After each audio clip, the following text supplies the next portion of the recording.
The following is a presentation of the St. Louis Chess Club.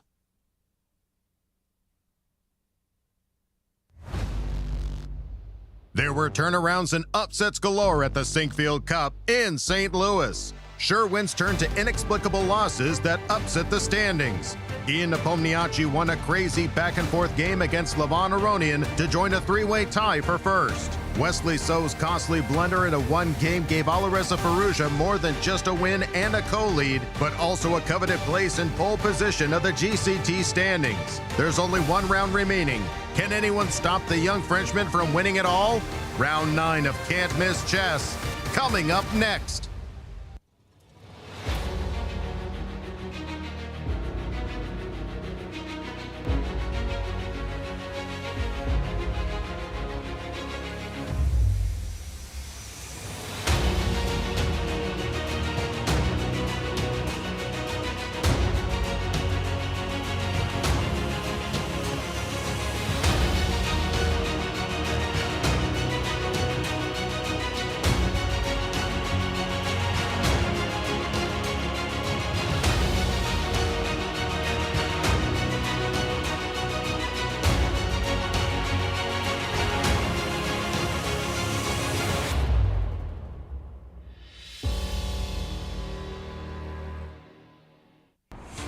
Welcome back, everybody, to day 9 of the Sinquefield Cup. This is it, the championship round, the round where a victor will be crowned. We start the day in front of the statue of Stan the Man Museum. Who's going to be the man at the Sinquefield Cup? Let's go to the studio and find out with Yasser, Peter, and Alejandro. From the home of chess in America, welcome to the Sinquefield Cup, the centerpiece of the St. Louis chess season, and the very last day of the last stop of the 2022 Grand Chess Tour. Hello and welcome to the show. I'm Peter Svidler, and with me, as ever, is Yasser Seirawan. Peter, it's been great, but all good things must come to an end. Absolutely. Hello, everyone. Thank you for joining our show for this, the final championship round. It's been a memorable event, to say the least. My goodness. But there are some serious scenarios of a possible playoff. Peter, please do the honors and tell us our current standings. Absolutely, and the playoff scenarios are yet to come. This will be a separate segment because they're many and varied. But for the time being, we have two leaders there up top. Ian Nepomniachtchi and Alireza Firouzja are on 4.5 out of 7, importantly out of 7. Mm-hmm. And as you can see there, Fabiano Caruana also has 4.5 points, but his tournament is done. And he is going to be an interested observer today, and potentially maybe even more than that. But we'll see about additional details on that score.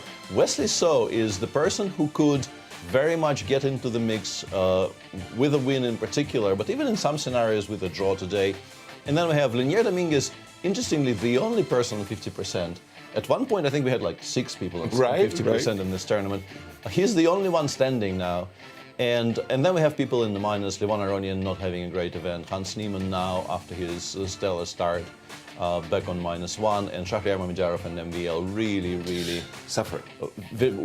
Wishing by this point for this tournament to end, I think.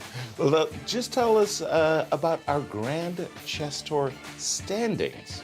Yeah, and this is where it becomes interesting. Prior to the tournament starting, MVL was leading the GCT with 26.5 points, and he needed a good result in this event to I think, more or less guarantee himself a top 3 finish and some prize money in the overall standings. But as you've seen on the previous graphic, he is tied for dead last, and it's difficult to imagine him, even with a win, getting into the mix. Although, you know, all kinds of permutations are possible, but I think that's a mathematical miracle there that he needs to be hoping for. Alireza Firouzja, on the other hand, is currently tied for first and is in clear second place in the GCT. So most scenarios today involve him at least getting into the playoff of the GCT standing. And just remind our viewers our format. Yeah, the format is a 9-player round robin with an hour and a half for the first 40 and then 30 minutes for the rest of the game, with an increment starting from move 1, a 30-second increment. Draw offers are being frowned upon here. Yes. And the classical scoring system is being used. And we are very fortunate to have Alejandro in studio to break down some of those various playoff scenarios. Potentially. Alejandro, Good to see you. Good to see you, Yasser. Good to see you, Peter. Great afternoon here in St. Louis, and a little saddened that this is coming to the end. It's not just the end of the Sinquefield Cup, but the entire tour. The Grand Chess Tour finishes today, potentially tomorrow in case of a playoff in the GCT. We haven't found the numbers for that to happen just yet, but let's take a look at some scenarios that might happen today. As, of course, we have our leaders, Alireza Firouzja and Ian Nepomniachtchi. They can be caught. This is one of the many scenarios. If both of them draw today and Wesley So wins, we have a three-way tie for first, and that means that we have a playoff for the Sinquefield Cup today, but Alireza Firouzja takes the Grand Chess Tour. If Alireza Firouzja and Nepo both win, that's pretty easy. It's a two-way tie for first. Playoff today for the Sinquefield Cup. Alireza Firouzja wins the GCT as well. Now we have another scenario for you guys.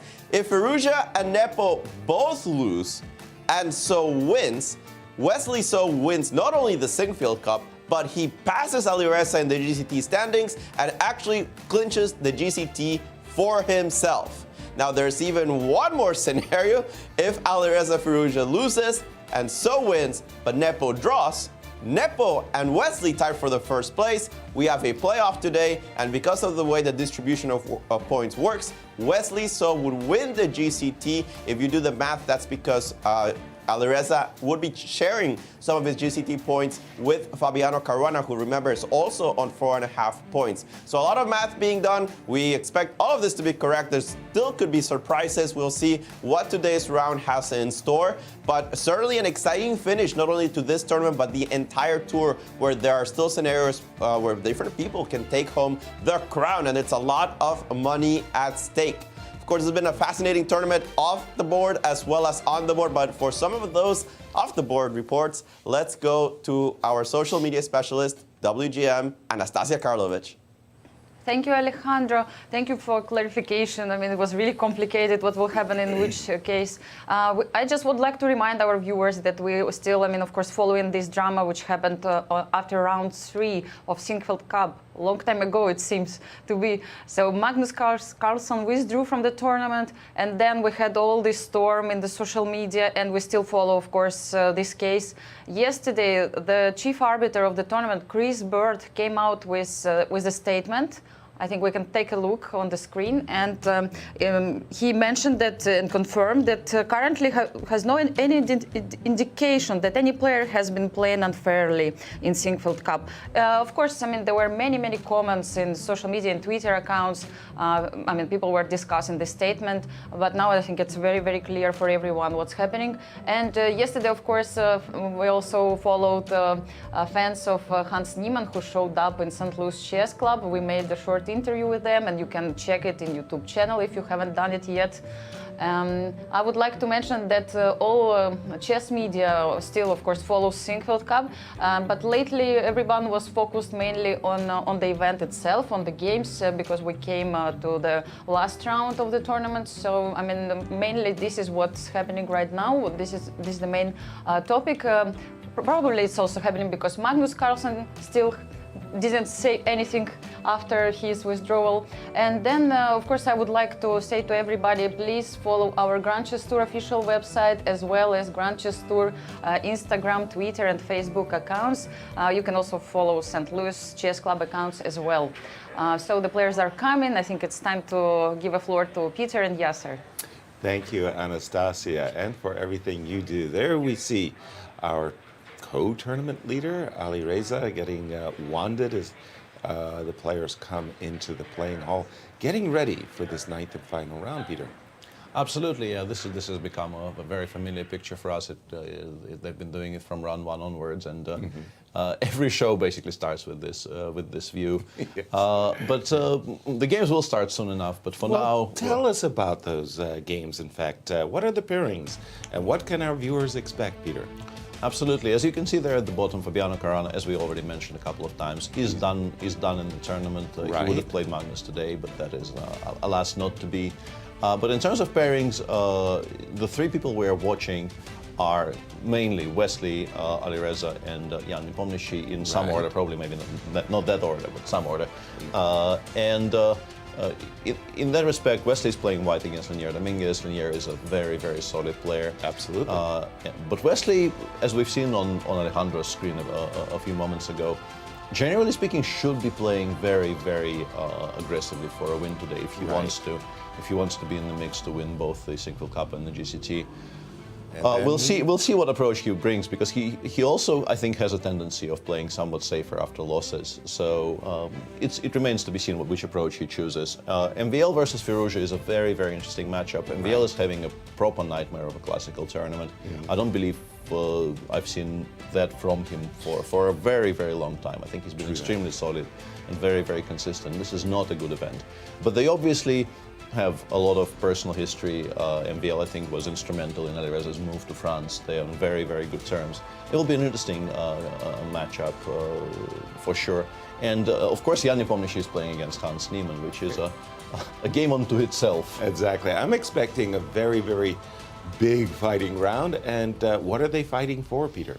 And there at the top as well is a game between Shakhriyar Mamedyarov and Aronian, which did not get mentioned too much because it's of the 4 games perhaps the one less relevant for the standings. Yeah. As for the prize fund, as per usual, we'll get to that. Yeah, we'll get to that. Here we're just again at the start of round 9, some last-minute announcements by the arbiters.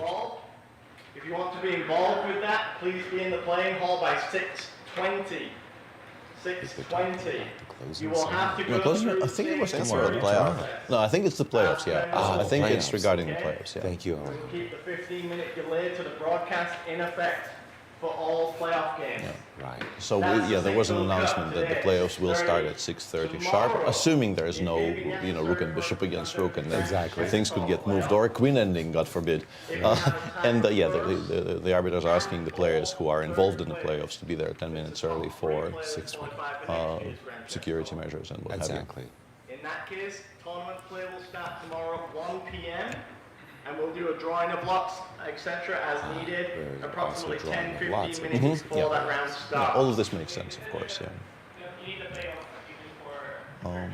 And I think in general 6:30 is reasonably safe. We've had some long rounds in this tournament, but I think none have run further than maybe 6 sharp. No, I think 6 was the longest we played. Yeah, I think pretty much every single round, including the queen ending ones. Which queen ending? Which queen ending? No, the Shakhriyar. No, the Fabi versus MVL. That one was quite long. Yeah. By the way, that was Chris Bird, of course, our international arbiter, making those announcements as play is underway. And once again, Peter, fighting chess. Take your move back. Let me. What happened there? I wanna make sure the clock is properly set. Chris. That's. Now, and then make a different one would be. Making a different move and messing up the score sheet, that would have been bad. Yeah, but now what are they fighting for, Peter? I know it's lots of money, but break it down. Yeah, the prize money here is $350,000 total for the Sinquefield Cup. With $100,000 going to the winner. And actually, once more, a bit of a clarification about that GCT points number at the top there. Right. If you win the tournament outright, you get 13. But if you get into the tiebreak, it's not that the winner of the tiebreak gets 12. Yes. The 12 goes into the pool. A communal pool. And the pool, as I understand it at least, just gets shared among the people playing in the playoffs. 2 people tie for first. Both get 11. Exactly. Both get 11. 3 people. 22 points. Yeah. If 3 people tie for first, that's difficult. Yeah, that's 9 and a third, right? Wait, what? If 3 people is just 10. Oh yeah, okay. Good morning, St. Louis. Good morning, St. Louis. And on top of this, we've got work to do, guys. Check it out. We've got to get Anastasiya in on this as well. We got to start talking about this, guys. Right? Yeah. The brilliancy, Peter. There's an additional $5,000 prize there donated by Brian Priester of Key West, Florida. The second year running that Brian is generously providing this additional prize for the best game of the tournament. And we are going to be judging that, and we had this conversation yesterday, I think, on the topic of how long the shortlist is, and I tried kind of not necessarily arguing with you, but I sort of disagreed with the idea that it's only really one game in the running. And then I went through the games of the tournament, and it's, it's slight spoilers there, but currently we do have a very, very clear favorite, I think. Exactly. Unless something spectacular happens specifically today. Right. I think there's a pretty clear winner for that prize. And the play is underway. I have MVL versus Firouzja, Berlin opening. They're going straight into this Berlin ending. First essay, by the way, I think, here at the Sinquefield Cup in 2013 between Nakamura was on the white side, went knight f5, knight e7 check, took the bishop versus Memphis. Possibly, yeah. But bishop e7 played instead of bishop c7, which I think has become the norm. And also, I think they played this in either the Rapid or the Blitz. There's definitely been at least one game in the summer of chess that we've been following that went exactly like this: d4, d5, c d5, bishop b4. Right. I can't remember exactly who played this, but this is very, very heavily theoretical, and I think by this point pretty much analyzed to be a draw. Right. If you don't make any mistakes. And which is not really the move bishop b4. Yeah, That's a very important inclusion. Yes, and the reason for that, let's explain this to our viewers. You can of course recapture on d5 straight away by knight d5, knight d5, but then you cannot take with the queen because the bishop on a7 is hanging. So you have to take with the pawn, and then after, let's say, queen b3.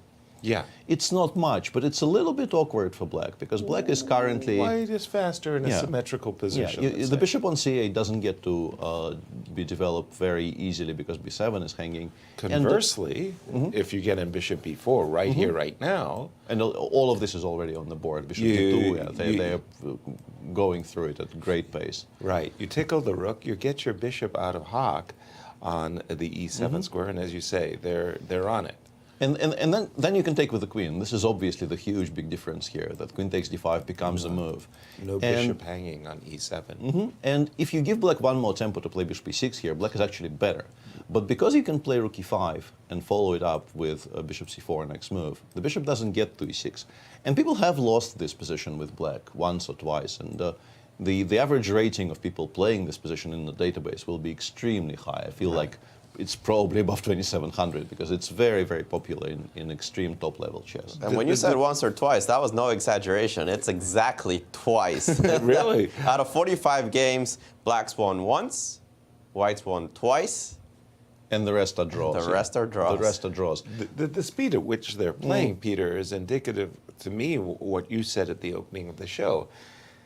For MVL, it's time to say bon voyage. Yes. I'd like to return home to Paris as soon as possible. True, but, right? If MVL wins and somehow some miraculous math happens, he still can get third in the GCT. That's worth 25,000. That's a lot of money. That's never on our graphic, but yeah, the GST prize money, the specific GST prize money is 100,000 for first, right? 50 for second, and 25 for third. So there's definitely things at stake in that respect. Right. But I think really for MVL, considering how fast this is going, considering, and there we can actually see it on our screen. 175,000 in bonus prize money awarded to the top 3 finishers of the Grand Chess Tour. Absolutely, and it's definitely something very much to to fight for. But MVL has had such a lackluster tournament, and I did mention that they're on very good terms, and MVL has been involved with Alireza's new life in France very much. Right. It doesn't always mean that. People who have this particular type of relationship aren't really playing against each other very much. But it sometimes does happen that it kind of dampens the excitement of trying to beat somebody you consider a friend. Exactly. And coupled with a very, very, sad tournament for MVL. It has been indeed. And again, Queen C3, Alejandro, they're blitzing through all of these moves.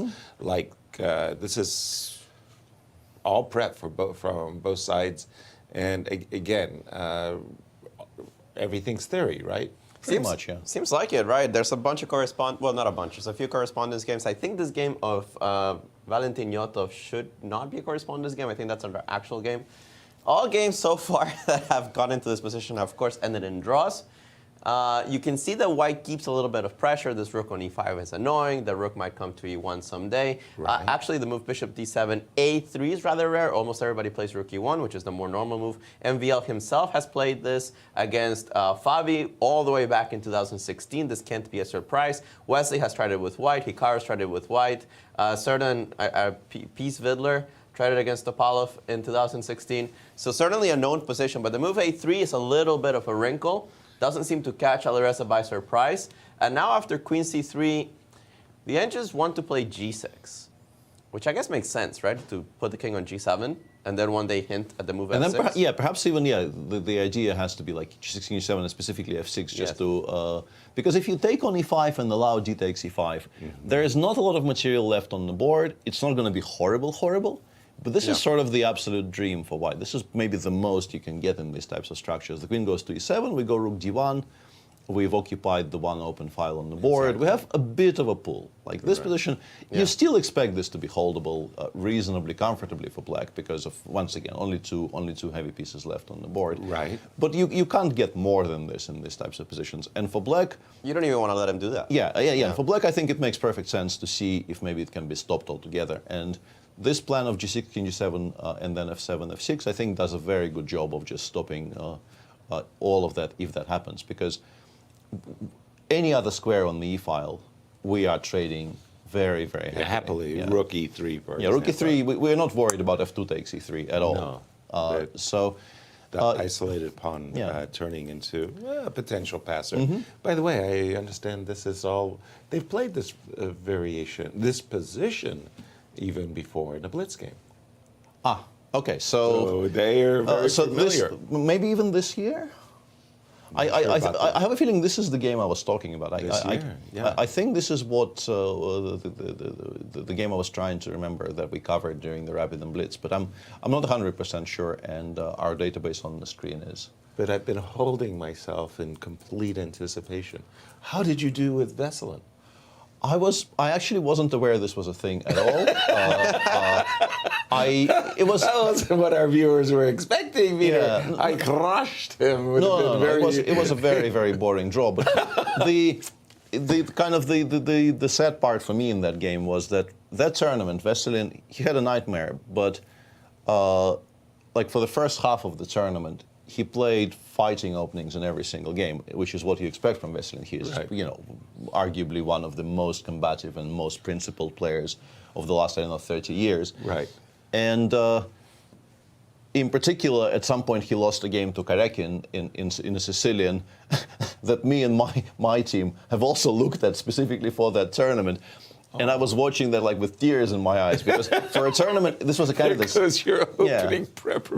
This is a candidate's tournament, so you really want to get an important bit of prep in. Right. And then I played e4 against him, and that tournament I think I was playing the English mostly. Actually, I was like 1c4 was my main weapon for that candidate. And I played e4 against Veselin to try and get a Sicilian. He plays the Berlin against me, and it was just so heartbreaking. And of course, I knew nothing whatsoever, so it was just. I can only imagine. It wasn't great. Oh my goodness, Alejandro, where is the action in this final round? Oh, if anything is action, that's actually probably the game that. Not the most relevant for the standings, but you can expect it from these two players. Shakhriyar Mamedyarov against Levon Aronian. Still in theory is this position, but you can see it will be chaotic because these kings, they still haven't castled, and getting them to safety, well, it's still going to take some time. If you castle kingside, of course, this rook on h1 is already opened. Shouldn't have done that. You can't really castle queenside, so you're going to have to play with the king in the center for some time. What is your compensation? This king's also in the center, and you do have the pair of bishops as black. White's slightly better developed, and here is where the fun starts. Now, this position was reached from an Nimzo-Indian that has become quite common with bishop g5, h6, bishop h4, and this idea of playing c5 takes g5, bishop g3, and knight e4. Now, you throw in the move c5 because in many scenarios, queen f6 is possible because breaking the center in general is a good idea. Yes, you leave yourself an isolated pawn, but it's not so easy to exploit considering there's a lot of tactics in the position for the time being. Now, e3 is the main line. Bishop takes b8 is also a line. Queen a5, rook c1. Now, rook c1 is not the main line in this position. Most people do play the move knight e2 right away, securing the knight on c3 with the other knight. Bishop f5 has been seen in many, many games, and the game just kind of goes on. There's a lot of theory here. Rook c1 is another twist. I've noticed that most people actually capture on a2, taking advantage of the pin of the bishop on b4 on this knight on c3 and this king on e1. So that is actually perfectly possible. Queen a2 is one of the main lines of the position, but Levon had no interest in that. Instead, he develops this knight to c6. White needs to continue their development as well. Now, finally threading the knight on e4. This knight has to move. Might as well take this pawn. Knight takes c5 is also a possibility. H takes g3, d4, opening up the position. If you just stay still here and play something like queen takes c5, I don't know, trying to regain your pawn a little naively, then after knight f3, you start not liking your position. g5 is actually hanging in many situations because d4 can be met with knight g4. Remember, there is a pin on the h file here, so this pawn is actually weak. If you decide to push it, your structure is kind of bad. White can even sacrifice a pawn here just to get rid of a couple of knights and accelerate the development. Just castle in this position, saying that, yes, you're up a pawn, but you haven't developed anything. Anything coming to d1 will probably regain the pawn on d5 anyway, and the king is pretty weak. So none of that. d4 played instead. Pawn takes d4. Knight takes d4. Now the queen has many options. Queen d1 has been played most often. Queen b1 is one move as well. And queen d2 was the one chosen in the game. Bishop takes c5, and this is how we got to this position. I expect Mamed to develop the knight. I think knight g2 is the most natural move in this position. And it does come with a little bit of a threat. I think knight takes d4 and bishop b5 check is the main one. So Levon still has some problems to solve. We'll see how this one goes. I like this open positions. Of course, in many cases, a couple of simplifications away from being a symmetrical structure. But with the king still on the center of the board, anything can happen. Thank you for that, Alejandro. Quite the opening lesson there. And I do remember in the Garry Kasparov-Nigel Short World Championship match, they were really discussing this variation at great lengths. You were explaining to me, Peter, that Wesley, he should be taking an outsized risk. Risk-reward ratio certainly favors him to go all out, and no. Not really, no. No, I did preface it by saying that we've seen Wesley take. Wesley in general is a very, very strange kind of a combination of sort of two players combined into one. Yeah. An incredibly risk-averse and also an unbelievably strong chess player. Right. I think those two are not that often combined into one, because I think when you're as good as he is, right, I think at some point you realize, you have an edge, so why not play for a win? Right. But Wesley really is like a stunningly good chess player. But in his league, I don't think anybody else plays as safely as he does. I think I don't think I'm being unfair to him in that description. And today, and the thing about this is that, yes, this is a very dry position, but this is still Wesley playing white. Exactly. You make a mistake somewhere, you will suffer. Exactly. But yeah, he has a slight pull. Yeah. I mean, it is from visually 4 versus 4, 2 versus 2, a rather dry position. But you can be outplayed. Yeah, absolutely. This is still a position that can definitely go wrong for black if you allow, I don't know, something like knight a4, bishop a7, and then the bishop goes away from c4 and the knight lands on c5, and this somehow, let's say, costs you one of your two bishops. Exactly. Those positions start looking less than ideal. Yeah, bishop d3 is actually very clever. I like your bishop d3 because otherwise, yeah, exactly. In this position after bishop c5. Right. Yasser is just doing the entirety of the job.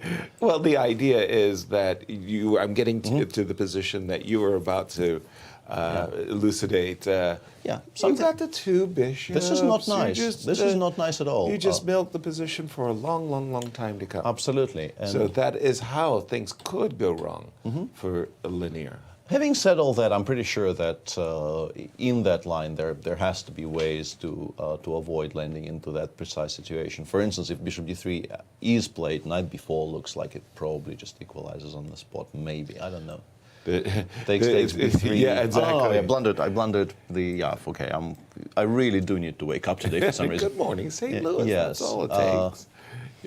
No knight b4. Not yet. No. Not yet.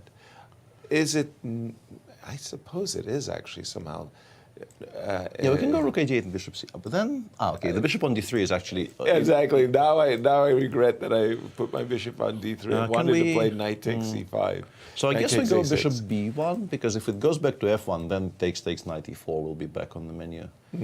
But now that black has a tempo here, you feel like Right. there has to be a way to Maybe- avoid any trouble. Maybe just go... 97, I thought maybe rook d6, rook fd8 could be made an argument for. Pardon me, bishop d1, Should we run rook d6? Just stopping knight takes a6 and also preparing to double on the g-file. Doubling on the g-file can rarely be a mistake, I think, in these Exactly. types of positions. Exactly. So yeah, it's not much, but... My sole threat, knight takes a6. You stopped it with rook d6. I liked Nepo yesterday coming in. Well, he has a threat to play knight g5. I played h6. It can't be bad. Rook d6 stops the threat. I mean, we should probably take a look at some other positions. Sure. I will just finish with here. I Please. think maybe rook d6 is not that precise, because particularly here, knight c5, e4, I feel like maybe we haven't actually equalized. e4 in this No, moment? knight c5, e4. Knight c5, e4. Yeah, because I think it pretty much forces the capture. Right. And then after bishop takes e4, it becomes awkward. Once more. Yeah, because, I mean, maybe rook fd8 is still fine. You generally don't like allowing bishop takes e6, but maybe because of the pin along the g-file, it's not that horrible. Yeah, Right. And then e5, f6, maybe this is fine. Okay. But I think, we've had enough about it. Actually, let's take a look at the MVL Alireza game, because I think that game is what? over. The game? What Yeah, game? I think we can watch the handshake right there. And they have, after bishop e6, they got, as you said, kind of to a maximum for white, but it's not. It's not very much. Yeah, It's not the very great much. maximum. And now there's going to be a repetition, and we're down to 3.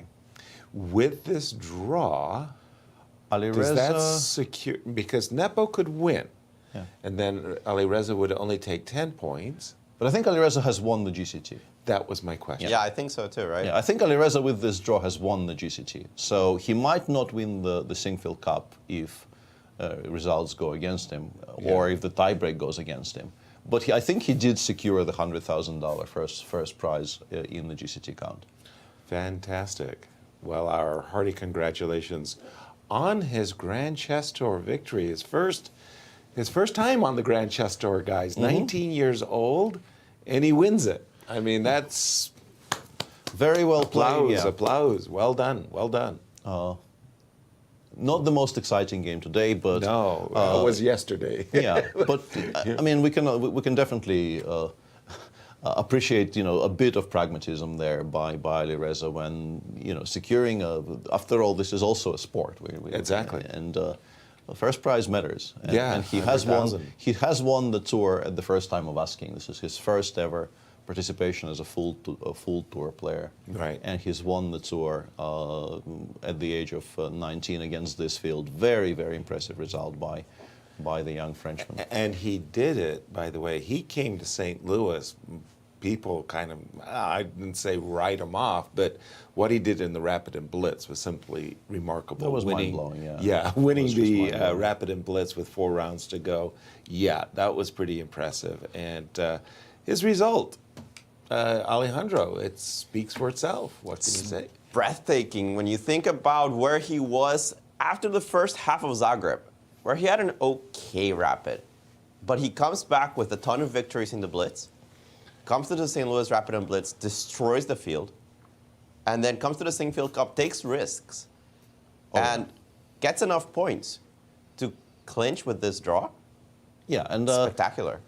yeah, especially if you consider that Bucharest really did not go well. well for for him. him at all. Did not go well for him at all, and Zagreb also wasn't really going well at all either. So yeah, an incredibly impressive comeback there from Alireza, who seems to have put his troubles, which if you take the Bucharest through Madrid, through maybe the first half of Zagreb.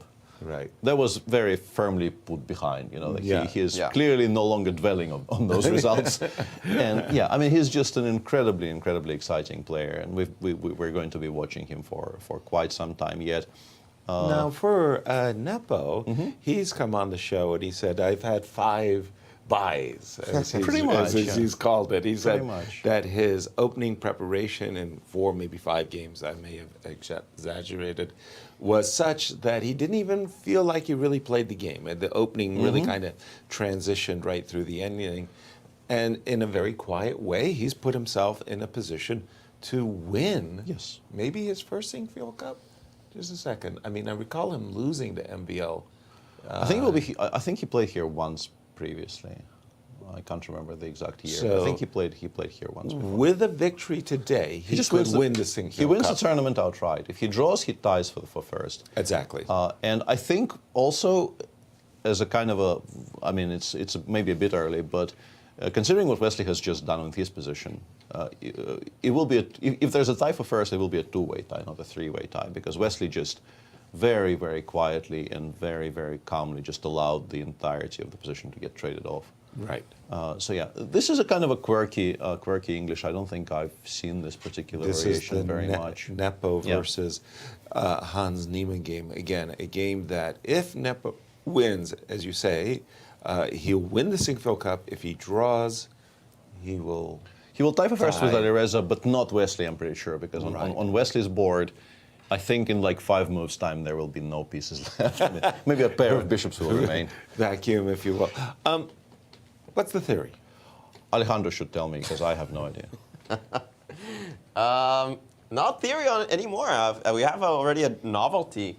Very early in this game with the move bishop e6, g3, this move was just played, has not been seen before. But the games that have reached this position, they're not top-level GM games either. In general, this variation of knight d5, which we have seen before with the idea of a5, with bishop e7, it's not as common. d4 takes and takes is also really rare. After bishop e7, d4, the main line is to actually keep the position closed with the move d6. So that you take back. Now, whether it's the best move or not, that's up to debate. But this particular position where white just gets the pair of bishops without any real drawback for the time being is supposed to be a little bit better for white. Now, after the move h6, you are evicting this bishop from its powerful square. You don't want to lose a tempo, so you'll probably take. You don't want to double your pawns with the queen still on the board, so you'll probably take. And after, I assume, a move like b3, we'll get an endgame in which white is pressing a little bit. This structure is never going to get any better. But how easy is it to access? I'm not really sure. This really reminds me of those Queen's Gambit variations in which white goes queen f3 and bishop takes f6 and tries to play against these couple of pawns, but it's not so clear how to get to them or how really weak they are. You could play the king on e7 and then try to hold on to that structure somehow. So I'm not entirely sure how much better Nepo is, but it's one of those positions that's play on one goal. White's a little bit better. Black never has an initiative, but might not have that many difficulties defending. The move g3, Alejandro, the move g3 for me may be a novelty, but when you play the move g3, you're going to give up the 2 bishops. Isn't like e3 but more of a kind, with the idea of bishop h4, and I don't necessarily have to. Yeah, the edges don't like this so much. It says that you are done a lot of development. Can we not take on g5? Knight d5 exists, yeah. Yes, let me show that real quick. If you take on g5 here, it looks like this is winning, because you have this pin on the knight, but you have knight e5, which covers from the queen, and if you ever go f4, at the very least I have knight d7 defending the knight, so you just end up down a piece.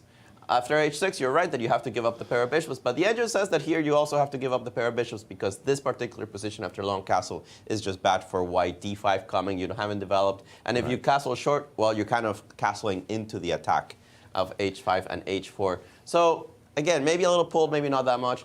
Take a look at Wesley's game.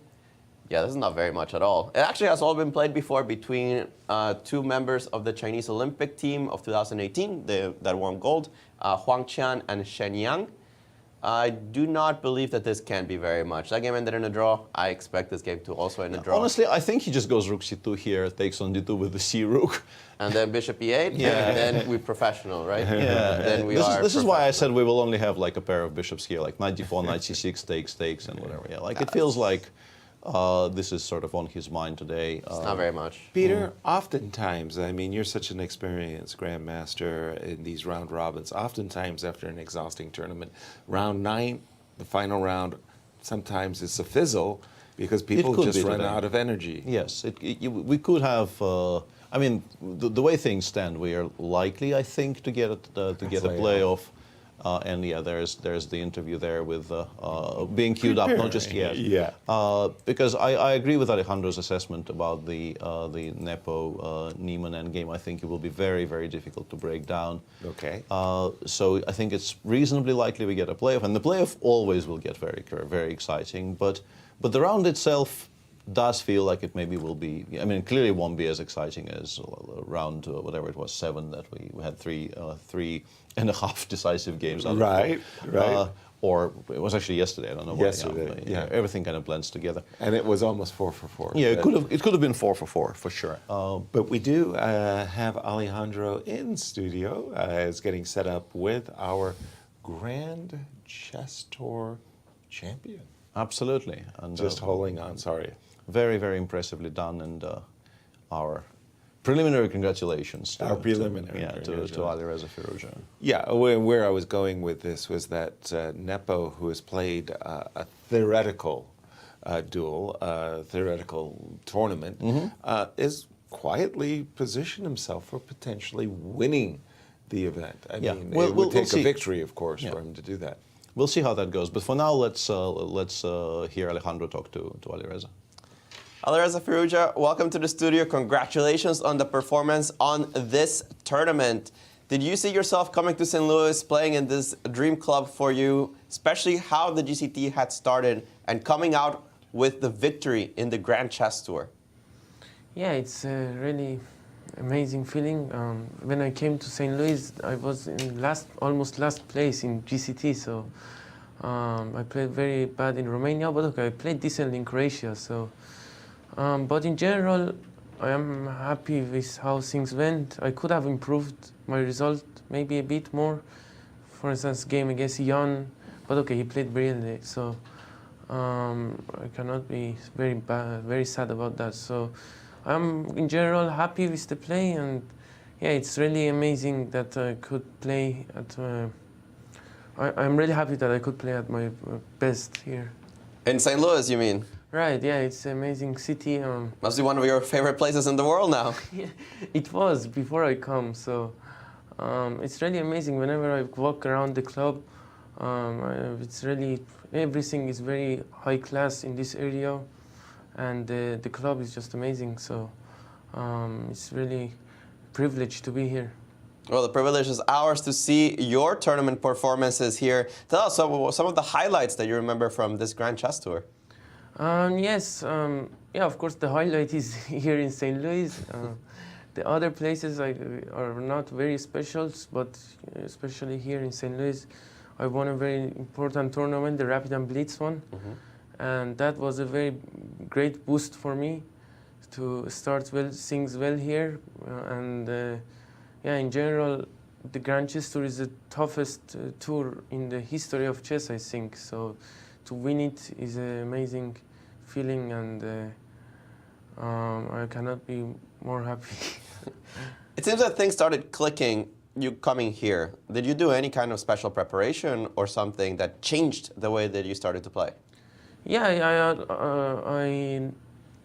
for sure I got some experience from the candidates tournament. I played there 14 games, very tough games against very good players, and everybody was motivated. So I took a lot of lessons there and experiences there, and it definitely helped me to be at the top of my game here. So, and in general, I think the Rapid and Blitz portion I played very well, and that really gave me confidence for the Classical, because it's really a boost. So. In general, I think the candidates tournament helped me a lot, of course. Let's go back to that point. You said that the candidates tournament was a lesson for you. What did you learn? What went wrong over for you in Madrid? Yeah, there were many things that they were wrong. Okay, it's part of chess related. Some part is not chess related, but there are many things that still I am learning. Still I am going back and thinking about it.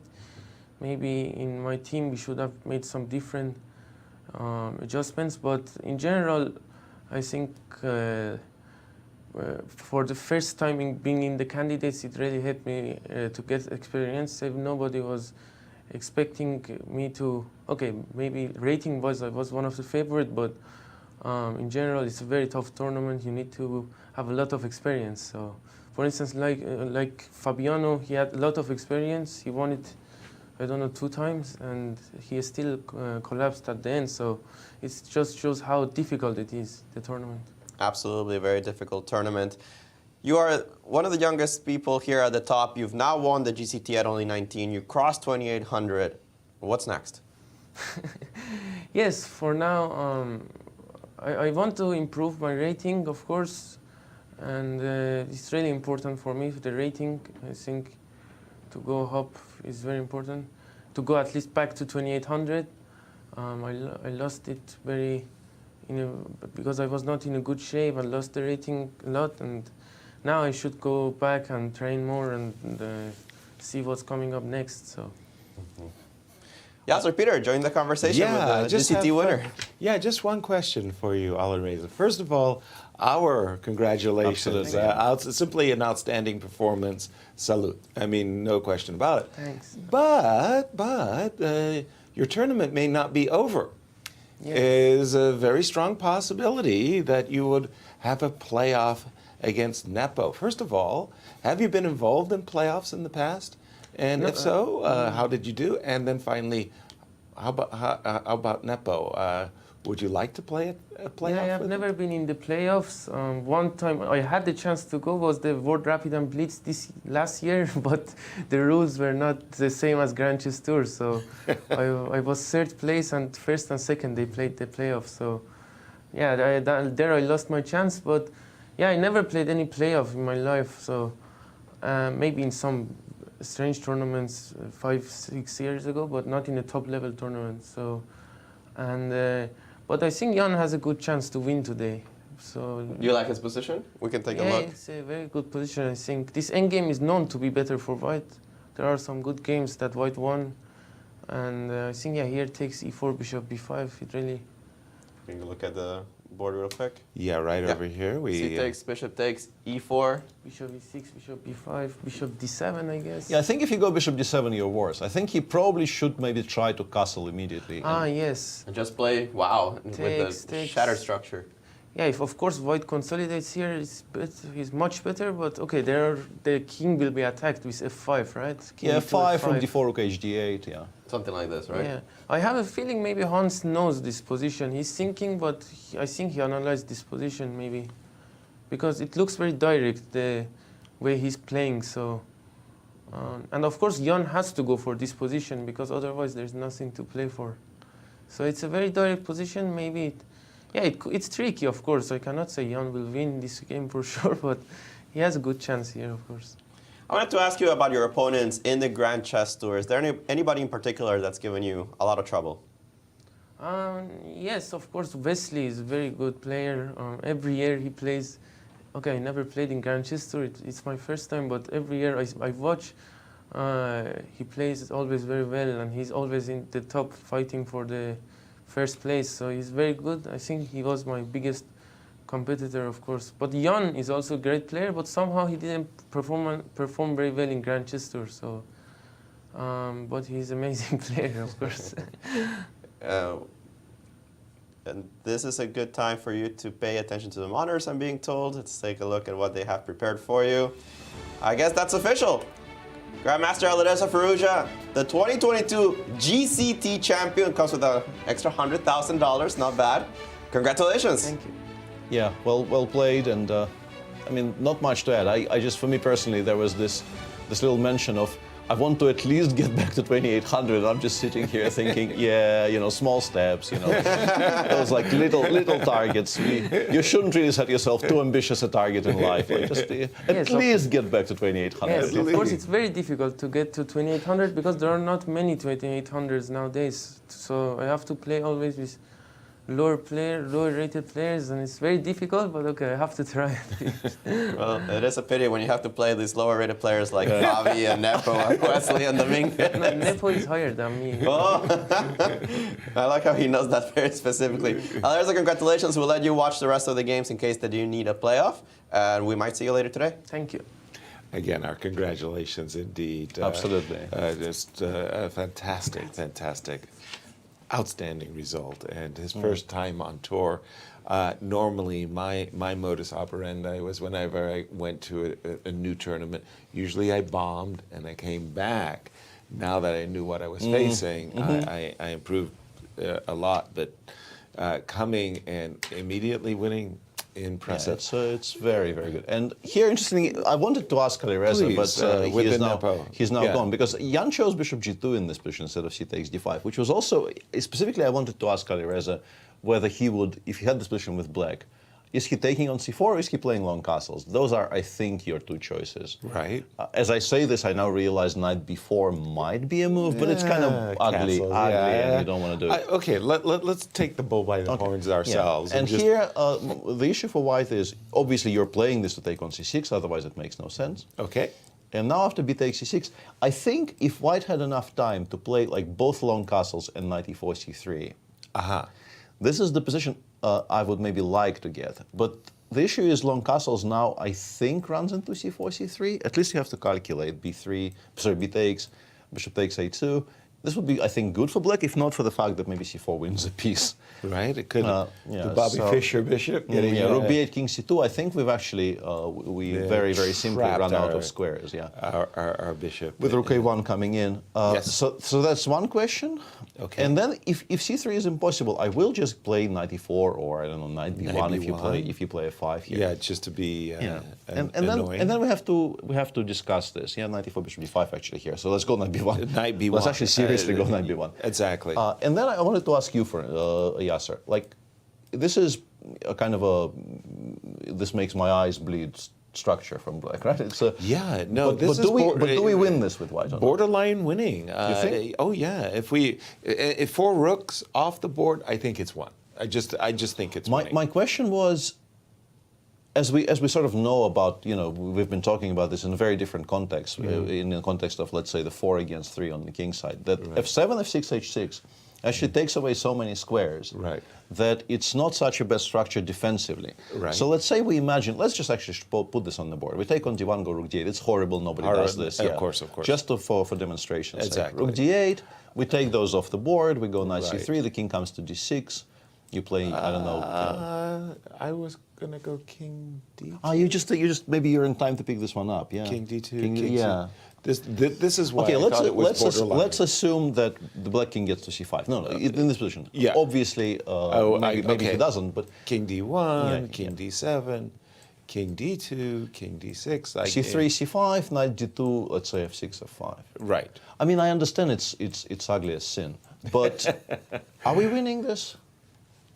Maybe we are, but maybe we are. I think it's a question. I think it's possible. It's possible to ask this question because, in order to start collecting those pawns, you will have to start opening up the board for potential king incursions, and the bishop will become slightly better, and so on. I put my knight on some very terrific square. I think I actually kind of get in zugzwangs here. That's what I'm thinking too. Some terrific square, and if I ever get my knight, I don't know, to the g8 square, you're going to have to play And actually, h5. d takes c4, I think, has been played, because I was wondering, I think I, as black, would have chosen long castles. That was move the 14. Yeah, that was the question I really wanted to ask you. If you are, bishop g2, if you are terrified by this ending, what did you think of castles? You can definitely play castles, and this was the question for me, because now that the whole line that Alireza was showing with e4 and bishop b5 is completely unplayable. There's no bishop on f1, and there's no king on e8. Right. So I'm guessing Jan was planning just to maybe castle long here. And try to transpose? And try to, say that you still have nothing smarter than d takes c4, so we will play the same position anyway. And we can play rook h8, we can play knight e5, we can play a number of moves here which might not be all that stupid. Right. Other than d takes c4. In the game. And honestly, I think I probably would have preferred that. Because this, like, if as black we misevaluate this, we've lost. We've lost the game. You're really dead. The crazy part is the computers tend to give the bishop such a great value. They may not see this as that big an advantage. We have this ability to just say, okay, this pattern, 20 moves down the road, we've got an h6 issue. And since this is likely to actually be happening at some point, actually, all of this has been, I mean, up to long castles has been played. Exactly. I want to, just for our viewers, to indicate that, let's say after knight b1 here. Yes. So the setup for black, as I understand it, would be to play rook d6. Or, yes. Knight c3, let's say, and to play f6, f5. Just and to keep that rook on d6, saying that, let's say... Anytime you want to trade, be my guest. Please, yeah, untriple my pawns. Right, right. And it might actually be a bit difficult for white to make significant progress because you would like your king to be on a 4 or somewhere, right? Precisely so. But crossing the g-file might turn out to be a challenging proposition. And if you have to vacate the c3 square by the knight, black might develop some counterplay. If we go back, Peter, if you don't mind me for just a moment, going back here to this moment, when you see the g3, the novel move by Nepo, and this, I want to say, very, very natural progression of the game. How much of this, oops, that was bishop g2. How much of this do you think Nepo has prepared? He's playing really quickly today, but this is Nepo.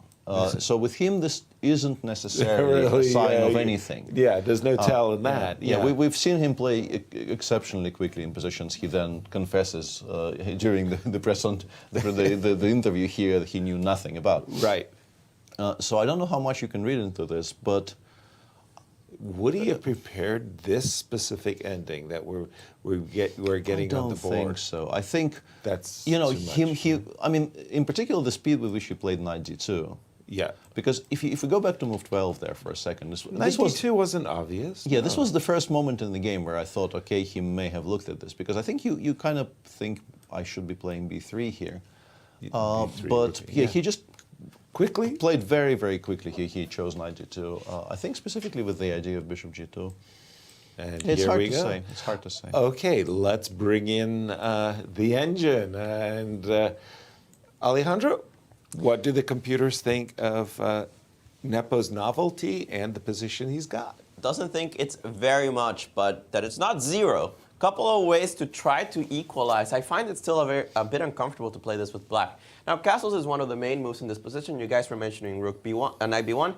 And you were discussing this endgame with rook takes d1, rook takes d1, rook d8. Of course, a theoretical practice to see if white was actually winning that one. Even with the engine, I wasn't entirely sure. At no point did the engine cross 1. So it seemed like it was better, but it didn't find a clear way to win it. It does say that, of course, that's way too helpful. You might as well just play rook h d8. You can never take on d8 because pawn takes d6 just fixes my structure. And then how do you make progress from this position? Because I go rook d2, I just put this rook on d8. And the moment that you play rook, for example, here to d1, then I just start bringing things in. I go king b7, and how do you make progress here? As long as the rooks are on the board, your king can go up. That's clear. And if you ever take on d6, I snap take with the pawn.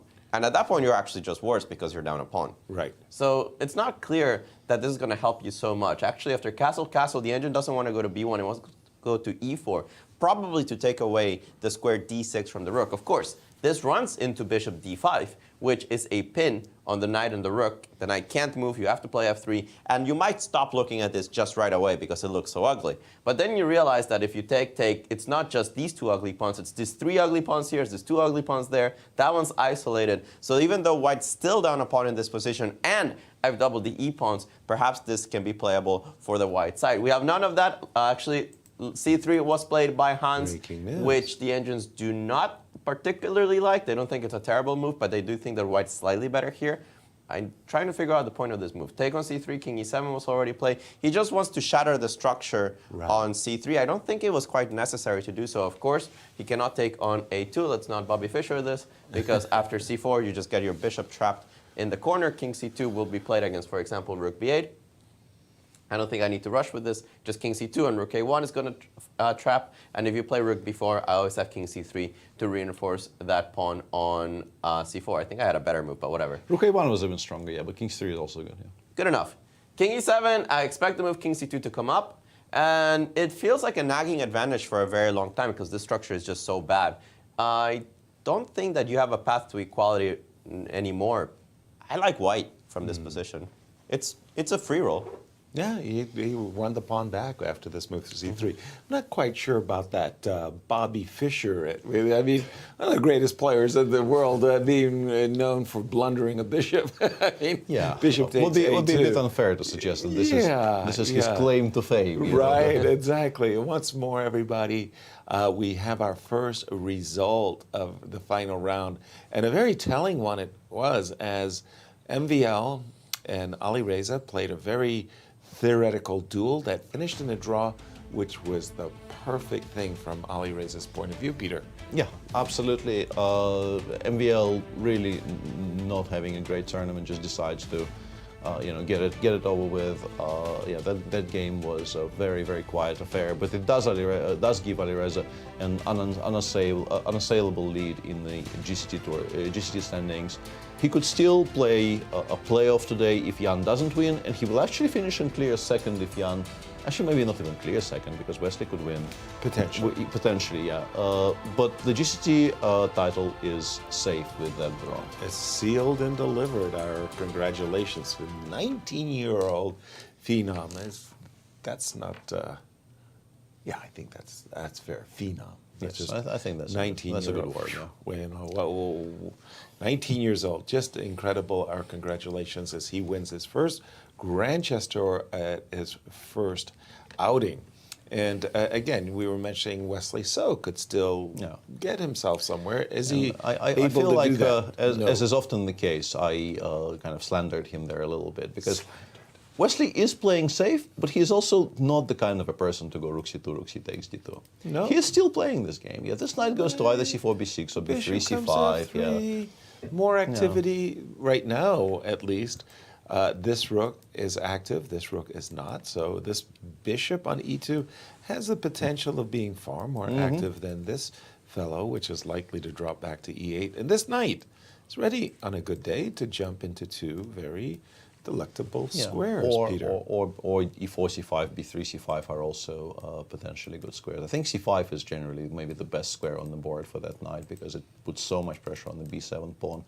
As well due to specifically the fact that the pawn is on a6. Basically, I think in this position, if you imagine this very same position with the pawn on back on a7 instead of a6, it's just immediately completely equal. Because a7, b6 will be such a solid pawn structure on the queen side, there will never be a single nibble for white. Spoken like a Grunfeld lover. I mean, a real Grunfeld lover. You know your Grunfelds, Peter. Everybody get Peter's chess base course on the Grunfeld. It'll do you well. We'll go with Chessbase is conducting their legal representation. Did I get it wrong? Hate that. As we prepare to go to break, Peter, tell our audience what they can get at a Q Boutique special. Absolutely. Let's take a look at the specials today. What am I missing? Today. Do I get any specimens? Let's see what we've got. I'm sure you do if you ask. And there it is on your screen, the Sinquefield Cup polo, a cotton polyester spandex blend polo, features the Sinquefield Cup logo on the front, and available, of course, is in both men's and women's styles, and it also has a St. Louis Chess Club logo on the sleeve. As with everything else, available at qboutiquestl.com, a veritable bonanza of things chess-related that you can deck yourself out in. Right. 3 words. Fabulous. We'll see you on the other side of the break.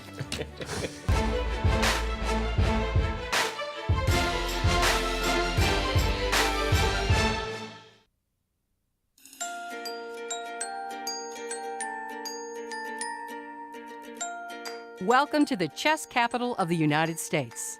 The St. Louis Chess Campus, in the heart of the vibrant Central West End, has established itself as a premier global destination for chess and is comprised of 2 unique nonprofit institutions.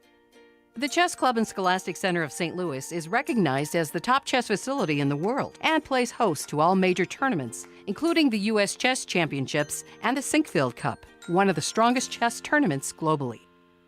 Tournaments are broadcast online to more than 150 countries, led by an expert commentary team of grandmasters. The Chess Club is an educational organization committed to promoting the game of chess, with a specific focus on bringing the benefits of chess to children throughout the St. Louis area.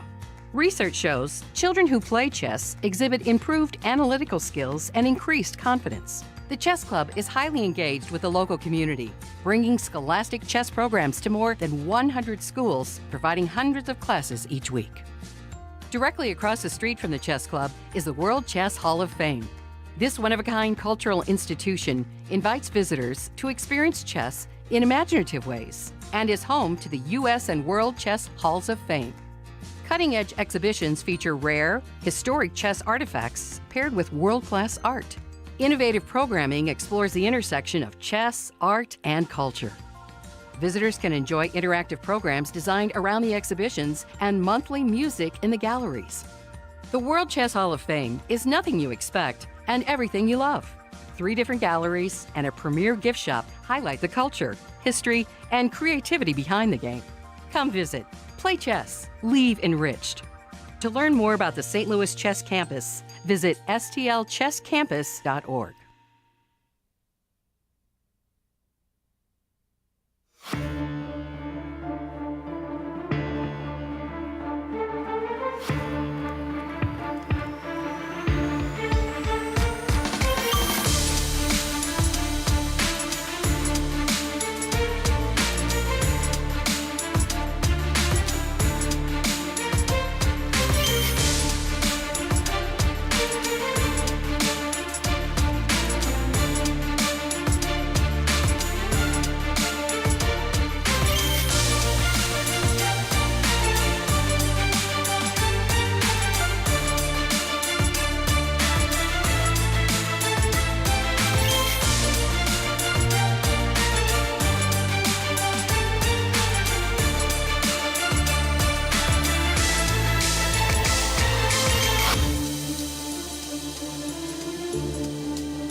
Welcome back to the final round of the Sinquefield Cup, the final event of the Grand Chess Tour. With the Grand Chess Tour, there's still some intrigue in terms of the second and third place in the tour, but the first place has been allocated, shall we say, with the young Frenchman Alireza Firouzja clinching it, as far as we understand, with a very, very comfortable early draw in this round, which is the only result so far today. A slow start to the final round of the Sinquefield Cup, Peter. Just kind of across the board, I see a lot of balanced positions. But when we left this particular game between Shak and Levon, it was quite the theoretical dispute. And after knight f3, the players have reached this position, and rather quickly, castles came. Talk about the position, because I myself would find the move bishop b5 check rather attractive, and I kind of want to keep my rook on the h file, even if I had to play king f1. Yeah, king f1 g2 would be a point, yeah. But on the other hand, like, it's interesting that you mentioned king f1 g2 sort of coupled with the idea of bishop b5 check, because I think I'm not playing bishop b5 check almost ever in this position, because we're making it easier to play king f8, king g7. Black echoes the sentiment of just kind of fianchettoing his king. Yes. Okay, I that's think fair. I think if there's no follow-up after bishop b5, king f8, and I don't see any forced follow-up, then we're just making black's life easier by kind of driving the king towards one of the better squares on the board it can be on, and also opening up the d-file so that, let's say, rook a8, d8 comes with a tempo. So I think bishop b5 check wasn't really all that topical. The choice for me would have been between, I think, king f1 and castles. And I think it's difficult to make an argument against connecting the rook straight away. I think we are most likely, considering how open the position is, we're not going to get mated on the king side with something like h5, h4. I don't think black ever has time enough to start this kind of a direct attack on the king side. So we might as well castle, connect the king side and the queen side rook, and go from there. Okay. And then break down from black's point of view. Black might like to put his king on b8, but it's not open castling. Open castling would allow you to go king to a8 and rook to e8, and you could take your choice of the b8 square, the c8 square. I wasn't aware of that rule. Yeah, open castling. But the problem here maybe is it runs into knight e4. Not really. I think it's playable right now, specifically because of the tactical issue that the bishop on d3 is hanging. We just take on d2 here. We do lose the c5 bishop with a check, but we just go king b8 and recapture on d3. Okay. This is completely, in fact, I think it's suddenly you start to look at A2 as hanging shades of the Niemann game. And okay, so wait a minute, castles is perfect. Castles, and then we go king b8 next move. And we've moved away from the potential and x-ray on our the rooks. diagonal. Yeah. So what could be the Queen issue? e2, yeah, king b8, knight b5 might be something that might worry black a little bit, because also queen e5. Knight b5, you say? Maybe like this as well, yeah. But maybe we're not winning here with white, because I think maybe I can even just go bishop b6 and say, you only really have one threat, and as long as I can get that knight off the board the moment it lands on c7, maybe this is just not doing as much as it looks. So yeah, for me the choice for black is between the very, very concrete long castles and potentially still, even in the current position, even without being prompted by bishop b5 check, I still don't hate king f8, king g7, or short castles, yeah, or short castles. Short castles, I think, maybe is the least favorite option for me here, because let's say we play short castles, I think bishop b1 here. Bishop b1. I don't know if it's the best move, but just like you start as an illustration. I'm glad your king's not on b8. Exactly, yeah. Or alternatively, like if we compare this to king f8, you play bishop b1 there, I go king g7. You know. Please play your queen c2 move, which creates 0 threats. Yes, you're absolutely no threats at all. The rook is nicely placed in this case. I think king f8 remains playable. Probably short castles is also playable, but...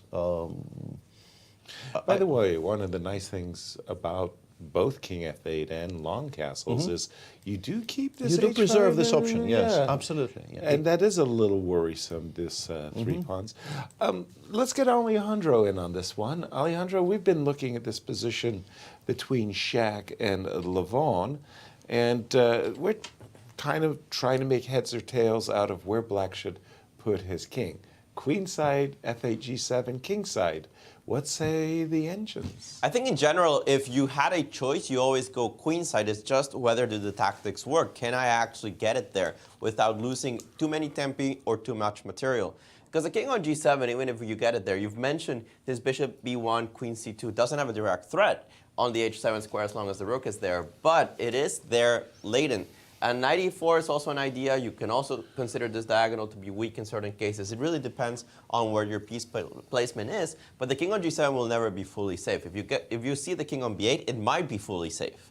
And then you can start with h5, h4. So this is the reason the engines want to long castle. They don't want to play king f8 as much. It is the second best move. But they start considering that after simple chess like rook fd1, and maybe a move like queen e4 just to prepare knight e4 without the trade of the queens, it might start becoming annoying for black to defend all of his pieces and at the same time safeguard a king that will always need piece protection. So long castle is definitely playable, and it is the top engine move. Now, the top engine move here, you could just play queen e2. There's knight b5 as well. I think you guys were mentioning it. But b4 right away, that's not b4. b4 right away might be an idea. What's the point? Just shed the pawn. Just give up the pawn so that you have the b file in so many different scenarios. You don't have anything direct. Rook b1 or something like this doesn't do very much because queen d4. But if you start with a move like queen e2, now I'm threatening knight e4 winning the game. You kind of have to go this way. And now I play knight b5. You have ideas of rook b1. You have ideas of queen e5 check like we were looking at earlier. The queen is no longer defending c7 in many scenarios. So perhaps a couple of new ideas here for the white side. Black is supposed to be completely okay. As usual, the engines give 0-0. Doesn't really matter what the position is. But they do prefer long castle over king f8. Absolutely. Nice point there. Castles. When you're on g7, you're always a little vulnerable. Yes. When you're on b8, you have a chance for full safety. It took him 31 very, very long minutes, maybe more. But Lanier finally did make a move. We were talking about Lanier's ability to find ghosts when they're not there, but when they're there, then it can really scare you. Peter, why did he take so long, and did he make the right choice with knight e7? I think it maybe isn't even that he was so worried about things. I think it's just very, very difficult for Lanier to not be in the mode of looking for the absolutely cleanest solution in every single position, even if it's a position like this one where I think he probably recognizes on some level that most likely the difference between like the top 3 moves in this position is not going to be huge. Right. But it's just not how he approaches chess. He, the moment an actual question is being asked of him, he wants to get to the bottom of it. He wants to figure out exactly how to equalize. And he ended up with the move knight e7. I think both king f8 and bishop e8 were also very logical here. And from Lanier's perspective, this is the he's seeing the knight coming to c5. He's seeing the bishop coming to f3. So he's, with the move knight e7, he's taking concrete measures, like to stop that, potentially even, I don't know, knight b3, bishop Rook c7 worries me. Rook c7 Rook c7 worries me. Let's start by saying why rook c7 doesn't worry me in the current position. Okay. Instead of knight b3, if you go rook c7, it will have to immediately go back after knight d5, because if you take on b7, you just lose an exchange in 2 moves to bishop c6, bishop a4. That's a shish kebab. Yeah, it's not a difficult variation, but it's a variation that is important to indicate, because otherwise rook c7 would be very much part of our conversation. b7 is hanging, knight going somewhere, next move will attack, like skewer the entire 7th rank and so on. So but rook c7 is completely unplayable. I think it is knight b3 or knight e4. I don't know which one you prefer. The immediate bishop f3 will run into bishop c6. Yeah, we don't want to trade and any more then pieces. It's sort of like, what are we doing anymore? So knight b3. Let's say it's b3, and then you have to you have to figure out how to approach this. You can place the bishop on c6 and kind of accept that knight a5 probably trades it for the knight. I think in most cases we will have to allow this trade. It's still not very much. Bishop or bishop d5. Yeah, I don't know. Either immediately or perhaps. Now your rook c7. Rook c7 exists for sure. Yeah, maybe rook c7 is actually kind of awkward here. Okay, so knight a5 and then maybe I just make a king move? Play a quiet move here like king f8 and allow knight c6, bishop f3. And I mean, my assumption is this is still not very much. We'll like, I don't know, takes, rook d1, rook c1, so rook d8. Yeah. I mean, it can't really be horrible, but it's possible black has something even cleaner. Okay. But I don't know what that is. I was kind of unsure what the reply to knight b3 was here. I think it might actually be bishop c6.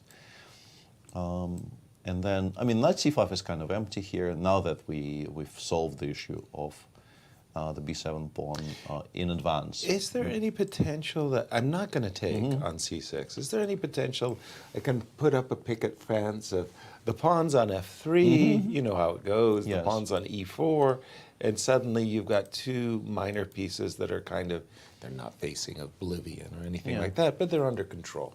Yeah, I guess my initial reaction here, having looked at this position for 3 seconds, would be to play king e8 and then just snap on d1, place the second rook on d8. Yeah, and say that I understand why I might be a little tiny bit worse, but I mean, so much is coming off the board with every move. There's so little firewood. That it's very difficult for me to get very excited about White's chances here, if I'm honest with myself. Very good. Alejandro, are you getting excited about Nepo's chances? I'm not. Just asking. Inquiring minds want to know that kind of thing. Well, we have a new position here in the game between Nepo and Hans, but actually it's saying that, the engines are saying at least, they don't like this move h4 too much, but the way that they wanted to continue was pretty inhuman. Put in the rook on a1. You kind of understand it after a while. It actually wants to squash this rook on a6 by playing a4 and not letting it get out of there, potentially even playing a5. Now, the edges were looking at this. They started to think this might start to be dangerous for the black side after the move a4, even though you're putting a lot of pawns on light squares, which is usually not what we want to do. The move h4 came very quickly by Nepo. I think it's a very understandable move. The idea is that you don't have rook g5, which would allow you to transfer over to the queen side. So it's in some ways locking the rook. The only problem with it is this move f5, which at the beginning I thought was completely weird, because obviously f4 is an idea with the idea of rook g2. Okay. But don't you just play e3 and prevent this hard? Right. Like you'll never get f4 in. And the engines were saying, play something like c5, lock this pawn on the light square, and if you ever start playing this plan of rook a1 and a4, boom, f4. Just give up the pawn. It's worse than having it for free, because after takes, check is a little uncomfortable.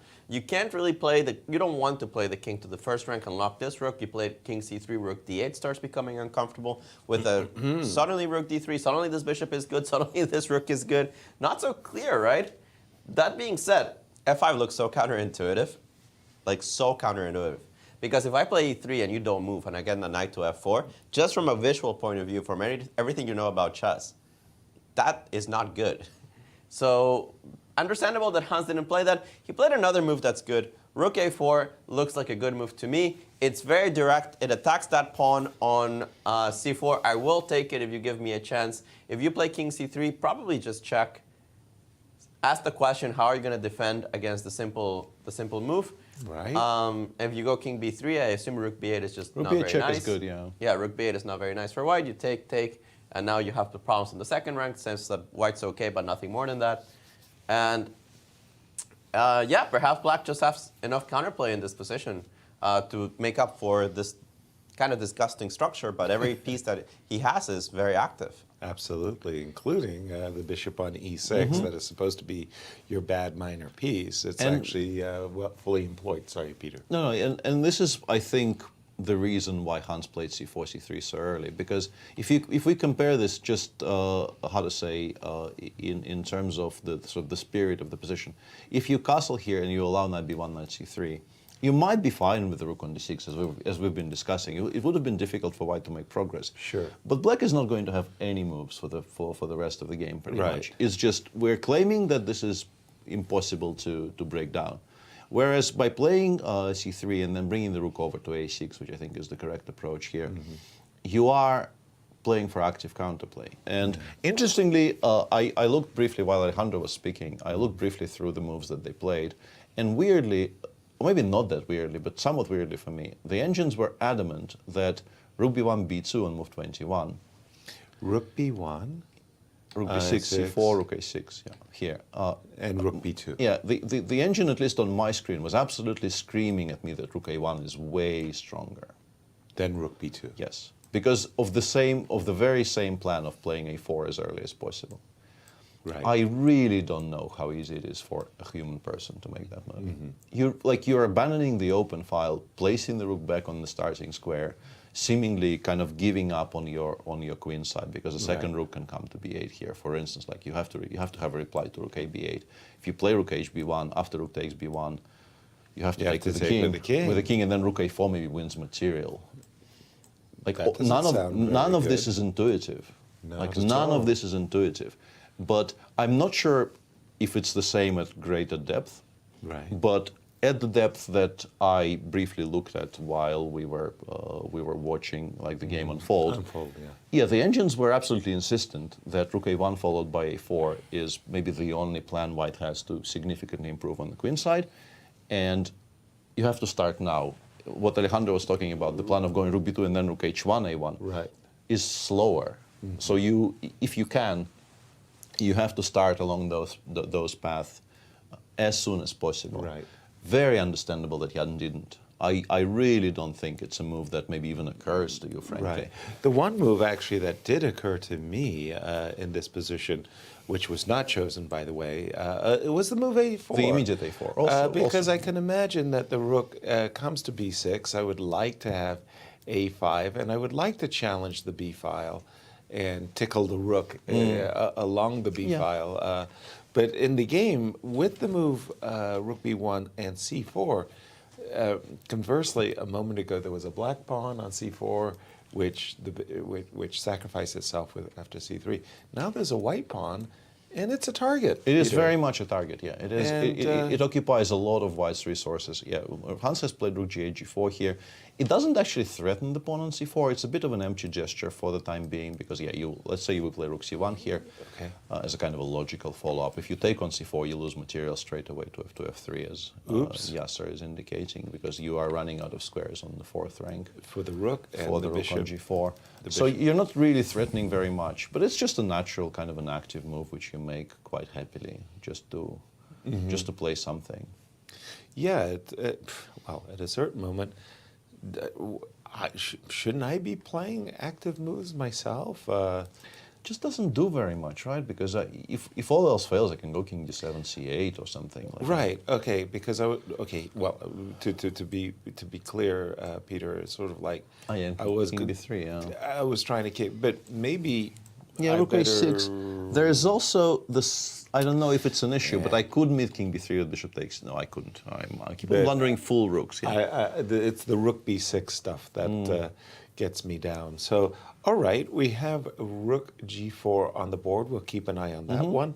Let's just jump to the that's the Wesley So game for just a moment. Jump to what? There are no moves in any other boards. No moves in any of the other boards. Yeah. Oh dear. Yeah, Levon's stuck. Yeah, and Wesley and Lanier are both stuck as well.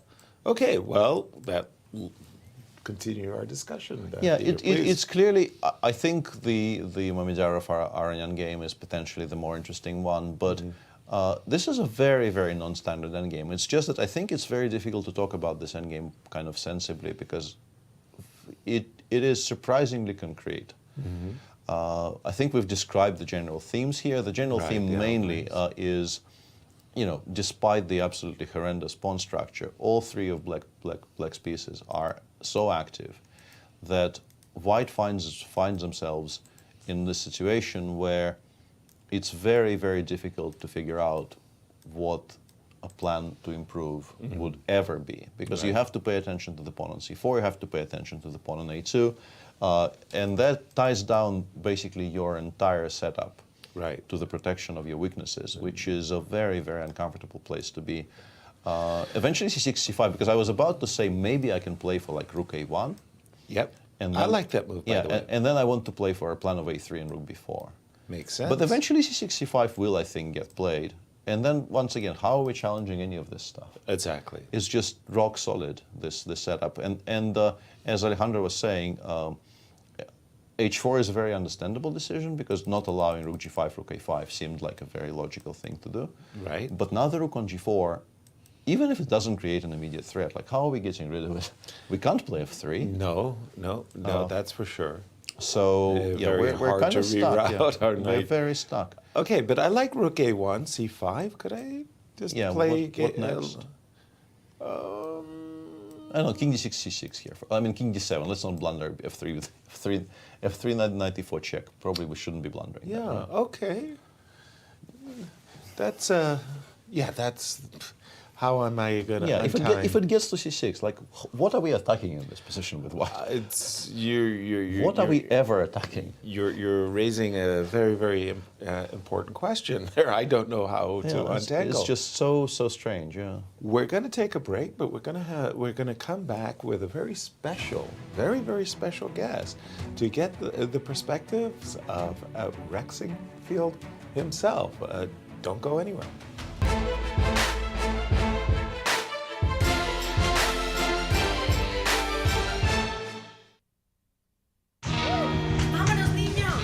We're the Corey family.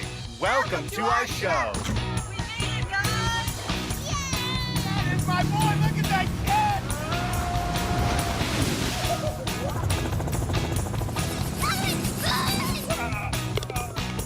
You guys gotta see this.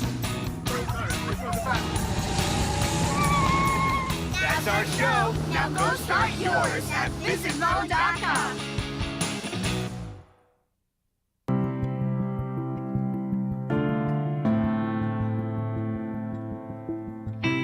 Can you hear it?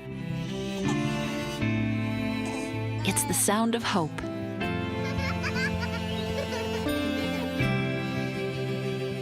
And health. And strength. It's the sound of compassion. Of open doors. Where people and machines are in tune and miracles occur. It's the sound of personalized healthcare and active communities. It sounds like life, and it's what you hear when you really listen. Listening to you, caring for you. We are Ascension. You may have heard about St. Louis's world-class museums. Art, history, science, even magic. But you may not know we have an entire museum dedicated to play, with a 10-story slide and a Ferris wheel on top. Don't let all this family fun slide by you. Whose kids it is? St. Lou is always exploring. Anybody?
Welcome back to the final round of the Sinquefield Cup.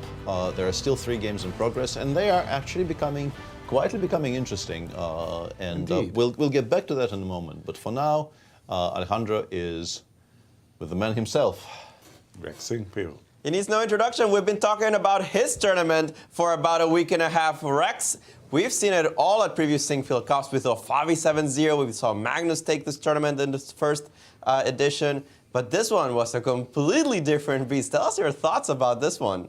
Well, it's pretty hard to comment on this. I mean, you know, how do you get that kind of excitement, however nefarious it might be? But we did get it, you know, and it is what it is. But you got to say, the players have rebounded and added a lot of excitement to this event as if nothing happened. You got to give them a lot of credit. Like the game last night between Fabi and Niemann, that was exciting. And I love the commentary, people saying they're going back and forth. Fabi can't make up his mind to go for a win or not. And he said that in the interview. He doesn't know which way it's going. That makes it all pretty exciting for us low-level players, you know. It's actually been a great event in terms of chess, and it's been headlined in different ways by two 19-year-olds. That's right. How do you feel that Alireza Firouzja has been doing here? He said his dream was to play at the club, but it seemed like the dream was for us to see him play. I think that's absolutely true. It was a dream fulfilled for us. We need more players like him, although I don't think there are many more like him. But he's fabulous. He's a fine young gentleman. And Hans Niemann added a lot of excitement. He's not having the success that Firouzja did, but not many people can. But overall, it's been exciting for all the players, you know. And watching a quick draw this morning with MVL and Firouzja, that was kind of interesting in itself. Joy and I were lucky enough to have coffee with them later. I thought they were just drawing their game just to be with us, you know. Well, that is why we come to the Sinquefield Cup, to hang out with you. Yeah, right. What's impressed you from this tournament, from the last one, from the players that are new perhaps to the tour?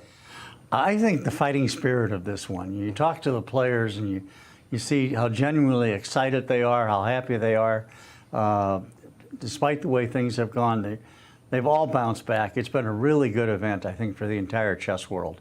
And the players, and of course, the three greatest commentators in the world, we owe it all to them. There's no question about that. We always appreciate that. Tell us a little bit about that from the PR perspective. We saw this just explode over the internet. Of course, unprecedented news when Magnus Carlsen withdrew. But when were you informed about this? How did you learn about it? Well, I was watching when it happened. But I was talking to Anastasiya last night about it, and I didn't realize how extensive the coverage had been worldwide. She was telling me the hits were between 2 and 3 million every day. I mean, this is stunning, you know. You got to give it. Magnus is a great personality, and his actions brought some attention to this. How do you feel personally as somebody that puts together the best tournament in America, arguably one of the best tournaments in the world every single year, and this one, we always looked forward to having the world champion participate, and boom, he just leaves. Well, you don't want to see something like that happen. You never want to see a top player. You never want to see any player leave under questionable circumstances. So it's unfortunate, but it is what it is, and I have total respect for all the players involved, and I have no ill will toward any of them. I think they're all great, and they've all tried to do a good job, and they've worked in accordance with their own best conscience. We will see Magnus back in events. Oh, I'm absolutely sure. He likes being here. He was very public about that, and I've heard him say that himself. A couple of years ago, I was walking out of the club with he and his father, and he looked around and he said, "Dad, this place is really nice. Why don't we move here?" Well, that just filled me with joy. You know? Absolutely. No, Alireza himself said it, how it was spectacular, the high class that surrounded the club, and of course everything inside that club, even though we're in the middle of renovations. Yeah, I know. That is really amazing. You got to hand it to Joy and Tony and all of her staff. I mean, Joy Bray is the greatest. And you know, the problem with my saying that is she's probably listening right now. And she's going to take it all very seriously, you know? So how do I get out of that one? No, but they've done a fabulous job. And you're absolutely right. I mean, this neighborhood is one of the best neighborhoods in the world. Like you, I've been all over the world and I've seen them. And I don't think it's really hard to compare to this one. We're surrounded by culture and beauty and great architecture and tremendous history. And now the chess club just gets better and better. No, it's one of the best places to have the center of the chess world every year, especially during the Sinquefield Cup. Guys, join the conversation here with the man himself. You brought it up, Rex, culture. And I know not only you, man of culture, Bobby Fischer has always been an important part of your awareness of the chess world. And across the street, the World Chess Hall of Fame, arguably one of the greatest exhibitions of Bobby Fischer memorabilia of the 1972 World Championship match. Talk a little bit about that, because I know you have a lot of Bobby Fischer memorabilia. Well, this is sort yourself. of a dream come true. And around here, you know, we've been talking about it for several years. We knew it was coming. And just seeing it realized is amazing. Seeing all the artifacts and the memorabilia is incredible. Seeing that table and those pieces that they actually handled and played is amazing. And I, like Yasser, have had the good fortune at one time to meet Bobby Fischer. I like to tell people I taught him a lot of chess, but they all know better. No, but it's fabulous, and I think it's going to be extremely well attended. It has already. I see people walking out of there waving the posters and the signs that they bought, and it's really a good thing. It's great for the city. It's great for chess. No, I have to say that the World Chess Hall of Fame exhibit right now of the 50-year anniversary of the match between Bobby Fischer and Boris Spassky, it's just spectacular. They have so many different things I didn't even know existed. There's so many booklets that Fischer used, seeing the boards themselves, the pieces themselves, the fact that they played Game 3 on the pieces that we have on display, that wonderful Knight H5 that Fischer played in the Benoni. I mean, having that set, you taught him, of course, doubling your pawns. I mean, come on. Rex, I'm going to ask you something. Outside of Bobby Fischer, you can invite a player that was at his peak to participate in one of the Sinquefield Cups. Who'd you choose? Boris Spassky. Boom. Boom. Now, you know, we thought, going back 5, 6, 7 weeks, we thought this was all under wraps. You know, we were working hard to prepare it. Nobody knew about it. And out of the blue, I mean, truly out of the blue, Joy Bray gets a phone call from France. It's from Boris Spassky Jr. Now, you talk about a secret not well kept. That is it, you know. And he was gracious and wonderful. We sent 3 people over. He had loads of memorabilia. He said, my father has lots of memorabilia he would like to loan to your tournament. What a wonderful gesture from a wonderful man, Boris Spassky. You know, that's just so typical of him. No, I have to say, if you have the chance to check out this exhibit, like, for sure. Sinquefield Cup is great to watch, and it makes it even more worthwhile to go in front and check out what we have at the World Chess Hall of Fame. Yeah. You're right. Thank you very much. No, Absolutely Rex, right. thank you for letting everything that happens here in the Central West End is definitely thanks to you. Well, we have the tournament. It's been fantastic. We've had such drama, but the games, I mean, the games have been amazing. They are amazing. And they're even made better by Yasser and Peter. I mean, can you imagine that? You know? It's like having 3 Harry Careys in one room. Oh dear, oh dear. Rex, thank you very much for all you do for chess. We are very, very grateful indeed. Peter, any? I've been agreeing, kind of sitting here nodding in agreement. But one thing that's always struck me when I speak with Rex is how deeply he cares about this being sort of a continuation of St. Louis, specifically St. Louis chess history, and his knowledge about his knowledge of the St. Louis history, and it's just wonderful to see you know, a person care about sort of legacy and continuity and continuing to preserve those traditions. So yeah, thank you very much for everything you're doing here. Thank you, Peter. That's very kind. It's wonderful to be part of it. Thank you. Once again, Rex, gracious thanks. Gracious thanks. Thank you. Jumping back into the games, Jan has just been presented twice an opportunity, Peter, to get in the move A2, A4, and he didn't do it on both occasions. Right back here. It's. I mean, right here. This was a golden opportunity, I thought, right, to get in this move, and you try to just take away the squares of the rooks. Yeah, you're trying to make that rook much less active, and I think the fact that Jan keeps on passing on these opportunities, because he is basically, there was this moment, and then was, I think after rook c5 as well, the engine was very, very much adamant that A2, A4 is a very good thing to try and work in at some point. And yeah, bishop takes c2, bishop takes c4, I think just gets completely destroyed by the move king b2, and then rook hc1, and black will be forced to shed a lot of material here. Exactly. Actually, bishop d5 here is sort of semi-playable, right? I've been calculating this. Bishop d5 saves material for the time being, at least. Rook c5, bishop h1. But I mean, it looks a little strange to have the bishop on h1. But maybe rook a5 here maybe actually just preserves the advantage, because a7 is falling. Right. But what I wanted to say in more general terms is that Jan is actually a very good endgame technician. You know, it's probably not something you associate with him first and foremost, but he is a very good endgame player. And he's been passing on a2, a4 for a while now, which I think is just a very fair indication of just how non-obvious it is that this is what you need to do, because it feels like maybe, like in general, when you're pushing pawns forward on the flank where it's not clear that you are the side, you know, attacking, you're generally presenting targets. So I think in your mind, you don't it is not at all obvious that you need to provide black. Like, you move the pawn from a2, where it's very well protected, to a4, where you can imagine some scenarios. Let's say, you know, the rook goes to a5, black goes c5, bishop d7. The other rook maybe gets to b4. Right. You might lose this pawn. You pretty much never lose it on a2. Right. You can imagine a scenario where it gets lost on a4.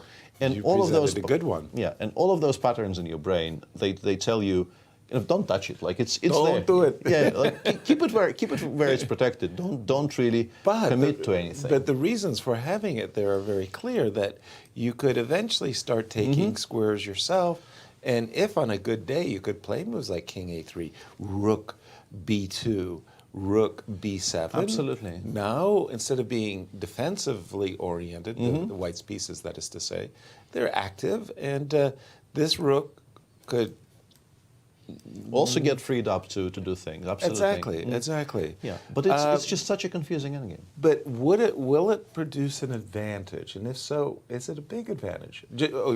Great, we get it in a4. How pleased are we? Well, I have to defer to the engine, because really, to me, I absolutely I'm in agreement with Jan. It is very, very non-obvious to me that this is strong. He hasn't played a4 here, by the way. He could, but he hasn't. Putting some moves on the board for a moment. And at no point during this game, like at all of those inflection points where the engine says, play a4 now or else, kind of things, you know, at no point did it really feel to me that I would, for instance, maybe even consider that move during the game, let alone definitely play it. So I have to kind of go back and rely on engine evaluations, and move 25, let's say, after king b3, rook a5. Yeah. Rook a5 dropped the evaluation from almost equal to, I think, almost +1 after a2, a4. Still absolutely no guarantee that you win from here. But it was a very significant drop in the evaluation for black, because you do start taking away very important squares.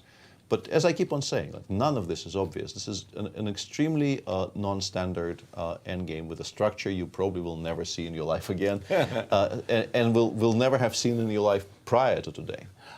Jumping over to you, Alejandro, we've been kind of thumping the drums of this ending between Jan and Hans, just because it's so important for the standings and a potential playoff later today. Absolutely. And the last move that Hans played, huge mistake. Rook g8, the engines hate this move. The reason? This move. Knight b3. a4 is also good, as it's always been, but knight b3 I think is really strong. It's a very findable move, because you do want to improve the knight. And it looks like it blunders a pawn, because rook takes g3. Look at this beautiful pin. But if I play knight d4, your rook runs out of squares on the f file. So you just lose material. Now, if rook h3 takes, bishop, rook d2 or whatever, rook h4, you do get 2 pawns for the exchange. But remember which pawns we're talking about, right? These are terrible pawns. And I think that the rook should be good enough to win in this position. I don't guarantee it, but I think that it should be. And if you don't do that, you're kind of forced to play c5. Allowing knight d4, I don't think is really playable. If you stick that rook on c5, this knight on d4 is beautiful and always hits c6, and you're kind of depending on the rook on c5 to protect c6 for pretty much for a long time. I don't think allowing knight d4 is good, but if you play c5, this rook in some ways is on the wrong side, because in many cases we needed this counterplay against the a-pawn. So many different scenarios in which we saw the rooks attacking this pawn. It's actually on a4. If you could teleport this rook or this rook to a4, then you're attacking both pawns, right? You're doing what we were supposed to do. But now they're on the wrong side. And the agents are saying, just improve the position. Rook e1, I don't really understand, but rook d1 looks kind of human to me. You start playing for a move like king c3, rook d2, even knight a5, and suddenly we start creating threats. And these rooks don't. They just don't create anything. As long as these rooks are on this side of the board, a2 is safe, c4 is much more difficult to attack. You only have so many squares on the 4th rank, and you've already retreated your rook out of it, right? So king c3 will follow very soon. I'm going to start having a real attack. I'm going to start having real threats. Knight a5, knight c6 will be a huge one. Not so easy to deal with, because you'll need to put the bishop passively. I can hit that bishop. Things start to become complicated for Hans if Nepo finds the move knight b3. If he doesn't, he can still play a4 like the same as you guys have been talking about. But I think knight b3 specifically at this moment, because of tactics, might be very strong. Thank you, Alejandro. The irony is that yesterday Hans has lost an exchange down ending against Fabi. When you get to this position, as Alejandro was saying, one of the worst endings I would ever want to find myself in if I was Hans is an exchange down ending, right? Just after, specifically because it's the next day. Yeah, exactly. After knight b3, it does feel like, in particular, because Hans, his game yesterday did, suggest. I can't really say he just burst onto the scene very recently. I don't have a good handle of exactly what kind of a chess player he is. Right. But I don't think passive defense is his forte from what we've seen in this tournament. So I think he might be tempted to actually take on g3, pick up both the g3 and the h4 pawn, and say that at least I have counterplay. It might not be great, but at least I have counterplay here. After knight f5, bishop f5, let's say we go, I don't know, rook somewhere, let's say d2 or c3, we take on h4. The bishop returns to e6. And then we start pushing the h-pawn, right? We just go h5, rook somewhere, h4, h3. As scraggly and as ugly a structure as you've ever had. Yeah, it's still an outside passer, right? Right. So I'm just putting some moves on the board. There is it's one very issue. Risky. It's very risky for black, I understand. That the a pawn could be vulnerable as well. Just throwing that out there. Well, we'll keep an eye on that one. We were saying that Lanier might be seeing ghosts. Is he, Peter? Not really. I mean, he played knight b3, bishop a4. We thought bishop c6, but bishop a4 was chosen. This is an interesting point for me, because after takes, Wesley chose not to play rook c7 here, which I thought must be the only way. I think that was why we stopped. Yeah, must be the only way to continue here if you want something out of this game. The point being that if you play rook d7, which appears to just liquidate everything, right? I take on d7. Okay. I play knight c5. Okay. You go, I think, bishop c6. I play bishop f3.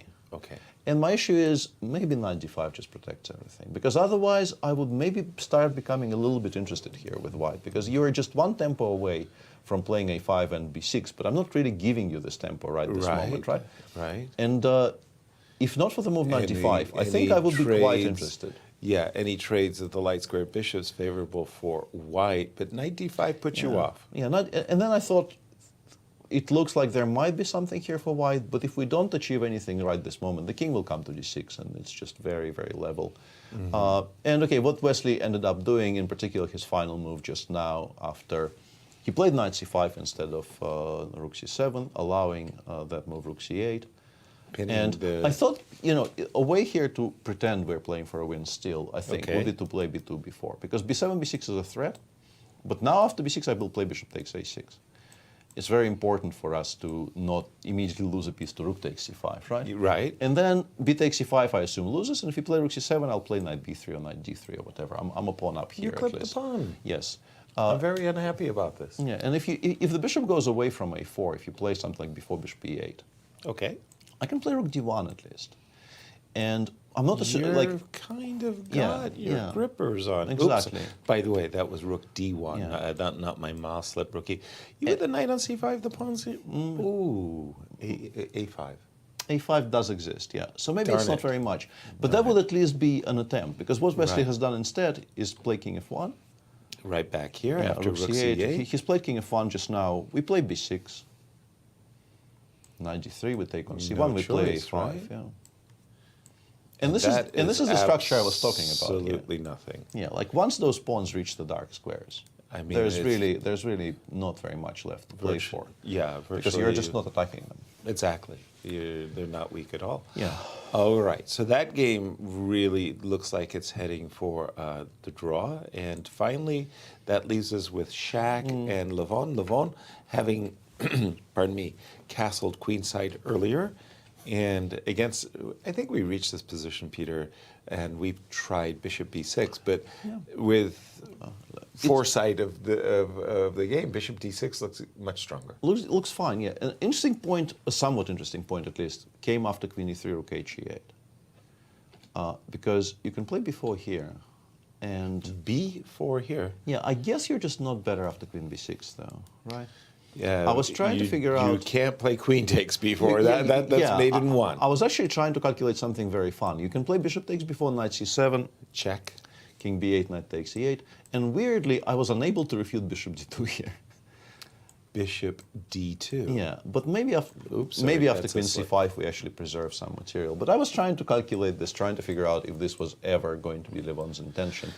Because we I get assume bishops? not. Yeah, I don't know. Takes on take on d3. Yes, exactly. Yeah. Something of that nature, right? Or maybe even just takes on d3 right away. Maybe even straight away. Right. And this knight is a little high and dry, and the two bishops open board if we don't get a kebab. Exactly. Yeah. I think if you teleport this bishop from d2 to b6, I'm happy with this with black. Totally. But rook d1 bothers me a little bit. Right. But I think probably the answer is just much more prosaic.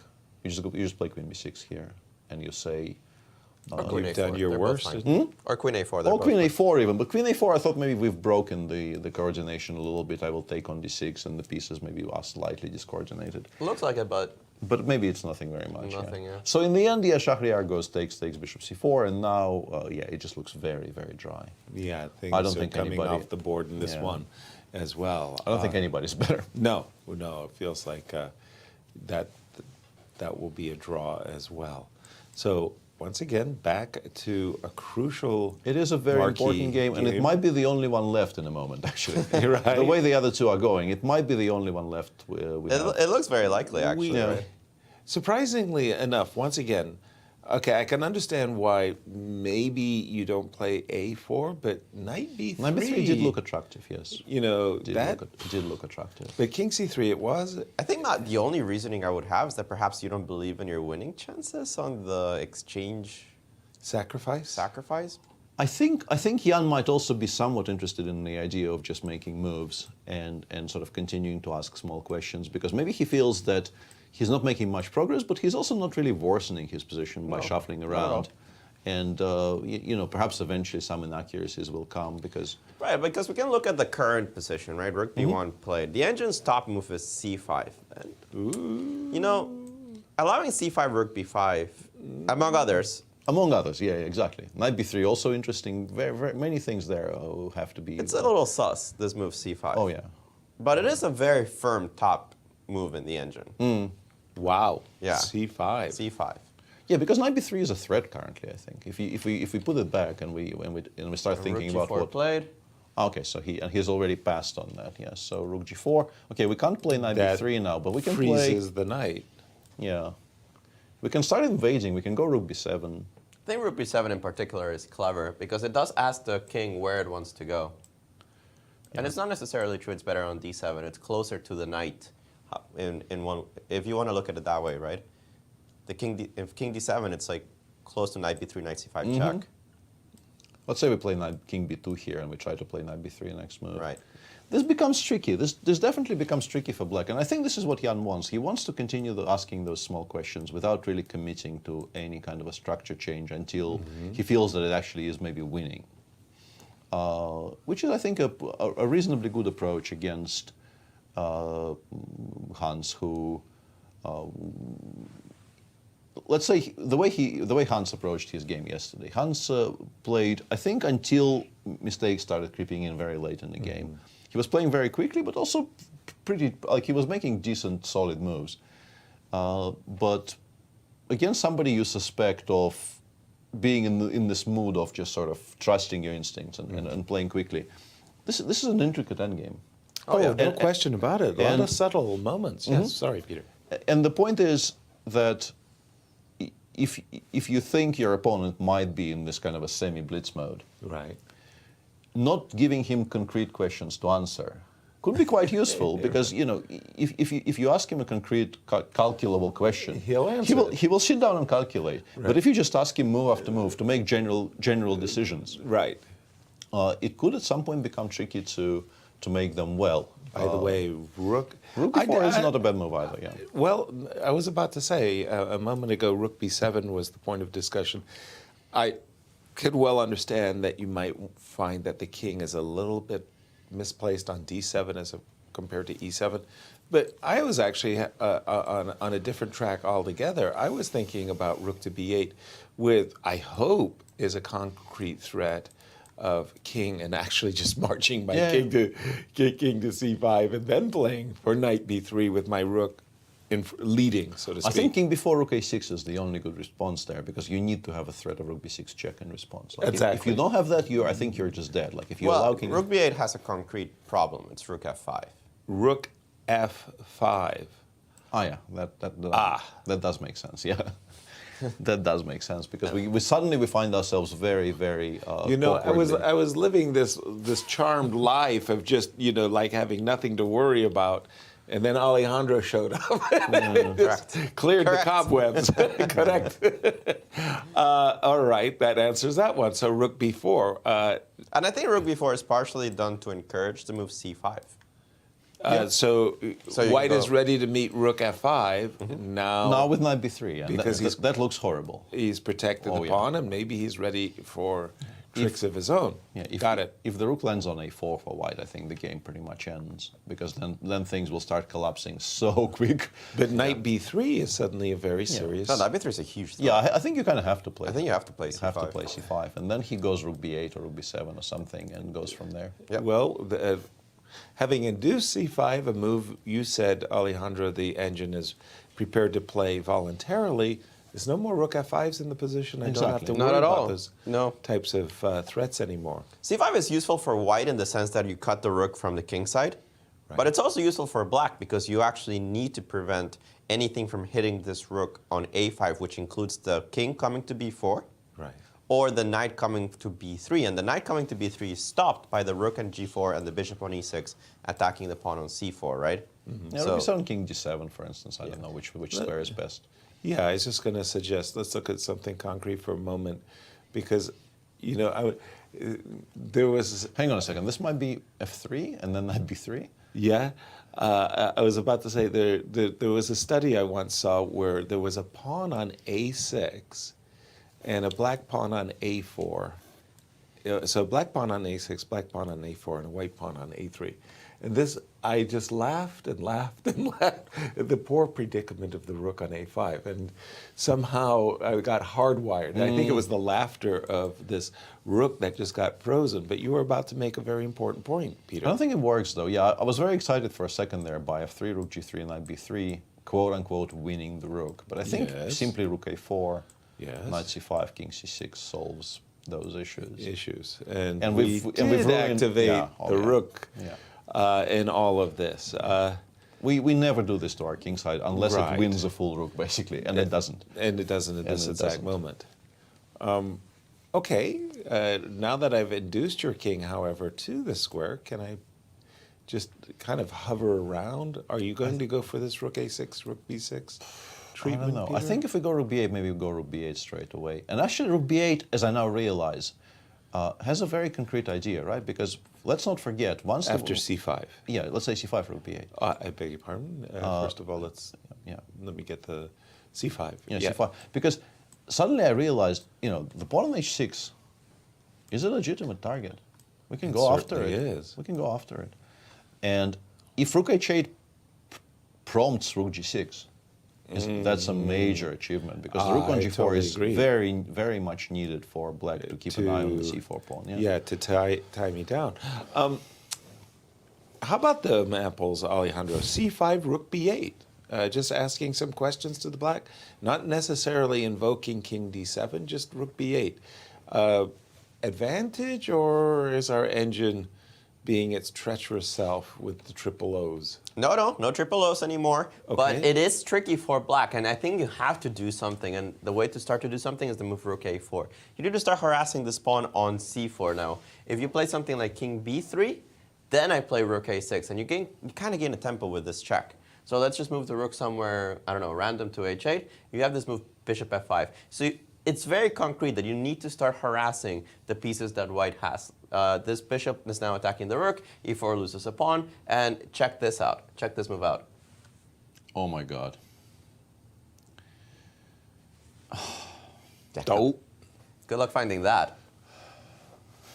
It's a perpet? It's a perpet if you take, because check, you need to defend the rook. Right. If you go a3, check. If you go here, check. If you defend this way, check. You have to take, and I take, and now I have counterplay on the second, which is enough for equality, even though even getting here is not so obvious. Right. You still lose h6. There's still now there's battle between this pass pawn and this pass pawn as soon as a2 is taken. Very hard stuff to imagine, especially all the way here. So there is concrete play. There are tricks for the black side as well, but they're very, very, very concrete. So it's not a position where we can talk about generalities, because in generalities, the white is just winning. If you can unravel this, it's over. Right. But there seems to be just about enough for black to keep creating things, create threats, create a trick, create a trap that white isn't fully able to unravel according to the engine. My trainer, Nikolai Minev, kind of drilled into me that if your position is relying upon tactics to save it, it's likely you're strategically lost. Yeah. But I find that engines very oftentimes rely upon tactics, especially in these endings, and they save themselves just by having moves like rook d4. Yeah, bishop I f5. think if you replace lost with very dangerous, there will be a sort of universally understood obvious truth. You subscribe to that right away. But definitely one of the things that engines taught us in the past, I don't know, 20 years is that margins are a lot wider than we thought. That positions which look indefensible really aren't in a lot of cases. Like we've all learned by analyzing with engines that if you can summon enough precision, a lot of things which would just be written off as unplayable are still defensible and perhaps are now even being defended, because I think even psychologically people have started approaching defending difficult positions much, much differently, because you get a new burst of confidence through knowing, through experience of watching and analyzing with engines and realizing that you're not getting mated right. if you play well. Know this endgame can be held if you pay attention move after move after move. Of course, it's very difficult because that level of precision is not very easy to summon, even like for short bursts. Right. But yeah, I mean, there's definitely been a shift in how people approach defending difficult positions. C5 on the board, yeah. On the board, and everything else did look kind of losing. If you allow knight b3 unimpeded, it really started to look extremely, extremely sad. This is like an example. Where am I putting my rook, Peter? Well, you're in trouble wherever you put it. Like if you put it on a6, I might be tempted to go a4, a5 and tell you, could you please wait? Well, I'm about to play rook b6. Though. Oh, yeah, okay, that's fair enough. Even that, though, like if I play a4, rook b6, a5, I force you to take on b4 in exactly the way I would like, right? Right. And then like king c5, knight d4, like this starts looking hopeless. Totally. Right. So yeah, c5 did feel like it was absolutely necessary, and Hans did give it the appropriate amount of thought and did play c5. And now we're choosing between rook b8, rook b7. I don't know which one is stronger. Yeah, I mean, rook b7, I do induce king c6, king d7, but then again, maybe I give your king a good outlet on the c6 square. Therefore, I find myself more, I don't know if intuitively is right, but I find myself drawn to the immediate rook b8. All of these are difficult to judge, but yeah, it exactly. feels strange to force black to play king d7, king c6, because it does feel like c6 arguably is maybe the best square for that king. You're on the doing entire something board, there, right? Why am I putting your king on a good square? Yeah. So it remains a very kind of a difficult to judge endgame. And Jan has played something. I think it's rook b8. He's played rook b8. He has. He's played rook b7. Sorry. Yeah. Rook b7. Okay, so Jan disagrees. My guess would be is that like he feels that if there is to be a race, if let's say our plans in the future at any point do include rook b8, rook h8, then maybe want your king on c6. Exactly. Getting a king further away from the h-pawn will make sense for those races specifically. That's looking very, very deeply into the position. Once again, imagining just for a moment that white ends up in a situation where he ends up capturing this pawn, black, for whatever reasons, ends up capturing something pawn of his own, and there's some kind of a race with the h-pawn versus the c-pawn. Even very simply, f6 will be hanging. Like if we imagine taking on h6. Just very simply, like if we imagine some kind of a scenario where the rook takes the whole circumnavigates the globe, there goes rook h8 with king h6. once we get there, with the king away from the e7 square, f6 is hanging, which might win us a tempo. And that might be an important tempo in the general scheme of things. It's been my experience that every tempo is important. Rook b4, c5, rook b7, rook b7 on the and board. king d7 already played. This is, by the way, move 33. They've been they've not really been lagging. Jan, as usual, however, still does maintain a good clip on the clock. He's got 51 minutes. And rook b8 played very, very quickly. To the 33 of Hans. Yeah. Now, again, structure being as terrible, that's why we're thinking that if white ever gets in a situation where black goes on the defensive with rook h8, rook g6, it's terrible. It's just terrible. I don't think this position is defensible passively. I really do feel that the moment we force black to switch to the passive defense, we've more or less won here with white. But okay, which kind of begs the question: rook a4, rook a6 once again, I guess. Should I be doing something with my rook on the a file, Peter? Yeah, either rook a4 or rook a3 check, as you're saying. You're trying to provoke king b2 and then going back to a6, creating this idea of. Is this altogether terrible? Maybe I'm leaving that as well, yeah. Well, I'm leaving all kinds of pawns vulnerable, aren't I? Yeah, I'm not sure about this, because I can even go rook a8, rook takes a7 first, and then kind of that's reconsider. the pawn that I really don't want to lose, right? Yeah, I don't know. So rook b8 on the board, and maybe this attempt at activity is too slow. But this whole idea of bishop f5 and rook d4, that was amazing. That was really, really, really funny. Can I do it this way, Peter? Rook a6, rook h8, bishop f5. Idea of, it's coming. Rook d6, yeah. Yes. Yeah, this is what I expected Alejandro to show us. A moment ago when he showed us rook d4, yeah. And then he showed us something else altogether. Right. Yeah, this looked scary, honestly, because rook d3 is such a tremendously strong threat. Right. It looked scary in the previous position we could be discussing, and it looks scary here. I mean, if I'm forced to play e4, I'm not convinced I'll be any better in that 4-rook ending.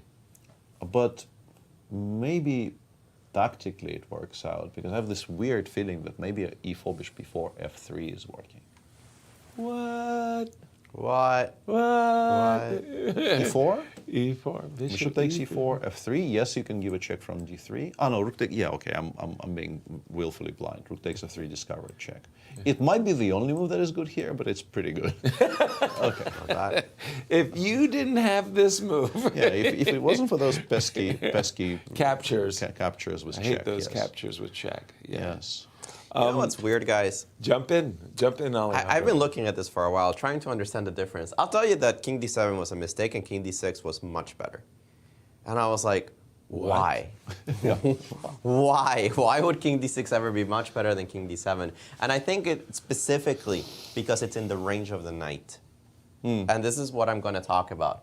King d7 was played, rook b8 played, and what happens if rook a6 here, bishop f5? And I thought rook b2, rook d6 actually looks like a lot of counterplay. But precisely at this moment, because your king's on d7, I can play knight b3. And if you take on c2, knight c5 is game over. Right. And if you don't allow me to take on c5 via, I don't know, first of all, it's not so easy to stop. I can just move my rook. Thereafter, in a very comfortable way. So actually, this king's very vulnerable. Bishop f5 just loses to knight b3 in this position. I mean, you still have king e7, and there's still some stuff to calculate, but it doesn't look good for black. So after rook b8, the engine thought for a while, and I said, you know what? Best move is king e7. Yeah, I don't think anybody does that. Yeah, good luck with that. I don't think anybody does that. But what else do you do? Because rook h8 is a huge threat. And precisely with the king on d7, we don't have the same variations as what we did with the king on e7. So in essence, this rook b7, rook b8 is actually very clever. The king is worse placed on d7 than it is on e7 because of the tactics. I think Nepo understood that very well. And Hans is the one that needs to figure out what to do in the next couple of moves. Because he is basically lost if you give me one or two moves here with white. Absolutely. Yeah, this much we know. Yeah, that this has become critical enough that if you make maybe one more imprecise move. White will just assume total control. So Meanwhile, in the other games, dead draw, dead draw between Shaq and Levon. Expect a handshake here pretty soon. And maybe even deader draw between these two guys. And the funny thing is, I think we've had this, like, there was a game in this tournament which ended in this exact bishop ending. I just can't remember which game that was. Like, this exact pawn setup happened in this tournament. Really? I think maybe Magnus on the black side in round 2 against, who was Magnus playing in round 2? Magnus played this tournament. Well, I mean, we know he hasn't, but still, who did he play in round 2? All right, he beat Jan. And then he drew very, very quietly in round 2, against Lev. And yes, that's right. No, they still had the A-pawns. I'm lying. Okay. But the final position of that game was basically this exact position with on A3 the king side. with A3 and A7. I remember added. that one, right? Yes. Yeah. Yeah. So I had the feeling I saw this on my screen, and I'm not entirely they're wrong. repeating, so let's just go for the handshake in this game. And there we go. And that, I believe, guarantees Wesley second place. In the Grand Chess Tour? And MVL third. MVL third? Yes. Okay. Don't see any scenario where that's not true. Yeah, Fabi is not in contention, but isn't Jan in contention? Not anymore, I guess. Yeah. I don't think so. Not with this draw. Can we bring up the GCT standings for a second, just to? I'm sure Alejandro is correct. Alejandro is pretty much never correct. For this one in particular, I don't guarantee anything. This is what I think. I did some quick numbers. Yeah. So because if Jan wins the tournament outright, which doesn't look impossible at all right this moment. He does get a bunch of points. But I don't think it's enough to take 13. Wesley. Jan was behind by quite a bit. But remember, he started so low coming in. Yeah. So he will be 16. He'll be on 29. Right. And Wesley with this draw. That's 9 points. Gets. He'll be tied for third, fourth. Why? I mean, Alireza is above him, and Jan will be above him. He ties for third, fourth. Sorry, he gets 7.5. So he gets 7.5. It's still enough. He'll be up by a point. He'll be up by a point. He'll be up by a point. So you are right. Yeah. So he gets third, and Jan probably gets fourth, but it's not enough. It's not enough, right? Yeah. Don't argue with winning coaches from St. Louis University. They will shame you. And this is another result. Shak has drawn against Levon Aronian. I think a lot of the interest of that game was left in the sidelines, but it was a fascinating opening. And that means we have one game left in the Grand Chess Tour 2022, waiting to see if Ian Nepomniachtchi actually takes the tournament clear first. Yeah, because the engines love his position more and more and more and more. No, this has gone off the rails for Hans, because now Rook H8 just basically wins the H6 pawn for not very much. Yeah, this just has to be winning, right? Yeah, I mean, you just collect on H6 and the Rook will escape. Like, if your plan is perhaps to, like, Rook H8, King E7, Rook takes H6, Rook G8, it does lock the Rook down for, like, one move, but then it will escape, I'm pretty sure. Yeah, unfortunately, the Rook on H5 is actually not a bad piece. Yeah, just go Rook H5, provoke F5, and once we're up a pawn, we might even, invest in E3, E4 somewhere, just to free that Rook up. No, Knight B3 might be winning. Many things at that point become kind of winning. The floodgates are open. Exactly in this position after Rook A6, Rook H8. Yeah. Important not to blunder Rook B6 check and the Rook trade. Right. After which we would not be better at all. Yeah. Do I have some ideas of Rook D6 and Bishop F5, Peter? Because I think we're like at this point we're pretty much always running into some Knight B3 shenanigans, because like I can actually start trading pawns because H6 is just by far the most important. Rook D6 maybe even the immediate Knight B3, frankly. Sorry, Rook D6. Just a sidestep, just a sidestep Bishop F5 altogether. So yes, you can take on C4, but like all of those endgames will be horrible because H6 is, I think, is just so much more important. Something like this. I'm putting some moves on the board. Everybody. Just take on H6. Yeah. Gosh, doesn't look right. Doesn't look right for black. I can't take advantage of the fact that your king... It's not that weak, and the Rook on G4 really isn't creating too much trouble for it. Rook H8 on the board, and Alejandro, I mean, Hans has been kind of in a spin cycle, and let's face it, this young man, the whole world's been jumping on the bandwagon. It's been very tough for him to concentrate on the second half of the tournament. He's in deep trouble here. Yeah, it might be redeemable at this point. That's a big pawn that he's losing on h6. None of the counterplay really works actually against rook d6. If we look at this position, rook d6 taking on h6 not so good because bishop f5, knight b3 not bad, but king c1 just consolidates everything. It's again the fact that this rook can't target the pawn on c4. Right. So I just go rook c3 against most things, like for example bishop f5, particularly in this position. Let's go of the attack on c4, so I can play either rook c3 winning or rook b2 winning, just defend the rook. h6 is going to hang next move. Right. That's pretty much it. So king c1, a nice consolidation move. It might be the only one to win super clearly, but it's That's a great clean. move. Rook d6, king c1, very impressive. Yeah, that would be a nice move. That would to be make, for sure. yes. But rook h8 on the board, and sorry, just remind me. I mean, Hans has gone into the spin cycle. He's lost a couple in a row. Has he? Not in a row. I think he made a kind of a. He Draw lost in between? round 6, and I think he made a draw in round 7 and lost yesterday. So he is on a half a point out of 3 stretch. Half a point out of 3. Yeah, it's tough. It's very tough. Coming into the event, I basically said as the lowest rated player, he's got this giant bullseye target on his back. And then the first 3 rounds, he played very, very well, of course, as we all know, and culminating with a fantastic victory over Magnus that precipitated this the bursting of the dam. And well, we all know where that goes. But rook h8 on the board, and Hans, as you can see on your screen, is studying the position. But in the meanwhile, we have our second place finisher in the Grand Chess Tour suited up, ready to go with Alejandro, and that is Grandmaster Wesley So. Wesley So literally jumping out of his seat to analyze some more chess here with us. Wesley, first of all, congratulations on your overall performance in the Grand Chess Tour. You got second place. How do you feel? Well, first of all, thanks for having me. And the reason why I want to look at other players' games is because I played so bad that I want to look at other games and not mine.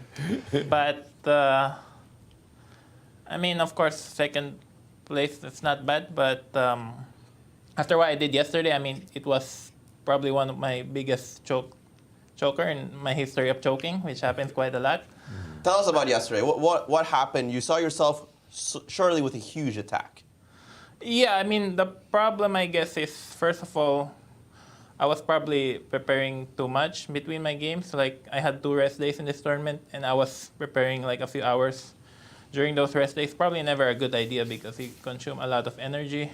Then you can get good position on the board, but preparation cannot really win you games. And I think Firouzja was playing badly in the beginning.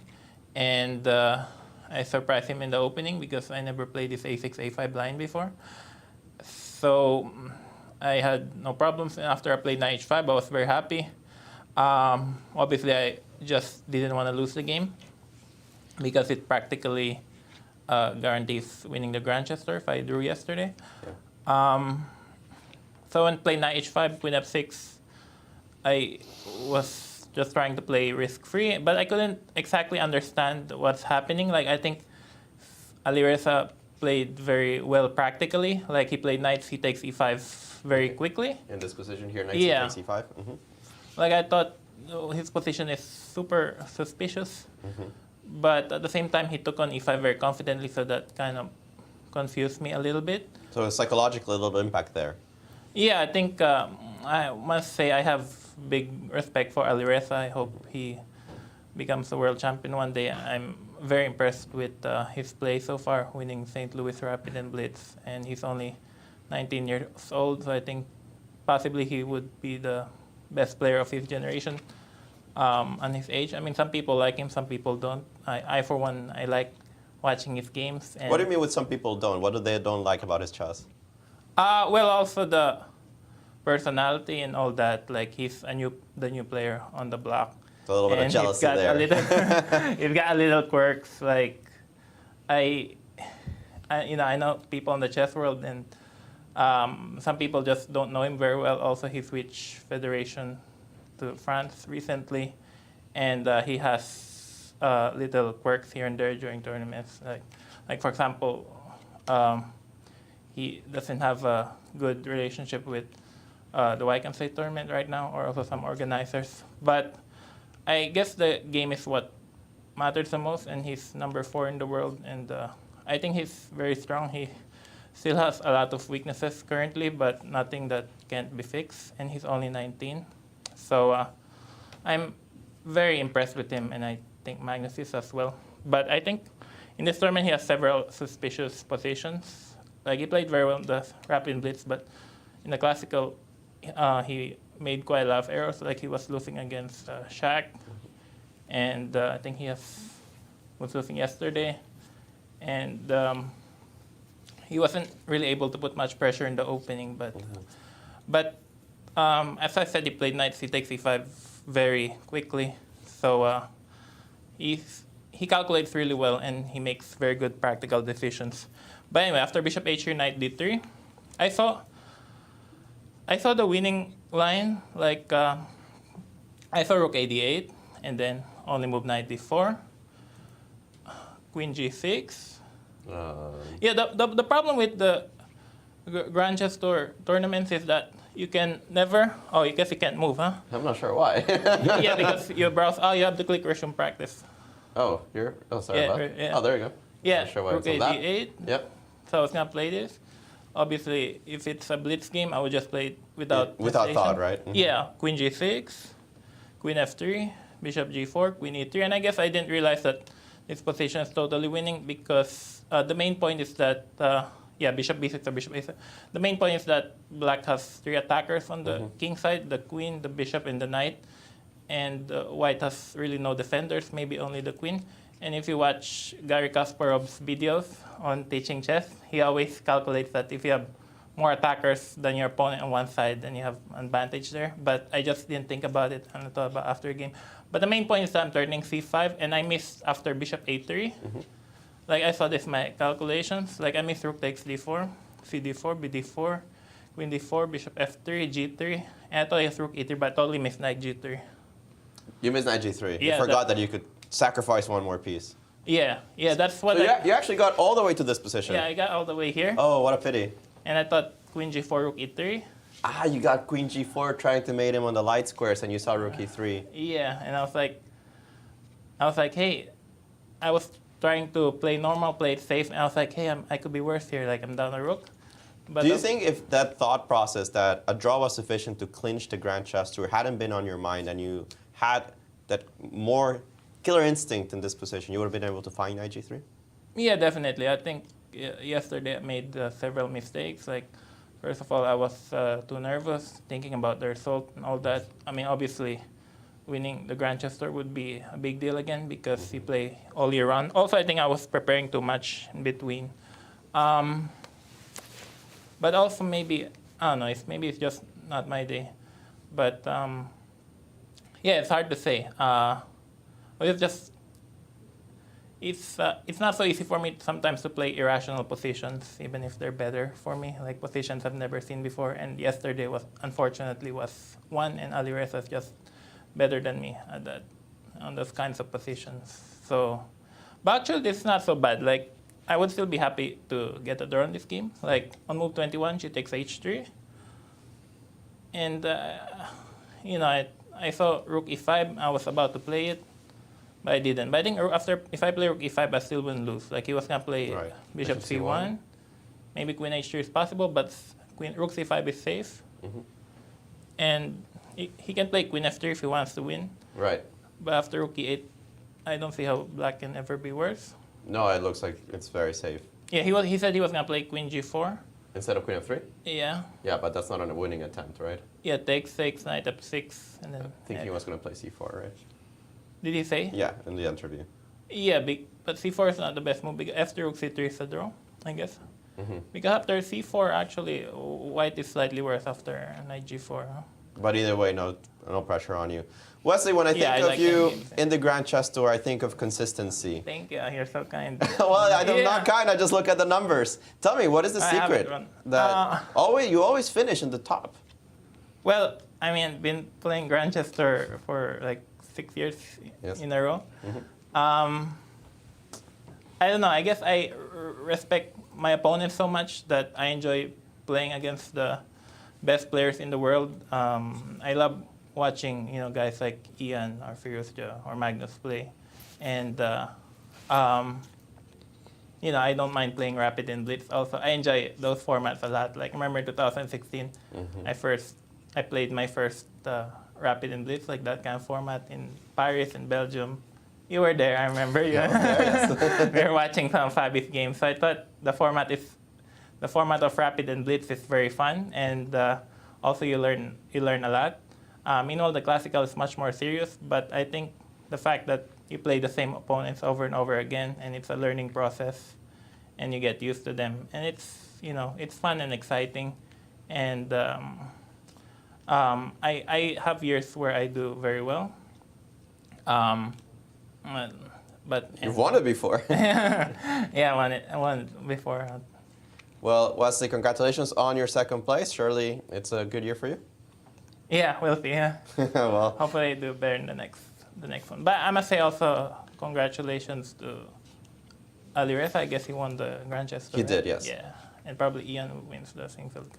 Well, we'll take a look as we keep our eyes on this game. It is the last game of the tournament and of the Grand Chess Tour. Jan seems favored to win. The Angels do give him a decisive advantage. Wesley, thank you for joining us here in the studio. Thank you. Wesley, just one quick question. As you may very well be aware, it's a tragic story, but I'm being put to work. I am being asked to choose the brilliancy of the tournament. And had you won yesterday in the style that you were showing, you would have been a very clear favorite of winning $5,000 in the brilliancy prize. Wait, but yeah. Because you what didn't, are you doing here? I've got to ask you, help me, guide me. I'm a judge along with Peter, but what was the brilliant game? What are the choices? What are the Any of the games played in the Sinquefield Cup. Yeah, but I mean, there are 40 games. I mean, so what are you thinking? The Niemann game? We were thinking Alireza versus Levon from, I think it was round 2? Round 3, yeah, that's I think. interesting. Or 4, yeah. 3. What else? Yeah, exactly. This is No, I mean, that's interesting. Like, Alireza played perfect moves there and sacrificed a piece. It was not perfect, but it was a very fun and exciting game. Yeah, there was one particular move by Alireza that was very questionable, and the rest was very good. Yeah, the thing is, like, when Levon played G5, the game was pretty much over, and Alireza just played very confidently, sacrificing a piece. Let's see, what other games are there? What other candidates? I mean, I could name a couple. That's what we're asking you to do. I had it on a piece of paper, but there really isn't very much else apart from that game. I really don't know where. It feels to me that Jan is trying some kind of a very, very elaborate level, which kind of makes you praise Alireza some more. That was my feeling about what Yasser was attempting to do. But by the way, yeah, mine was on screen. Alejandro's wasn't, but there is a bunch of surprise Pikachu faces in the studio right now because Jan declined to take on H6 for reasons which I can only describe as reasons. Yeah, maybe he just wants to reach move 40, you know, also it's been a long tournament. He has 50 minutes. I don't think he needs to reach move 40. That's before. That's before, yes. I think he's okay. Yeah, he wants to reach an hour 30, huh? Yeah. So yeah, I'm not sure what's going on here, and the prediction that Jan will win this game has become a bit trickier in the last 5 minutes. I guess or so. if you take, he's worried about Rook G8, trying to trap the Rook. Yeah, but it's... Yeah, we looked at this, but even after E4, we thought he's just doing great. Oh yeah, E4 is very. Yeah, E4 is very strong once you see it, but it's also very. Yeah, this is very concrete. I guess that's why we have first game in a rook row. E4, yeah, it's very clean. So this is the current position, but now the rook is in the 6th rank, so you can defend the pawn. Yeah, the problem, Black has so many double pawns. So many double isolated pawns. Yasser. Yeah. We're going to force Yasser to take this with Black. No. We'll save that for the ultimate moves. Wesley, we have a number of people right behind you, I know, ready to come. Thank you so much for joining us, and congratulations on your second place in the Grand Chess Tour. Yeah, thank you so much to everyone who made the Grand Chess Tour possible. To you guys also. Thank you, Wesley. Thank you, Wesley. Okay, we are confused. Come on, what is going on? Yeah, Why didn't I really takes don't understand H6? this. Yeah, Come on, Peter. I really liked the patient way he was playing until then, and actually, once the rook landed on h6, if we go through the game a little bit, the rook Right. landed on h6 on move 36. Yeah. And then he spent two tempi playing a2, a3, and rook c2, c3, which I thought was very, very clever, because you do want to stabilize as much as possible on the queen side before you go in and allow this rook h6, rook g8 setup. Right. But then you have to take on h6. Exactly. Eventually you have to, this whole threat is stronger than the execution is kind of bunk. Take it to the next level. Yeah, this is a bunk science. And, so you like this whole right here. Yeah, a3 very nice, restricting the rook. Yeah, f5 nice. rook c3 I still like. Very, very good. But then just take the damn pawn. Now it's time to collect the harvest, and it had to be this move rook g8 that put him off, Peter. And then we were looking at e3, e4. Yeah, e3, e4 looks logical. You could play, I'm guessing, rook h5 first and then e4, but there's no particular reason to even wait. There we go. And as we continue to battle between ourselves, let's jump back to Alejandro as Linear Dominguez is with Alejandro. Welcome, Linear. Linear, welcome to the studio. A long Grand Chess Tour. What do you feel about your results? Well, I did quite well in the classic part, but of course, I didn't do so well in the Rapid and Blitz, so that's something to work on, I guess, because I felt that in the classical tournaments I was having my chances, and even in this tournament, of course, I feel that I should have done better because I just didn't convert three clearly winning positions. So in general, I was feeling quite okay in the classical, but yeah, not so much in the Rapid and Blitz, unfortunately. I have to say, after your game against Fabi, where you were losing but managed to save it, it felt that the theme of the tournament was Linear almost won. Yes. What was missing for you to get those full points? Yeah, I don't know. I guess I was lacking a bit of energy, especially because I was playing long games most of the time. And just, yeah, at the end, I mean, it was a bit unfortunate because, I mean, in some of the games, like yesterday, for example, it seemed that I was doing everything okay, but then at the end, I was just missing the last part. And but I think, yeah, the probably lack of energy was crucial in my games. I know that yesterday Peter Svidler saw you in the street and he couldn't help himself but to ask, what you chose in this particular position a random move? I play King H3 without realizing that King H4 loses. I don't know what I was thinking, but yeah, it's just, I mean, it would have been really painful to lose that way. So I guess, I mean, I was actually happy when Peter told me that, at least something that I can be happy about. Like a little positivity from the game, right? Yeah. It was a crazy queen endgame, but it definitely felt that you had it in the bag. Right. How do you recover from these positions where you're not winning, they must take a toll on you? Yeah, I mean, it's really unpleasant, at least for me. I mean, it's sometimes it's even more unpleasant than to lose a game, just to spoil some completely winning position, because the feeling of a missed chance is really annoying, and it stays there for some time. But on the other hand, I of course try to look at the next game, to look at the future. I mean, I came to realize at some point that you don't have to be so dramatic in chess, or it's just, of course you will miss chances, you will miss huge chances, and sometimes you will get lucky. So it's better to try to be a little bit pragmatic. So that's what I think of. It's still kind of annoying, but I mean that's at least what I try to do, and just try to keep going. Spoken from a lot of experience, Linear. You are the leading player to come from Latin America. Speaking of the future, tell us what's in store for you. Yeah, well, I still have some exciting tournaments this year. First of all, the 960, which is always fun, Then the U.S. Championship, of course, it's a big event. I'll try to be ready for that. And then also some online tournaments as well. So still some chess to be played. Well, Anir, you've always dazzled us with your theory. We certainly look forward to seeing more of your games here in the 960 and, of course, in the U.S. Championships coming up starting on October 5th. Thank you for joining us here in the studio and on your results here, especially in the classical side of the Grand Chess Tour. Thank you. Indeed.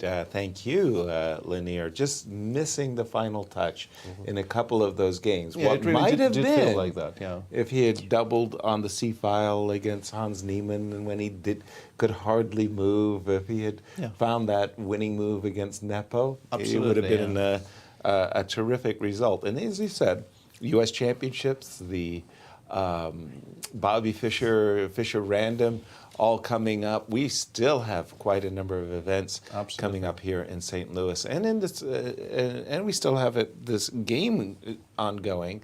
King C2, B2. Peter, did the failure to capture the H6 pawn spoil things, or is it still? White is still better, but I think good? now there's a very, very big question mark over how we're making progress, because Black has sort of is back to being somewhat stable, right? Black really doesn't have any threats anymore. The situation where we got the moves A3 and Rook C3 and really, really stabilized our situation on the queen side. The queen side is really not in any danger anymore. Exactly. But I mean, A7 has been covered. C5 is difficult to attack because C4 is always hanging, and we didn't take on H6 when we could. So now maybe we will not be allowed to do it again. But we do have another interview, so let's go to Alejandro to Shaq. Always a fun player to watch. Shaq, you definitely brought fun to the game, but didn't score as many points as you would like. How do you rate your performance, not only in this tournament, but in the Grand Chess Tour? Of course, it was not very good tournaments for me. I mean, all tournaments I played not very well. I think it's a big problem for me. I played too much this year, and I just was very tired. I missed many moves, many games, and in this tournament, and it was last for me. I mean, last thing is how I lose is Alireza. I mean, absolutely a very good position. I lose in 2 moves or 3 maybe. Because it's very strange for me. I think I just was very tired, and I blundered too much. You said that you're tired. You've been playing a lot of tournaments, not only the Grand Chess Tour, you of course also played the Olympiad. What are you going to do in the next few months? Will you also have a full schedule of tournaments, or will you take some rest? Okay, I have some contracts, tournaments. Of course, I will play all my tournaments which I agreed, but it's a problem. Really, I played too much. I say, I mean, I calculate. I mean, just 2 weeks ago, I will play in this year about rapid classical and is like Magnus Tour. Is altogether is about 300 games. In just classical and rapid without counting blitz? Rapid blitz, I mean also, I mean the Grand Tour blitz rapid, and I played only Grand Tour blitz rapid and also Magnus Tour. I think 4 tournaments or 3 or 4 tournaments. And also I played classical chess about 70-75 games. It's also it's a lot. I mean, you play every time in the very high level. Every time your opponent is very strong, and after some moments I just play any moves in opening because everything is finished and no home preparation is like hotel preparation now. It's absolutely very bad openings, and I will try not to eat till next year, and I will try to next year to play not too much like this year, just relax, preparing for chess and enjoy from life. Do you feel that this is one of the main differences between you and these teenage players who never run out of energy? I mean, normally I never miss or play like I played against Alireza. I mean, I got a very good advantage and I just lose in 3 moves. And normally, you know, I miss every move after take pawn. I don't know. I mean, it's just it is only my fault. I mean, it is. Because when it was COVID, we not play chess. After COVID, I think, okay, I miss chess, I need to play chess, I will play all tournaments, why not? But okay, when I start to play all tournaments, I agree, I mean, to play all tournaments, and now I see it was a big mistake, and I'm really very tired, I am very happy. Tournament is not finished for me like catastrophic. I mean, just as -2 is absolutely normal results like super tournaments like this, because it's not catastrophe. I'm just very bad results, yeah, of course, but it is not catastrophe. And I will think what to do, and I will think how to back. Well, Shaq, we of course love you to have you back. We'd love to have you at your peak because you're such a fun player to watch. Thanks for joining us here at the Grandchester this year. Thank you very much. Good luck. Thanks. Thank you, Shaq. One of those, you can play too much, Peter. Too much of a good thing Absolutely, can really ruin you. And as he said, I like that, hotel preparation. That was a very, very good soundbite. Yeah. No longer home preparation. This is hotel preparation. 360 games. That's a bit much, honestly. That's a lot of games in 1 year. What was maybe your maximum number of games at your peak? Like that I've never really calculated, but maybe 100. No, I'm sure I played 150 in some years, but I mean, there's a big difference between 150 and 300. Yes, I think, you know, including Rapid and Blitz, like 150 is manageable. Maybe even 200 is manageable, but 300 is like way, way, way too much. Brutal. And we have another interview with Alejandro.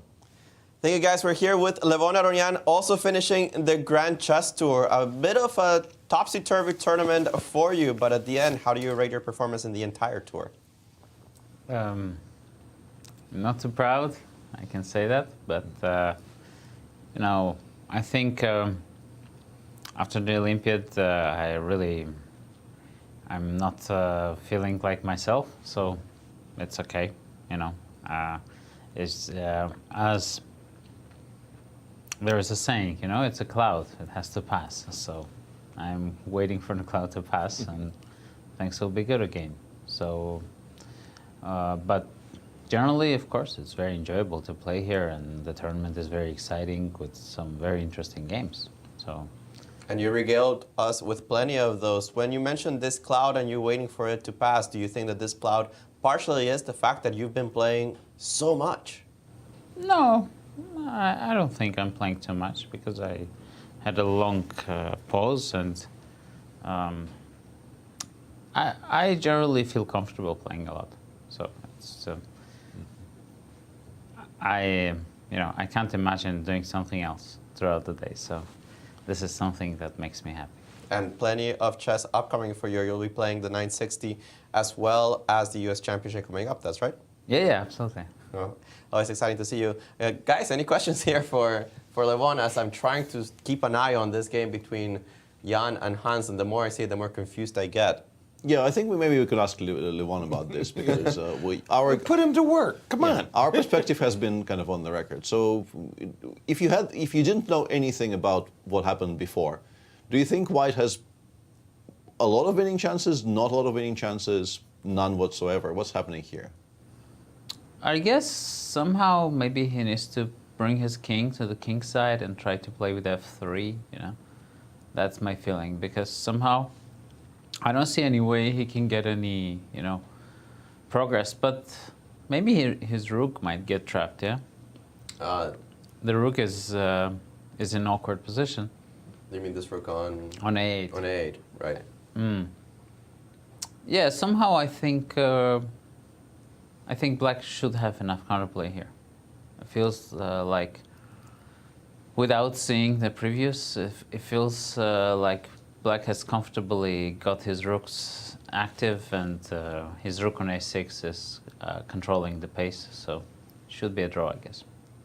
Yeah, draw seems favored. The Engines also dropping the evaluation, and that would give us a playoff, an exciting playoff here for the Sinquefield Cup. Of course, the Grand Chess Tour has been taken. Tell us a little bit about this newcomer to the GCT. Alireza Firouzja comes into St. Louis blazing hot, destroys the St. Louis Rapid and Blitz, there's no other way to put it, and then performs very well here, takes the GCT. Your thoughts on him? Oh, he's a brilliant player and a player who doesn't get discouraged. And he's a great fighter, so it's very exciting to see somebody who plays fighting chess to, perform well. It means for me personally, I mean, I'm more of the romantic players, so it's good to see somebody who's doing something similar succeed, and it gives me hope. Hope in what sense? Well, if you can play romantically and maybe slightly incorrect, that it means this chess is not all pragmatic, So chess is still very much a game where you can take a risk and achieve success. Do you think his practicality is what is currently setting him aside from some of the other players in this tournament or some people from his generation? I think he's very impractical. That's what I mean. And that is definitely setting him aside from other players. So it's his comparative advantage. Comparative advantage. Well, Levon, thank you for joining us here in the studio. I know it was a topsy-turvy Grand Chess Tour, but certainly hoping to see you in the next year's edition and very soon in the U.S. Championship. Thank you very much. Quick question for you, Levon. Quick question, but maybe a difficult one to answer as well. World champion Magnus Carlsen has abdicated his throne. He is not going to be playing anymore in the FIDE World Championship cycle. Does this motivate you or the reverse? Does this disappoint and depress you? It doesn't matter for me, actually. It's if I regain my form, I don't care who I'm playing. I'm always excited to play against anybody. So it's not that I think Magnus is unbeatable. There you go. There you go. Thank you for that insight. Thank you, Levon, and good luck to you in the Fisher Random as well as the U.S. Championships. We'll be calling the action. And still, Peter, we have this one game remaining. Jan draws the game. We want to inform everybody there will be a playoff later today between 6:30. Yes. We even know when, which is 6:30 doesn't probably give too much information to our viewers. That's in 2.5 hours' time, pretty much. And do we know what the tiebreaker is going to be, by the way? Is it the two 20-minute games and then the blitz, or is it something else? We can find out. Perhaps Alejandro already knows. I think we have a graphic. Even. That would be good, yeah. See how I like throwing the production crew under the bus. There you go. They always produce. You threw them into a tizzy. There you go. Playoff scenario. If two players tie for first, we play a rapid double round. Okay, That's basically a two-game match. What are you doing there at the truck, man? Rapid double round robin, two players. It's nice. A match. It's a match of 10+5, 2 games, one with white, one with black, still tied. We go straight into the Armageddon. There is no blitz. And 3 players cannot tie. No longer relevant because Wesley did not win today. So yeah, the top part of this graphic is the relevant one, and it is basically a 2-game 10+5 match. And if that ends 1-1, we just go straight into the death match, yeah. The Armageddon death match, there it is. Well, and that will be coming up if this game that is ongoing does go into a draw. And, which is a big if. I mean, this is still far from over. Oh, absolutely. Yeah. Absolutely. And we just saw, again, kind of a lot of toing and froing. Yes. Not too much, but we had just seen a moment ago Hans played the move bishop to d7 and then back to e6, yeah. Which the engines actually kind of severely disagree with compared to the best move in the position. No. It went from zeros to +1 for, in my opinion, no apparent reason. Well, I mean, there is sort of a reason now. If we can go back to the position just to move prior, yeah. And the engines were very adamant that after king b2, you're supposed to go rook g6. Rook and you can G, actually, I think, G6. you can actually logically understand why that is, because with the setup with a3 and rook c3, the rook on g4 really isn't doing very much attacking the pawn on c4. No. And there's always those f3 issues too. as well Sorry. as that as well, yeah. So, you know, bringing it over to, let's say, d6 or b6 and generating counterplay via frontal attacks towards against the white setup is just a lot more sensible, and also just very tactically. He's played bishop e6. Jan blitzed out rook h8, which is the best move. It is. Yeah, and now h6 is hanging again. Right. And if you play bishop d7 again, you Yes. are allowing knight b3. Which is what we've been aspiring to do. And suddenly there are once again questions for you to answer, because you're currently not attacking the pawn on c4, you're definitely not attacking the pawn on a3, and things will start getting shed. Like you can play rook b6, I will go king c1. Okay, if I rook just, c6, rook a8, I think is very awkward. This is what I'm very facing. awkward. Yeah, and you start getting slightly like torn apart here, and slightly torn apart. Somewhat torn apart, yes. Drawn and quartered was not something that we wanted back in the day. This is still not as big of an advantage as Jan would have had if he just snapped on h6, move 39. I'm still kind of flabbergasted this didn't happen. It's the whole knight b3 activation that I'm very, very excited about once that knight gets in the game. Rook d6 on the board. We're expecting king c1. King Peter? c1 and king c2, I don't know which one to choose. Both look logical. It becomes, I think... Dark squares, Peter. Yeah. It's a light squared bishop on the board. You know how it goes. Yeah. You know King the c1 drill. already played, yeah. I mean, Jan is definitely making a bit of progress here, but yeah, you just keep on coming back to that decision to not do what your entire plan seemed to be culminating in. We do have a move after king c1. It came Bishop rather quickly. d7. Yeah, they're playing very, very quickly. I'm pretty sure both of them are still not out of the first time control on the clock, despite this being move 47. I mean, Jan definitely has 43 minutes from the first time control, but I think Hans also hasn't run out of his first 90 minutes. Yeah, they've been playing at a pretty fast rate. I'll get there, Peter. Knight b3? Knight b3 definitely. There are also other moves available here. The engine, for instance, on my screen, and in this game I've just given up, and I'm at least inquiring what it thinks. Apparently a3, a4 is strong again forward. A3, a4. Yeah, unplayable move. I don't think. Considering the positions in which he hasn't played it already, wouldn't have crossed my mind. I don't think you're playing it here. It just feels very, very strange. But the point being that any captures, you've got rook a3, I think is strong. And you're activating your rook. And in more general terms, it seems like we are pretty much always interested in getting that pawn to a5, because taking away the b6 square from the rook is just a huge achievement. Wonderful. But yeah, I think a4 is a very, very difficult move to even consider in this position. It's not the only one that gives a bit of an advantage to white, though. But knight b3? Knight b3, yeah. You'd go back? I don't know. I don't that know doesn't look right. It doesn't look right at all. I don't know. Like knight b3 for some reason isn't the suggestion. I've been trying to actually, understand why. You actually use the brain for a change, and the brain says no. No. So maybe it is bishop b6 simply. Wow. Maybe it is actually just bishop b6. All right, Peter, we are going to take a break, but when we come back, we will have the exciting conclusion of our one remaining game, and will there be a tiebreaker in a playoff? We'll find out soon. We have a clear winner. We'll find out soon.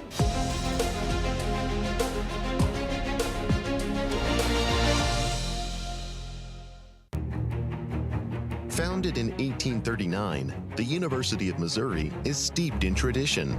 The recently founded Mizzou Chess Program is a partnership between the University of Missouri and the St. Louis Chess Club. Collegiate chess has been experiencing a meteoric rise at the national level. Through its tradition of excellence, Mizzou has always strived for the best. Mizzou Chess is working towards raising the bar by bringing our institution's ethos of respect, responsibility, discovery, and excellence to the chessboard.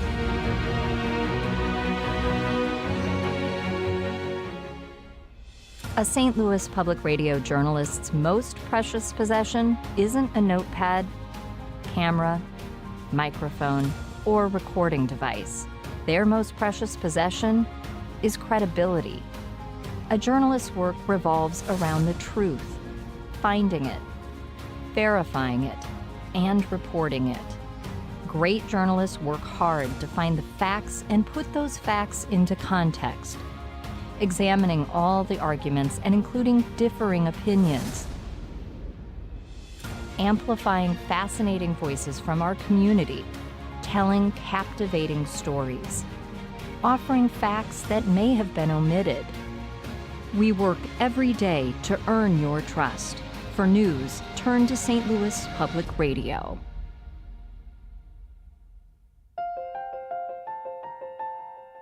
St. Louis University is celebrating its 200th anniversary. Offering world-class education in the heart of St. Louis, SLU attracts students and professors from around the globe.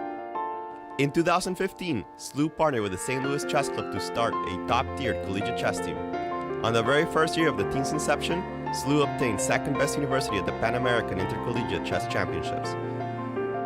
Higher purpose, greater good. St. Louis University.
Hello and welcome back. And as I assume you have seen on your screen there, this was probably not the most perfectly timed break ever in history of this show, because we kind of expected it to be ongoing and long-going, actually. It's not the case, Peter. Yeah, it seemed like it was a safe moment to take a bit of a breather. But Jan, after King C1, Bishop D7, chose basically a move that is a bit of a draw offer, because I don't think you can miss Bishop A4. No. It's what he's played Bishop D7 4 pretty much. Right. If we, and once again, we're watching the conversation. Yeah, they're obviously it's been a confusing endgame for both of them. I'm pretty sure that they haven't really oriented themselves perfectly well.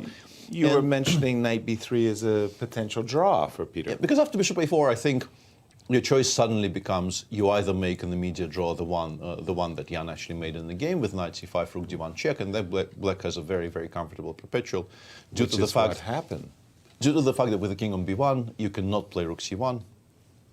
That loses the Knight on C5, right? Rook D1 check. You can avoid the perpetual, but that costs you the game immediately, so it's not a very good idea. And then it's just a very, very comfortable draw for Black. Or you can maybe after Knight B3, Bishop A4, you can play Knight D2 back.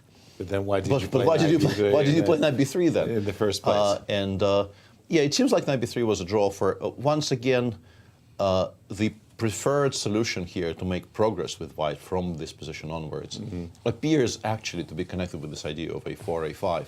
And as we keep on mentioning throughout the broadcast, it just seems like this idea was very much off the radar for Jan, and we can't really blame him all that much. It's a very difficult move, in particular here, where I personally would have found it very difficult as well, A4, A5. But I did like what Levon Aronian was suggesting, which was maybe you can bring the king over to the king side, and maybe on a very, very good day, prep F2, F3. I mean, it would have taken a lots of steps, Peter. It wasn't a layup, but the move A4, A5, you know, it just never seemed to be. This is never easy. Yeah, this is never easy, and this is really the story of this entire endgame. Is that I think really the way Jan played it, he played it kind of excellently well, but also I think without the belief that he was much better, even when he was.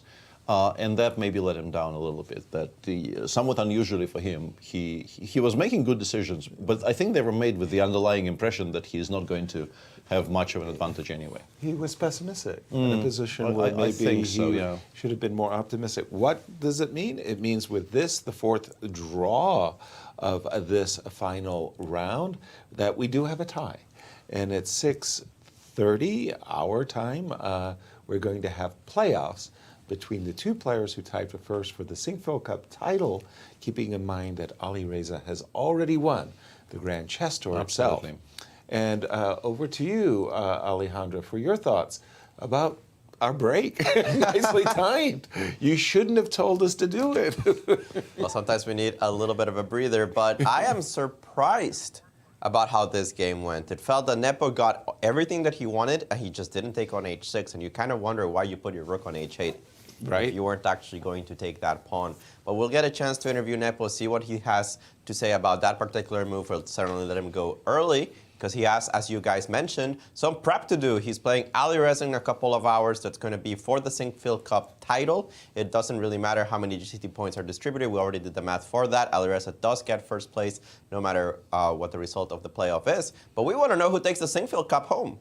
Right, exactly that. And this is the moment, Peter. It really is. A3, F5, a bit later even, Well, right here, Rook H8, Rook. Yeah. I like A3. I don't mind A3 at all. You don't mind A3? No, I don't mind it. I also don't mind Rook C3. I think getting as prepared as possible before snapping on H6 is good. But now you take. Now's the time. Now you take. And then we were interviewing, I believe it was Levon, or no, but that was the early interview. And I saw Rook H8 B8 on my screen in this position, and I just went, what?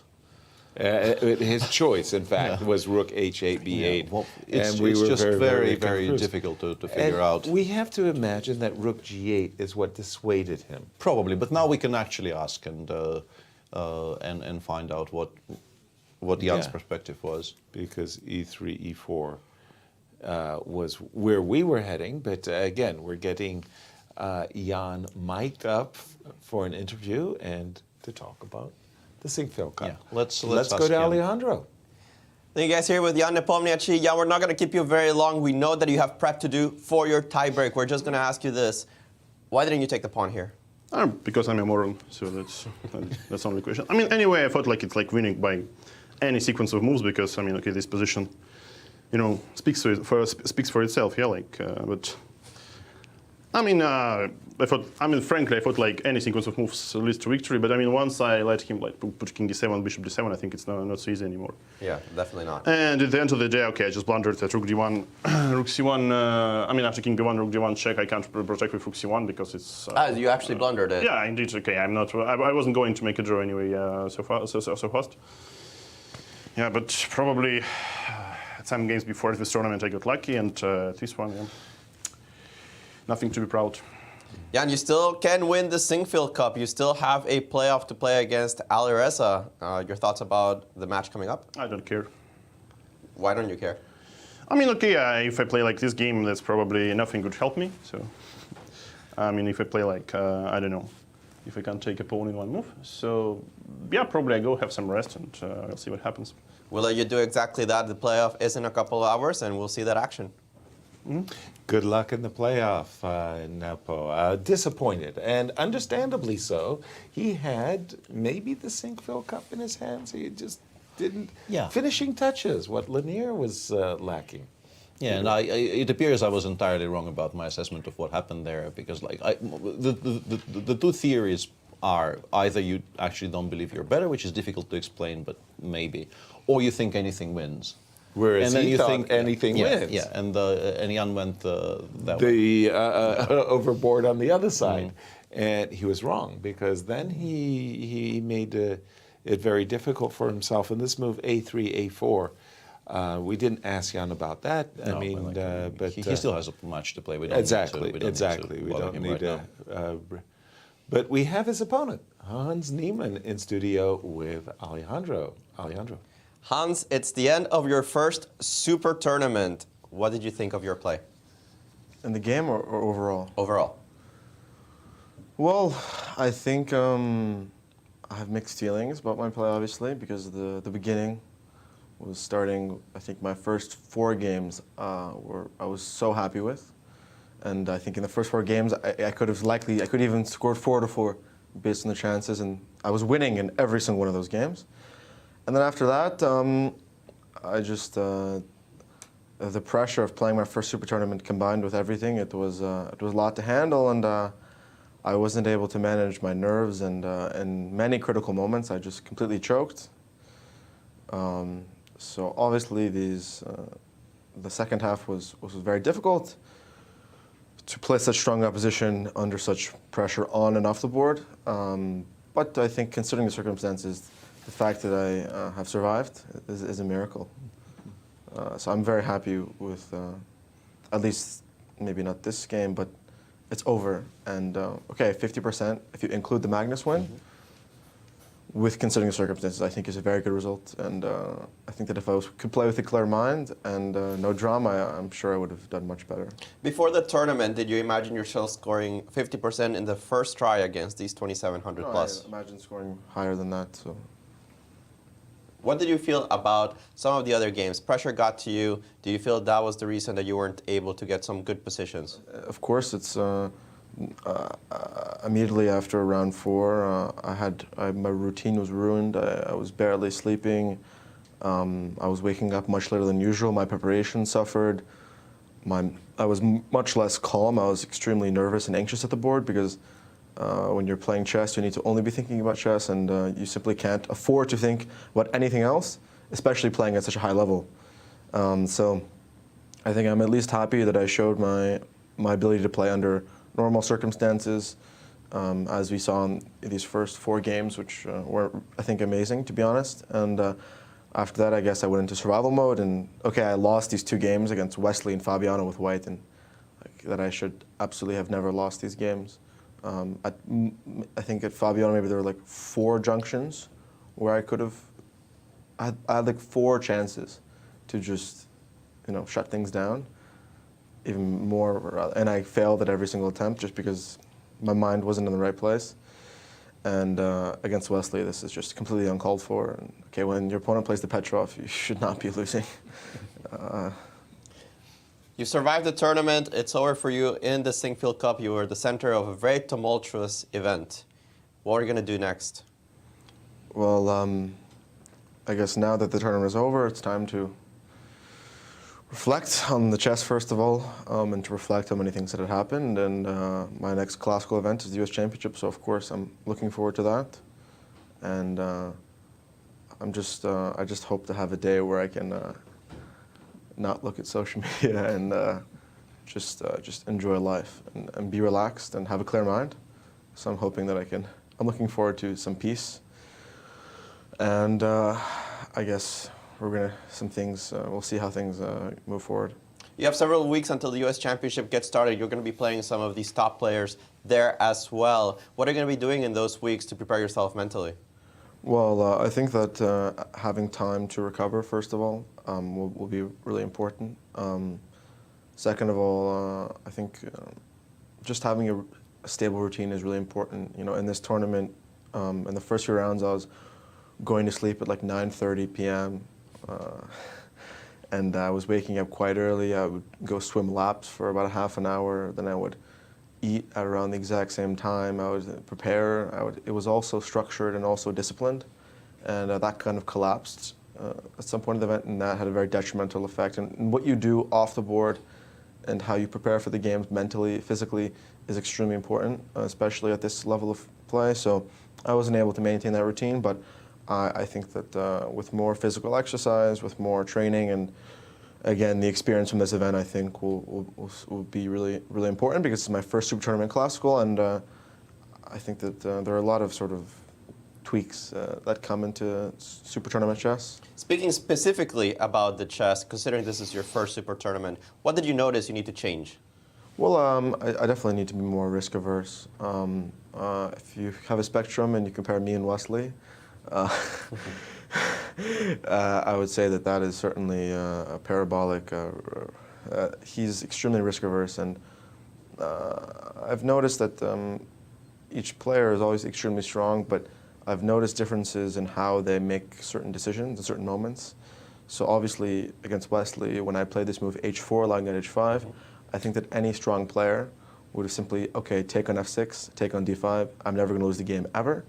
And that is a very, let's say, professional approach. And these types of conscious decisions will prevent all unnecessary losses. And if you look at the losses in this tournament, it's not like I was completely dominated and outplayed. They were completely self-inflicted. The loss against White with Wesley was self-inflicted. The loss against White against Fabi was completely self-inflicted with this insane move g4. So the losses that I'm not losing, I'm losing because I'm losing objectivity, losing my calm, and not avoiding risk. And that's simply the name of the game. Like, you look at a guy like Dominguez, this guy is so risk averse, and it's really difficult to beat them. They're not going to win a lot of games, but the important thing, from my opinion, is just to take your chances, and the chances will come if you just, like, if you can play 9 games and never be lost. That's statistically, you're going to win some games. Do you feel this is a residue from playing so many opens and so many people that are lower rated than you? No, of course, yeah. The play style needs to adapt, and that has been a really weird process, because when you gain so much rating so quickly and you're adapting from different tournament structures, the tournament structure really requires a different type of chess. For example, these guys shape their entire repertoire around simply forcing a draw in the most concrete manner. Some players do it, some players don't. But if you look at, like, Jan, for example, his repertoire with black is he wins a lot of games with black, but it's not that hard to force a draw against him with white, and a lot of players are like this. So perhaps I need to adjust, because if you play super slow openings, right, you make yourself much less of a target. But I guess I'll find my style, and I'll find what I like to play, and. But I think that I need a little bit of Wesley. I need to, because that complete risk aversion and really making sure no blunders happen is something that I think would benefit me a lot to balance out my ambition and fighting spirit. The next super tournament you're going to play is the U.S. Championship. We can definitely call it a super tournament. What place are you expecting to get in it? I'm expecting to play my best chess and to improve upon this. And if this is any representation of my potential, I think that the U.S. Championship is going to be even more impressive considering this experience and considering that I think I'm going to be in a much better mental place during that event. Right. Tell us a little bit about the winner of the Grand Chess Tour. You've got to play here in this tournament, Alireza Firouzja, that is. What do you think of his chess? He's pretty good, yeah. We actually, I've known him, not known him, but we played actually in the under-12 in World Youth in Greece. So I was always familiar with him, and he was sort of, we're actually born one day apart. Oh, that's funny. So he's always been the leading my year, and then obviously now the entire junior generation. So I think he's a representation of, first of all, how this fresh, ambitious chess can be so dominating, and also just to show that he's an amazing work ethic and extremely talented. So, but as you see from him as well, sometimes in the candidates he was taking a ridiculous amount of risk for no reason. And so I think, I guess the younger players need to be more professional in some respects, because I think that some of these top 10 guys would never in their minds play some of the moves that at least I played, because they're just, they would never think of even taking any risk, because it's just the smartest way to play. Yasser, I'm being told, has a question to jump in with. Actually, I have two. First of all, the tumult that occurred off the board, that was terrible, but at least it provided us with two moments of gaiety. I want to say, one, you were coming into the playing hall with some chewing gum, man, and you got wanded on that chewing gum like it was, the high secrets. And then the other one was yesterday, we had a quad of ladies who showed up to express their great support. Your reflections, first of all, with the ladies. Well, I actually found it after the game. I did not notice that. Yeah, that was certainly an interesting surprise. And I saw someone made a Reddit post about that. Someone really is desperate for Reddit karma. Yes, it's very important numbers. Like Alejandro, I've seen him, he's farming Reddit karma like crazy, as a commenter. Oh, yes. And he finally saw the chance to post, because you've just been lurking in the Reddit comments for a while now. I think that is the first time in chess that that's ever happened. And as I said in my interview with Anastasiya, I think that this tournament will go down in history. And I think when people look back on my career, and I'm going to have a very, very long career. It's apparently on the screen. I was definitely farming the Reddit yeah, upvotes. You really looked like you were enjoying yourself there. I think. I had to run because we have a 7-minute break between here at the studio. And that is the only time I've seen you run, Alejandro. Even when you know what? We played tennis. I made you run. No. Even when we play tennis, you don't run. Excuse me. Who won? Who won that match? Is that it? Because you play. You play tennis like Wesley plays chess. You just like, but the thing is that you can't run, so you're very smart with the placement. I'll tell you, the placement, you're hitting to my backhand every single time, and you got lucky. It was our first set, and hadn't played in like a year. Technique too strong. The tennis speaks for itself. There's so many things I can say right now. Incredible. Yeah, but okay. The main point is obviously this is the highlight of your commentary. You're waiting just for this moment, right? Yes. But finally, in chess, it's an interesting concept because if you look at a lot of major sports, this is certainly a common thing, right? Mm-hmm. But chess, to have like groupies, is a bit, or fangirls, if that term is denominatory, is certainly unique. And personally, I think it's interesting for chess. I don't know what to say here. Thank you for being my fans, and I will definitely not cut my hair now, because I really love my hair, and the previous times I've cut it were all by influence of a girl, so I'm not going to let that mistake repeat itself. Hans, you have fabulous hair. Everybody knows curly hair is the best hair. Yes, it does. Hans, I have to echo what you said. This will go down as a tournament in history. above anything else. I have done commentary for the Sinquefield Cup since it started in 2013, and never have I seen the amount of attention that this one has gotten. And is there anything that you would finally like to add? Well, first of all, the fact that I'm even playing this tournament was pure chance. There was a last-minute dropout, and then I was selected, which was not guaranteed, and then I made a trip from Turkey, very far and very tiring. So the fact that the last 3 weeks seem like it's parallel universe, it doesn't make any sense to me, because this wild card to Miami for no reason, and even there, chess speaks for itself, and that went crazy. And the last, it just felt like quite crazy. But I'm very thankful, first of all, to Rex and Jeannie Sinquefield for everything they've done in chess. Like this invitation will definitely have a significant impact on my career, and we'll see if that is positive or negative, and that's to be determined. But I'm just very happy to play this tournament, and I wish that I could have done better, but I think that I showed that I can play with the best of the best, and regardless of the result, I think that that's something that no one can deny.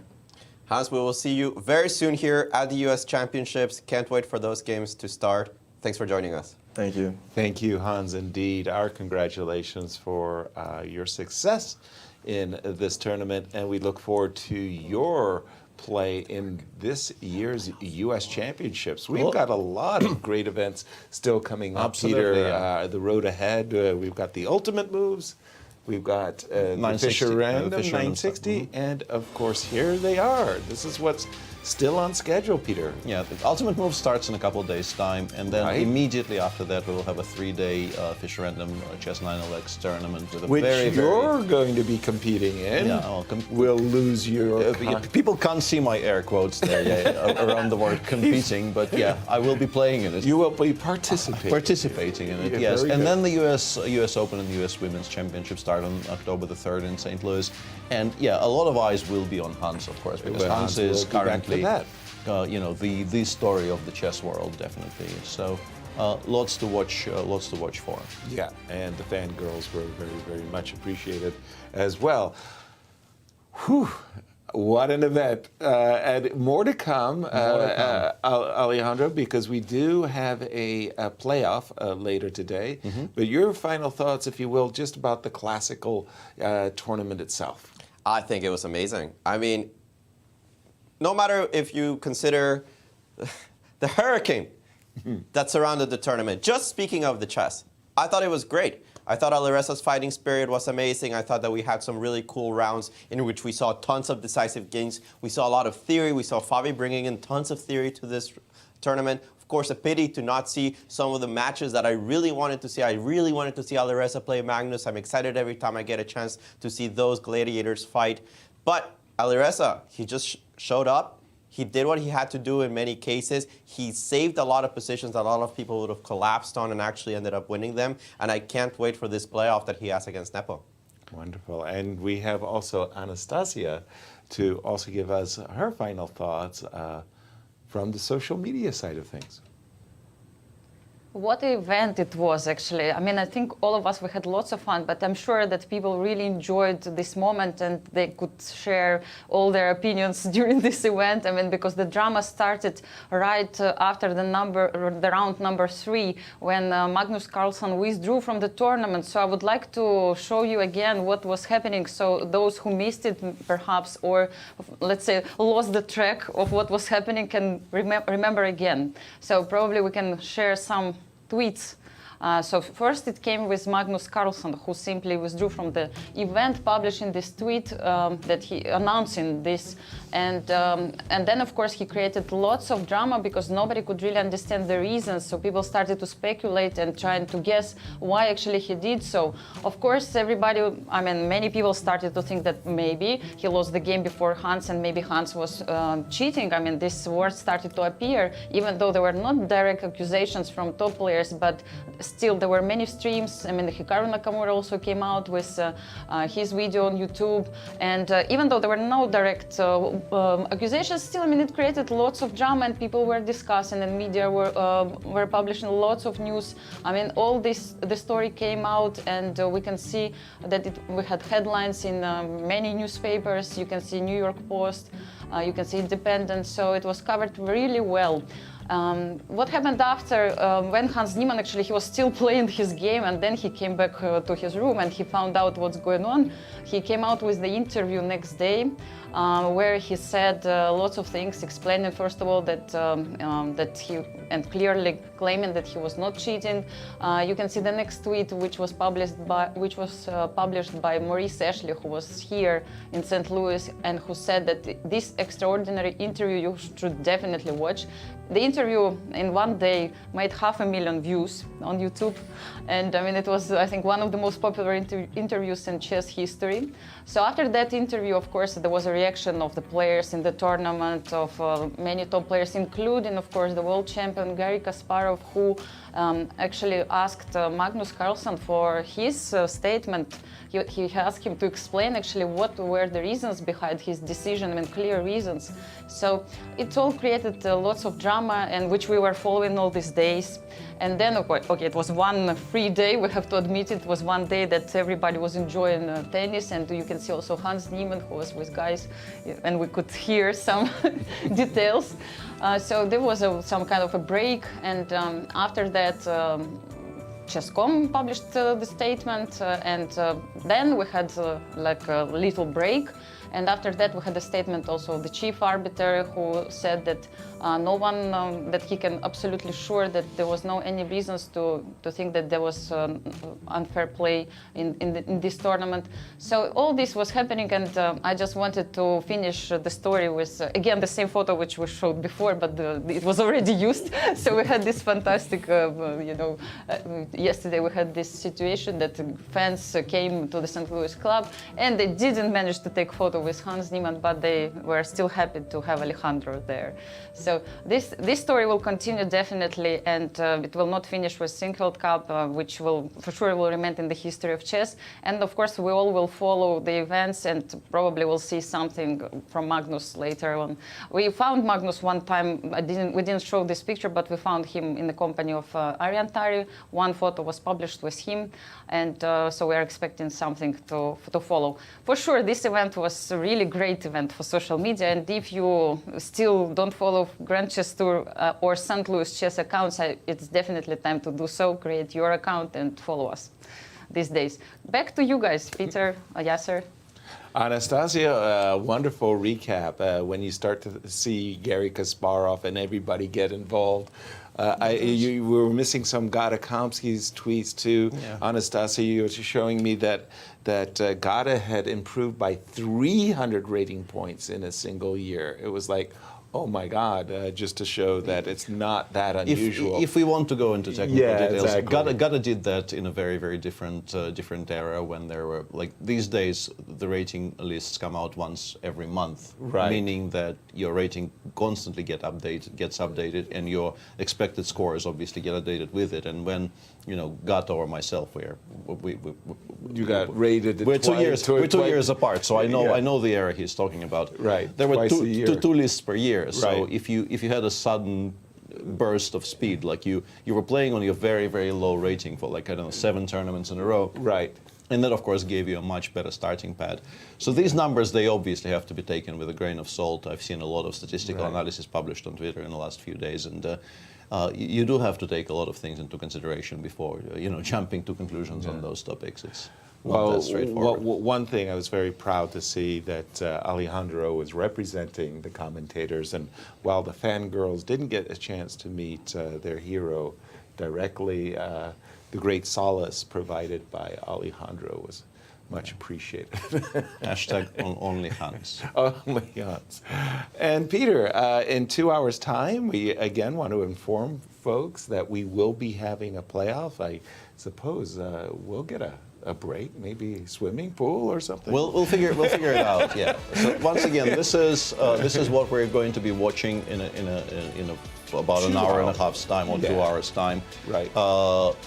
there will be 2 rapid games of 10+5. Alireza versus versus Ian Nepomniachtchi, and if they tie those two, whichever way it happens, 2 draws or 1 win and 1 loss, there is an immediate Armageddon with 5 minutes for white, 4 minutes for black. Very importantly, 2-second increment. But only after move 61. Starting from move 61, yes, which is important to avoid clock banging and other things, but still gives white a very significant 1-minute advantage for the vast majority of the game. Right. And of course, black gets draw odds in that for case that Armageddon game. Wonderful. I'll definitely be here alongside you calling the action. And our show will begin at 6:15 Central Time, Peter. 6:20. That sounds like 6:20 probably, thereabouts. It sounds good. And about 6:15. And drawing of lots at 6:20 as the players are been asked to I assume we will earlier. try to start the show to show you the drawing of lots, to kind of lead you through the entire process of the players arriving and choosing colors and so on. We'll go on break. Until then, see you at the playoffs. See you then.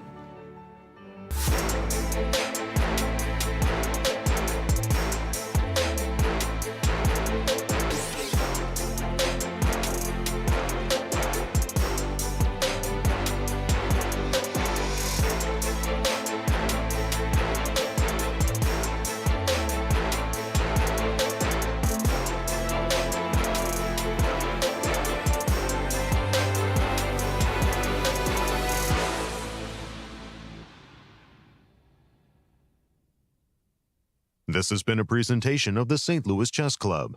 Any reproduction or distribution of this content without the express written consent of the St. Louis Chess Club is prohibited.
Welcome back. It has all come down to this. Yes, it's the playoff time. The final Peter. showdown for the title of the Sinquefield Cup champion 2022. And it is between Alireza Firouzja, who has been the dominant force over the past 3 weeks. Yes, no question about and it. Ian Nepomniachtchi, who actually came very, very close to winning the tournament outright. He did have a very promising position in the last round against Hans Niemann. And had he won that, he would have won the tournament on the +3 score. There would be no need for any of this. And since we are in a playoff, Peter, do tell our audience what the format is for this two-match playoff, two-player time. Yeah, so what we will see is 2 rapid games with a time control of 15 plus 10. That also appears to be somewhat changed from what we announced earlier, I think. Production springing surprises on us, so, front, left, and center. And then immediately no blitz, immediately Armageddon if 1-1 is the result of the rapids. And in the Armageddon, you get a 5 against 4, white gets an extra minute. There's a 2-second increment starting from move 61, which is very important to avoid shenanigans at the very, very back end of that game. And black, of course, as a compensation for the extra minute, gets draw odds in that one game. We will be declaring a champion, Alejandro, here. And who do you see as the favorite between these two gladiators? I think it's impossible to just pick a favorite from them just by chess strength. But Alireza comes from an amazing rapid and blitz. Right. He's fired up. Nepo must be disappointed with the way that he played today. I mean, you could see it in his face in the post-game interview. Yes. So somehow I feel that Alireza, with the quicker game today, has the advantage. But that, I think, is a bit of a subjective feel. I see. And here we have the head-to-head. Yeah, that's the head-to-head. As you can see, yeah, they're smiling there, but unclear just how much smiling will be done when it begins. Yeah, if you believe in momentum, momentum has to be on Alireza's side here. He won the rapid and blitz, and I think more importantly is the second part of Alejandro's statement there. Right. Alireza played a bit of a non-game today. He played a very comfortable game against MVL. Was entirely untroubled and had the rest of the day to chill and watch. And he knew, I think from very early on, the way Wesley's game was going, that if there is to be a tiebreak, it will be versus Jan. So he could have started preparing 5 hours in advance, just depending on how much preparation he absolutely needed. Whereas for Jan, he was unhappy. He was very, very, very unhappy with how that game ended, and not without reason. He is a person who is his own harshest critic. Has always been. He really, really values playing well, dislikes playing less well than he can, and his absolute best is very, very good. As we wait for the players, there'll be a drawing of lots. Let's just take a quick gander at upcoming events, Peter. As you know, there's many more events absolutely to be played here in St. Louis. There will not be a GCT playoff tomorrow, which means that the players and the media do get 1 day off. And then on the 13th, we have the ultimate moves, the trash talking contest, which everybody here seems to enjoy a great deal. Right. And then the opening ceremony for the Champions Showdown Chess 9LX, the Fisher Random Tournament, a 10-player round robin, which will run from September 14th to September 16th, 3 games a day, and that should be a lot of fun. And then there is a bit of a break finally. Right. And early October, St. Louis will host both the Open and the Women's U.S. Chess Championship, which is going to be a very, very interesting event with, I believe, all of the top players playing in both categories. The national championships are just getting stronger and stronger. It's just been a joy to behold as we're getting ready once again for this playoff. We see the players as they're coming in, getting bonded. And Peter, what can you tell us about Nepo as far as playoffs are concerned? What Alireza said in his interview, he's never been in a playoff in his life, at least one that he could remember. Not in a high-profile one. I didn't really do much research in the limited time I had available between the end of the previous part of today's show and this show. But I mean, Jan has played a number. The one I remember maybe the most was the one that he won to become. Did he win that? maybe I'm just spinning a tale there. He played a playoff in one of the Russian superfinals in the early 2010s against Sergei Karyakin. I think he did win that, but I'm not my mind is playing tricks on me now. And he lost the playoff late last year, a big one. Yeah, and obviously, he played a bunch since. Now, they just had the drawing of lots. I saw that, but it looked to me like Nepo got white for the first round. I actually missed that moment. It was like Chris had the two pawns in his hand. He picked one. I had one job to watch that. No, it's Nepo with white. I failed utterly, yeah. Nepo did get white, so that's the start. So first game. It's funny, in these playoff scenarios, always preferred to have black. Yeah, I think it's slightly more comfortable, in particular when it's such a short match, like when it's just these two, and there won't even be two more of a different format. Blitz or something. It always feels like, it's my one chance today to use a cricket analogy. Chasing is always slightly more comfortable than setting a target. Right. And when you're playing with black, it feels like you will know what you need with white, right? And that makes your life kind of simpler to understand. Maybe not easier necessarily, but simpler to understand.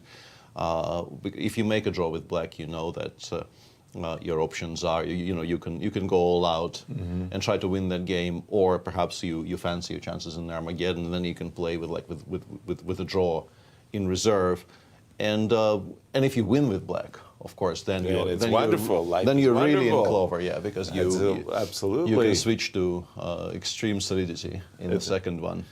Jump in, Alejandro. When you're in a playoff, you like starting with black as well? I haven't been into many playoffs that are 2-game playoffs. I was the one with Kamsky, and I didn't really have a choice since you're just given one. But actually in the World Cup, I think you see all of these mini matches, right? And a lot of people are asked, do you prefer starting with white, starting with black? And the funny thing is that from the people that start with black, that win their round with black, a lot of them actually feel tons of pressure going into the game with white and not losing. Because I remember seeing a funny one.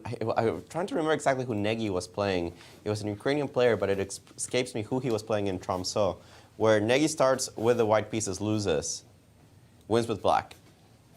Same thing in the second part of that match. Started with the white pieces, lost with white, had to come back, returns, and wins with the black pieces. So I've always felt that if you start with black and you win, actually there's a ton of pressure on you not to lose, not to fail on the second one. Yeah, I've had tiebreaks like that. I think maybe the very, very first time I played a knockout event, which was an interesting experience because it sort of set me on the path which eventually kind of made the chess player out of me in a weird way. I was invited as a kind of a promising but really somewhat nondescript young Russian player. I was invited to Tilburg 94, which was at the time the Tilburg organizers experimented with a knockout format. And in round one, I played against Alon Grinfeld, who became over the years a good friend of mine, an Israeli chess player. And we traded blows in the classical, and that went normally. Like he beat me like a drum with white, and because he's a very, very good theoretician. Shout out to Alon if he's watching. And then I somehow beat him in some Sicilian, and then we started playing rapid. And in the rapid, I switched from Grinfeld to my strange d4, d6, knight f3, bishop g4 stuff that I was playing at the time, which is not really that great, but it was a kind of a way to avoid Alon's opening preparation. And I kept on winning with the black pieces, and then being completely unable to make a safe draw in the Sicilian. And I kept on playing e4 and losing Sicilians, and then beating him in d4, d6, knight f3, bishop g4. And eventually we came to an Armageddon. Okay. And I drew white. And I thought none of that, and just played one d4 and one very easy. It took a while. It took a while to dawn on me that I have other options, and I can go back to my childhood and play the Colle. Right. Safe. Yeah. Nice. And then in round two I played Halifman, and once again I won the first one in some dragon, and then he beat my Rouser Sicilian. He sacrificed something with knight d5, won a brilliant game, and then. The time came for the rapid tiebreak, and it was, I think, a 20+10 game. Okay. Which he overslept by 15 minutes. And in those years, in those years, or maybe 25 plus 10 if you overslept by 20, but no zero tolerance was in force in those years. And Alexander Khalifman, for me as a kid, he was an absolute icon. I adored him. Right. And for me, this was an incredibly uncomfortable feeling. Like, at first I begged Gert Huyssen not to start the clock. But I mean, he must start the clock. I mean, the regulations are the regulations. Required. And then I was kind of pacing unhappily around the board, just, you know, will he show up, won't he show up? And he did show up with 5 minutes on the clock and just destroyed me with the black pieces in some caro. And obviously there was no coming back from that. And my loss in round 2 of that tournament meant I was just in time to come back home, repack, and fly to Elista to play the Russian Championship. and that one that was the first one I won. The life of a professional player. Yeah, I get it. You know, and if I you know keep my stuff together and actually win you know a 20-minute handicap rapid game against Khalifman and then somehow not lose with black, you know, maybe I progress further and then I definitely don't play that Russian. Right. And who knows what becomes of me. Exactly. Here we see the players getting prepared. There's Jan. Both players are, well, as is their abilities to be ambidextrous, E4, D4. Jan has been playing into Catalan positions of late. Your prediction as far as the opening I think it's likely he will stick with it because the D4 knight f3, G3. Yeah, especially drawing white on the first game, right? Right. Yeah, I think what Alireza did against him, I can't exactly remember. Yeah, I mean, first of all, in the classical, he beat him in the classical here. Alireza played a sharp line, and I mean, you can't really claim he didn't equalize because he didn't really know very much theory. I don't expect the same line to be repeated. If it is, he will have improvements. But I think in the rapid and blitz, Alireza played this very, very solid d takes c4 and then c5, knight c6 Catalan against Jan, and equalized very, very easily. But you also feel that really the way Jan played that game, that he just wasn't interested in showing what he has. That's right. And now he will be. Now he'll be very, very interested. If that happens, we probably see something more principled than the somewhat random moves that Jan was making in that game. Exactly. So just recall for me how did this... Yeah, d takes c5 here, knight c6, knight d takes c5, d takes c5. Queen d1, rook d1, bishop c5. Oh, we can't really see it, so let's... We're not on screen yet, but we will be eventually. I'm just have it prepared. I'm throwing this out there as prep for myself to get so I know what I'll be talking about in case they do repeat. Yeah. And that was the knight d2, c3. Knight d2, c3, and so on, yeah. Yeah. Okay. So, yeah, Jan definitely will be better equipped and sort of more aggressive if that line gets repeated. But obviously, Alireza has more than one system against the Catalan for sure. Most people these days do. I see that I've put in my moves already, so should I refresh my board here, Peter? No, there's no moves play. I know, but I've unfortunately I think you'll be fine. Yeah, we'll see in a moment. Okay. And yeah, both of them obviously taking this very seriously, as you can judge by lack of long sleeves. No impediment to the free flow of arms. Right. It might not be that important in the 15+10 game, but if they do play in Armageddon, I am not kidding. This actually is somewhat important to have the absolute freedom there, in particular when it gets down, even when it gets down to the very, very last second. And I believe we've only had one other playoff, right, for the Sinquefield Cup in all the years that we've There had was it? the one between Magnus and Ding. Yes. And that's it, because the three player who tied. Yeah, they just tied. Who went on a strike. They didn't want to play. And there we have it. They're off and away with the Catalan. As predicted. Yeah, but not the d4, D5 c5, take c4 line. Yeah, and Well, okay, bishop e7 kind of does indicate that this will be the line, and Alireza goes with a6, not the very fashionable stuff that, for instance, Wesley played against him. He's going for the traditional solid stuff. Bishop d7, bishop c6. Yep.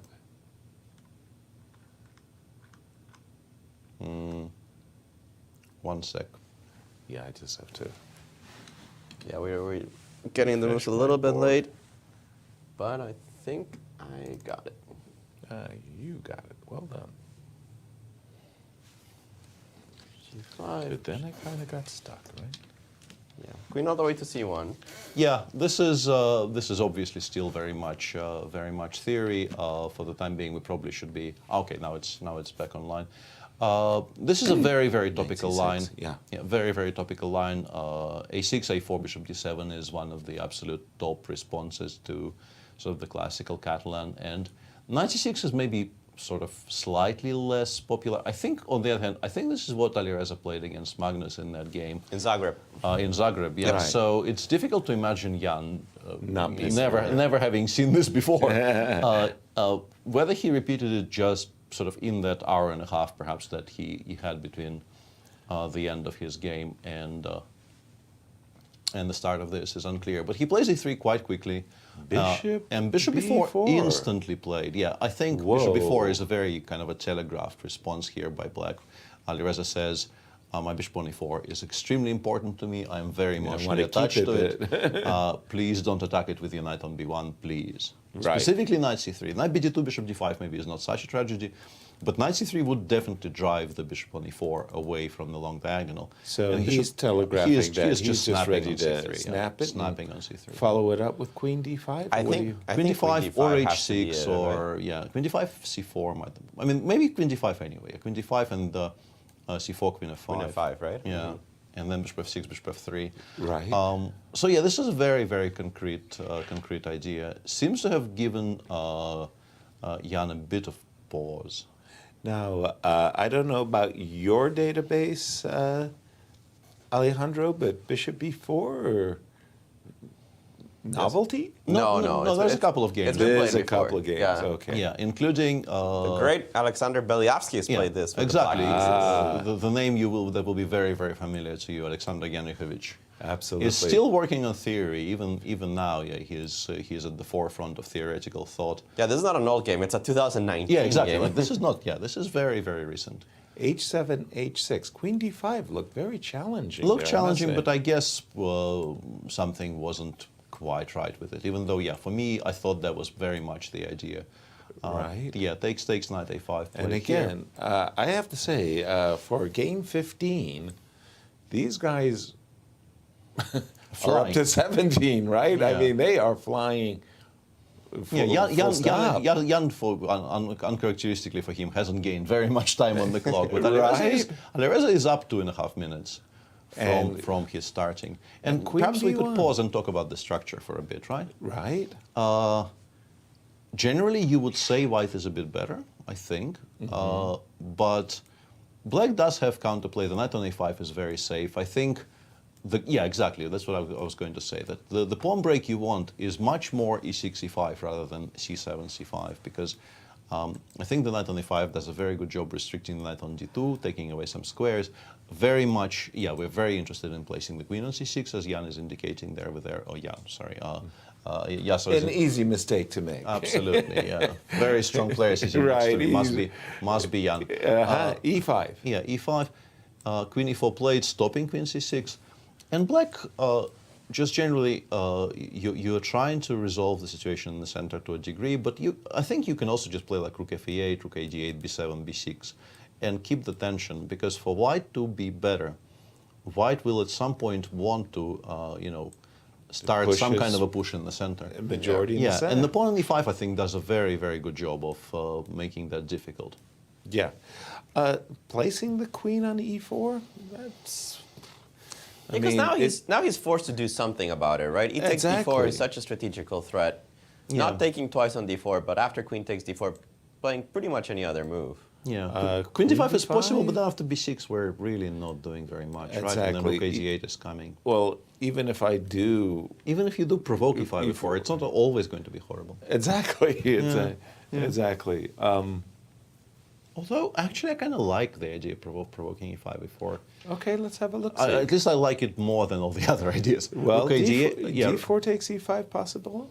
I think after Rook A8, I'm okay with that structure change, frankly. And yeah, he has played done Queen D5. He has played Queen D5, yes. And against the natural B6, defending the knight. Yeah, B6 will be blitzed out. You feel like everything else would be a very strange choice, like what other options do we even have? Just Queen going c6 back maybe. even. Yeah, or knight c6, but that just doesn't seem logical Right. at all. Okay, b6, let's do it. Yeah, Knight I think it f3. must be connected with knight f3. And Because then your rook a d8, you reckon?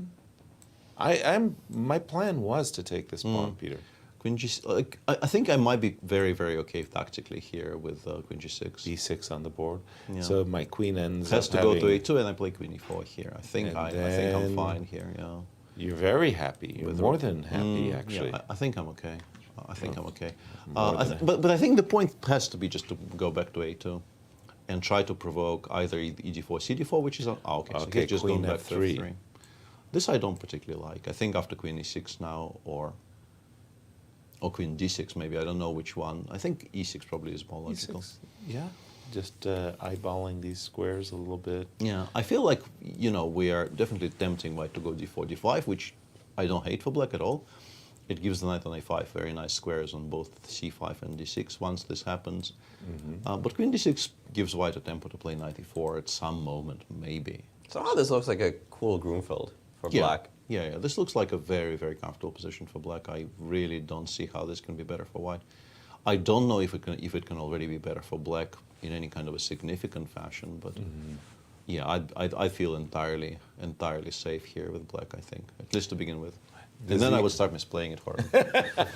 Does the engine agree with Peter, Alejandro? Yeah, it's 0-0. We don't really have to switch to me during this one because we want to keep the action on. Right. But the engines think that it's just completely fine for the black side. 0-0 is a current evaluation with any queen move, queen g6, queen e6, queen d6 all included.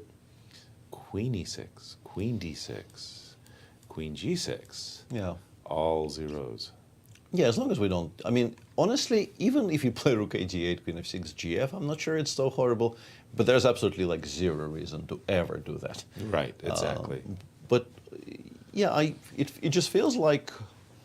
The only reason that I could possibly prefer white is if this capture had been made ages ago. Then I would have the half-open C-file and something, excuse me, very concrete to play for. But after I like Queen G6, I don't even know what I'm supposed to be playing for. Am I supposed to be playing for E4? Yeah, I think E4 followed by G5, C4, and just saying that it's not. We've seen a queen trade, by the way. Whoa, that is honestly a bit surprising. I don't quite understand this choice. I think the concrete reason is that if you take with the king, it can't be dangerous, and if you take with the knight, you do get the c4 square.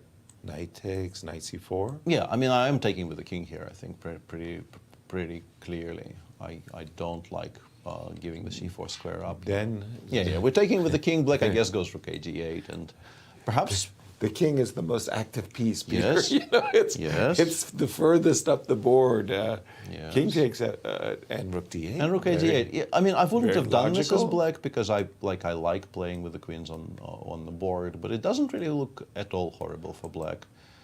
The current idea is definitely c7, c5 because knight e2 is hanging. I think if we play like rook b1, it probably takes much of the sting out of the idea of playing c5. But we can start with rook e6. Perhaps re-establish it. Also, the rook might go to c6 later, or maybe even not much later, maybe kind of immediately. Exactly. It feels fine. Rook I just A2. would have kept the queens on the board for personal preference. Rook a2, defending the knight, trying, as you say, to take the sting out of c5, c5, d4, Yeah, that's and then not maybe very I could have a smidge suddenly, knight to e4, g4. Removing support from the knight on a5 doesn't feel right unless you gain a lot by doing it, and I don't think you do right now. I think right now it would be a mistake. So kind of a waiting move is in order. I still like my idea of rook e6, maybe with some rook c6 to come. And like the point in particular is that if you play rook e6 here, let's say white goes, I don't know, g3, g4, which is not a stupid positional move, right? Rook e6, g3, g4. After rook c6, you might have to... actually, now that I play g4, you can play knight e4 because we've stopped f5. But my point was you can't put any rooks on the c-file because we will blunder the central pawn there. With rook c1, we take on d4 twice, right? Exactly. So you have to make slightly awkward moves instead. But knight e4 does exist. But then you've got your knight c4. Yeah, but I got my c4 square. Well, as Bobby Fischer famously said, to get squares, you got to give them. White will have earned himself the e4 square for his knight. In that line, pardon me, I should have played it to its natural conclusion. Yeah. The knight on e4 is pretty good looking, but As is knight this on one. c4 As is is this pretty one. good Yeah. looking. Yeah.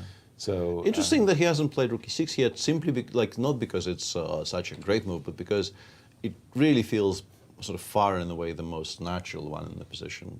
No question about it. I mean, I did briefly consider f7, Yeah. f5 because you start to look at g3, g4 as a There you go. possibility. Boom. What? Yeah. F5.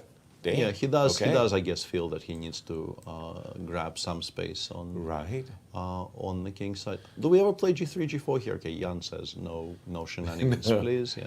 What did he do? Rook b1. Rook b1, very, Rook very b1. quickly. Your take, Alejandro, at this early stage of this first playoff game, if you were forced to pick a White. side? I choose white. Because? I just like the structure better. I don't know. I understand that black has a lot of counterplay, but I like that structure. It's solid. I feel that if I can maneuver my knight around somehow, I could get I have more potential to get the better out of the structure. I think it's a bit more fluid. It's a bit more like we're more flexible than But black. it's honestly a very personal opinion. I don't think that you can say, look at this position like many that we've seen through the tournament. Right. And think, yeah, you obviously take one side or the other. I think you're looking at White's king and saying something about that king that's leading its army that must be good about it. I like your move, rook e6, Peter. I liked it the moment you suggested it. And in this position, I like king f7 too. I mean, you brought your king into the action. Maybe I should bring my king into the action.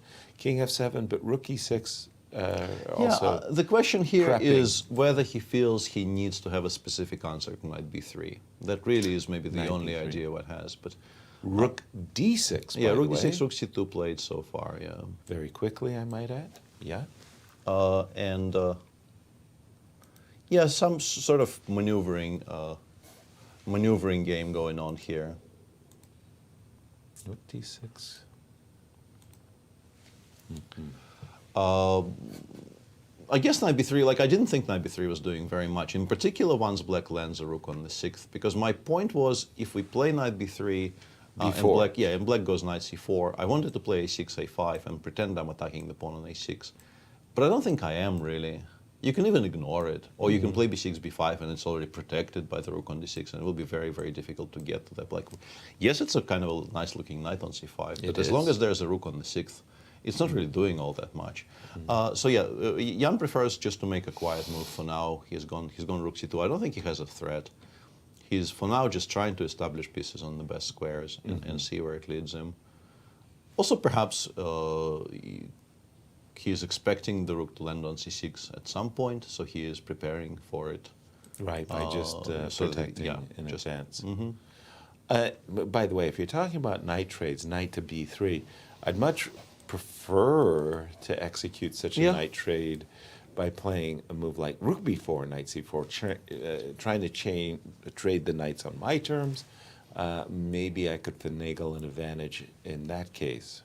Yeah, I agree with that. I think it probably isn't enough, even if black complies and allows you to do everything you want. But you can also try not to, like rook b4, I can maybe play rook c6 and tell you, right, you'll have to at least work for it a little bit. Next, next attempt. At some moment, if I'm white, okay, this is very very concrete. Yeah, c5. I was wondering if this is what he meant by playing rook d6. I think that's just based on a miscalculation. My first impression is, aren't you helping white a great deal with this move? I mean, yeah, in some ways, but what do you do against d5? d5. I think probably e4 check followed by c4 is the idea. Artificially, any trades. We're not taking yet, but we would like to isolate it and perhaps collect it later. Right. Perhaps it's a it's a tall order here. No? I can play rook b4. Rook b4, rook cb2 though. Rook cb2. I think that's too much pressure. And it's similar to the endgame that Nepo beat Alireza in the classical, where you got this better rook endgame, and he starts pressing, And in that rook ending in particular, what was stunning for all of us was the passive play by Alireza. And perhaps it's also slightly playing on Alireza's mind here, and he decides not to play quietly here. He decides to go, and d4, d5 found and played by Jan very nicely. I somehow failed to even consider that move, and Jan kind of zeroes on it, zeroes in on it more or less immediately. Yeah, good early signs for Jan because really, I've known him for years, and he has become a lot less volatile. Let's put it like this. Let's just go down this primrose path. This is primrose for who though? Rook DD6 though. Yeah. At the end of the day, this rook is far more active. I mean, than maybe that after rook. rook b8 you have some drawing chances, but you should not be entering this endgame if you have any choice whatsoever. I'm not even sure you do have any drawing chances. You don't even have to take on a6. You can consider rook d5. Yeah, absolutely. It's a poor endgame. I wasn't really trying to make an argument for it. No. But what I wanted to say is that so far, I think Jan's play in this game is a play of somebody who, dealt with the disappointment of how the classical game in round 9 went. And why is he so severe on himself? I mean, he doesn't tolerate even when he plays a good game. He's not. Even, I think so that has happy. always been the case with Jan. And as someone who has, I think we share this particular characteristic very much with him. My answer to that why would be like, how else can you be? Really? Fair point. Like a true optimist. But d5 is really putting Ali in the tank here. Yeah. This is the most time he's used on any one of his moves. Is that right? Yeah. I think I can improve on that line a little bit. Let's go through it again. E4 check. E4 check. The king has to go back to e2. We go c5, c4. You play rook b4. And here I want to suggest taking not with the rook on d6, but with the rook on e8. Rook e5. Rook e, not rook c. No. It's rook e5, and I want to take with this rook because after now, if you take on c4, I will take rook e takes d5. I am still maybe a bit worse after rook d4 because my rooks are kind of weirdly placed. Right. But I was calculating this. I can go king e6, king f7 here, rook c g2. Rook c d2. d2, I think. Yeah, I think this is the point. King e6, c4. You force me to give me a little space. Get this structure. And actually, this is kind of frightening, right? It's a little scary. It is a bit scary because if you play this passively, you will lose. So you have to maybe immediately switch to like rook d8, rook c8, and some kind of counterplay in the center. I don't know. But my point was largely that after rook e5, if you go once again down this, if you go rook cb2, this was my backup plan. My very, very nice trick. I want to go rook e g5, and now you're too late to go rook takes b6 because rook takes d2 wins the piece. Very nice. Yeah, that was sort of the whole point of my previous construction. That's pretty. That's very pretty. Alireza is still thinking here because I think he realizes that this is not easy. Very easy anymore. In fact, this is really an extraordinarily critical moment right here, right now. Now, Peter, I think it's very important that we explain to our audience why the move c3, c4 has to be stopped. It's crucial. I've been wondering about this, but once again, nobody ever does this, but perhaps you could survive in some positions if you allow c3, c4. But generally speaking, the answer is very simple. Allowing white to land this protected passer on d5 frees up so much. Your hands basically are completely free here with white to dedicate all your energy to pressuring against the b6 pawn. If e5, e4 is not played, e3, e4 will become a huge, big issue because... and in the more general terms, I think if the pawn in this position is on a7 and not on a6. That's a big deal. It maybe becomes borderline playable. It's not going to be fun anyway, but it maybe becomes borderline playable. b6 pawn in yeah, that but case with the would b6 not pawn be so soft, it feels like it probably just loses. Which is why we've been pressing for e4 and c4 to artificially isolate the pawn, to not allow it to become a protected pass pawn by either e3, e4 or c3, c4. And again, Peter, a lot of time, this is a 4.5 minute thing, guys. Yeah, it's been a while, and understandably so. But really, it's difficult for me to understand even simply the desire to play c7, c5 altogether. But that was a surprise. I didn't see d4, d5 at all. But even let's say the position after c5, if If I take on c5, you take. That was the thing that I immediately attracted to myself. Takes, play king e2 here. Right, and haven't you just done me the biggest favor by opening I guess up this... Alireza's point was he will play rook e8 here, and actually getting to play rook b6 is going to not be quite, that like easy. e4 g6 or something. Right. And we are controlling the squares quite well. You can play rook cb2, but after that you are still not creating a single threat, right? Right, I can't actually enter, that is true. And maybe he just felt that, okay, he'll go king f7, king f6 maybe even, and just stand and be reasonably safe. I wouldn't have gone for it, but that part I could understand. But I think he, just as I did, for instance, just completely missed d4, d5. Right. And again, rook takes d5, rook takes b6. No, that one is horrible. The invitation to attack this pawn on e6 is just... That one is truly horrible. I think Right. you do have to play e4, c4. And white has an improvement over the position we were discussing in that line. Show me. After e4 and c4, I think it's probably cleaner to start with rook cb2 immediately. Rook c2 to b2? Okay. Because that actually stops my rook e5, rook d5 idea. This is now one tempo too short, so we all pretty much always get the rook to b6.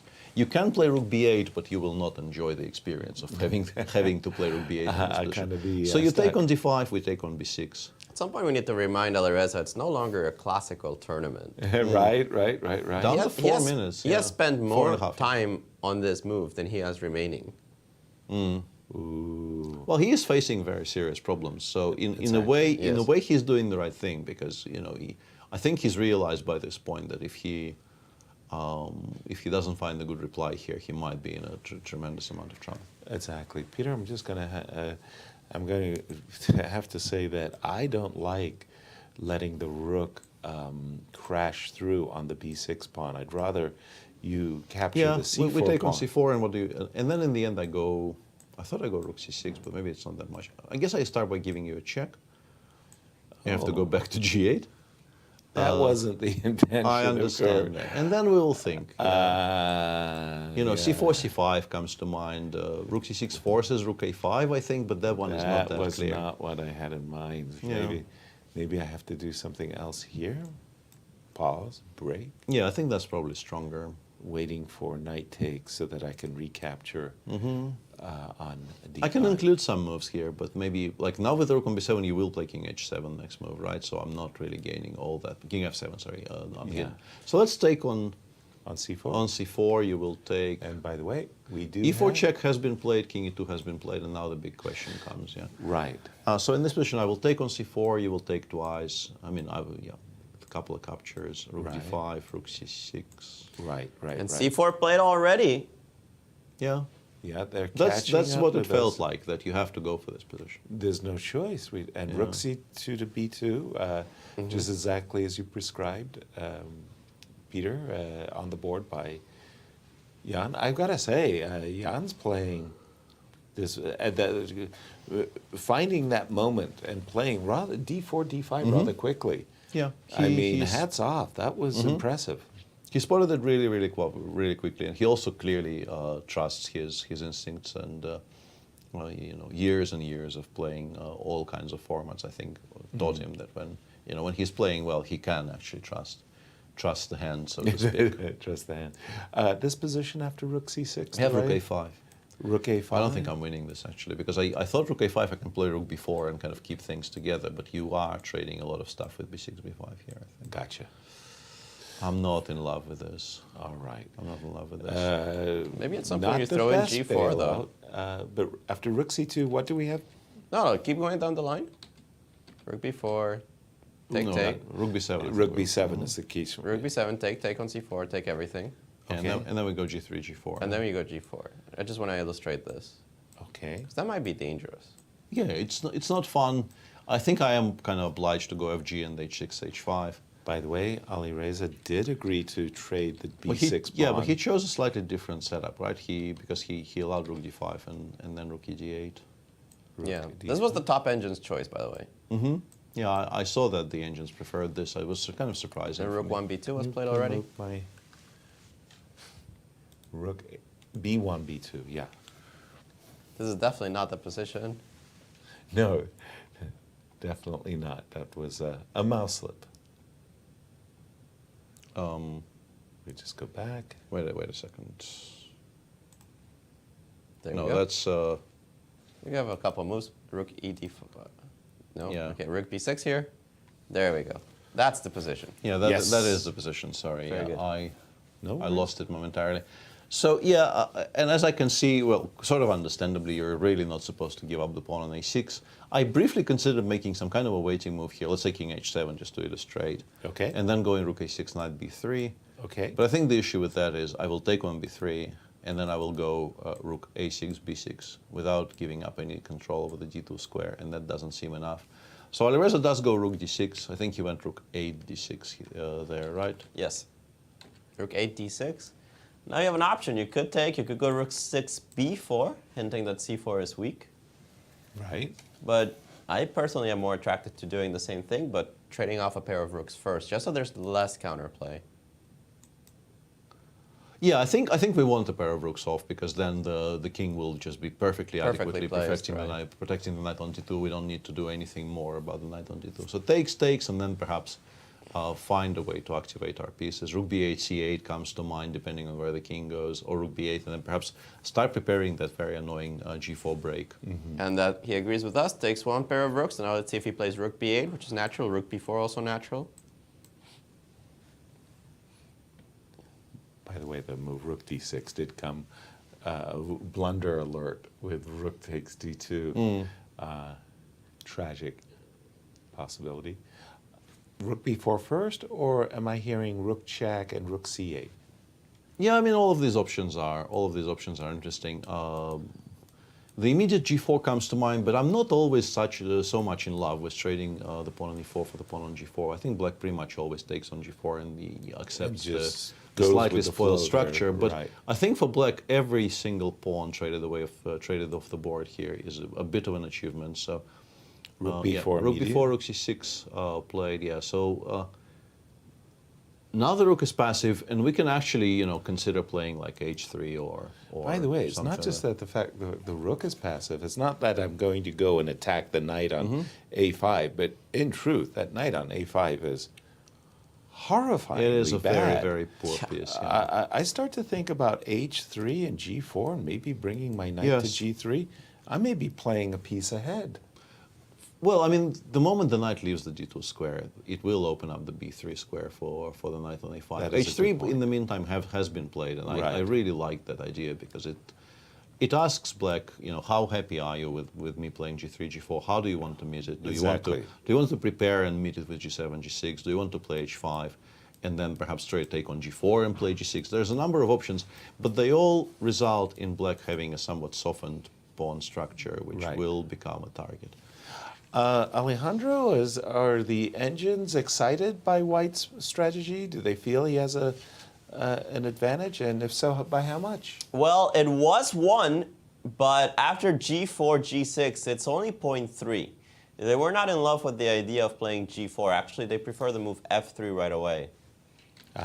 Just back here after rook c6. Yeah, here F3. or even on the next move. Yeah, the idea of just, and I think it's a very difficult idea in very practical difficult. terms, because But once you put it on the board, I think you can understand it a little better. Yeah, F3, F knight just f3. clean, or maybe king takes and then e4, and then maybe No, it's knight takes. No, I think it is knight on takes d4, because the knight on d4 lands with such a thump, attacking so many things and still controlling the knight on e5.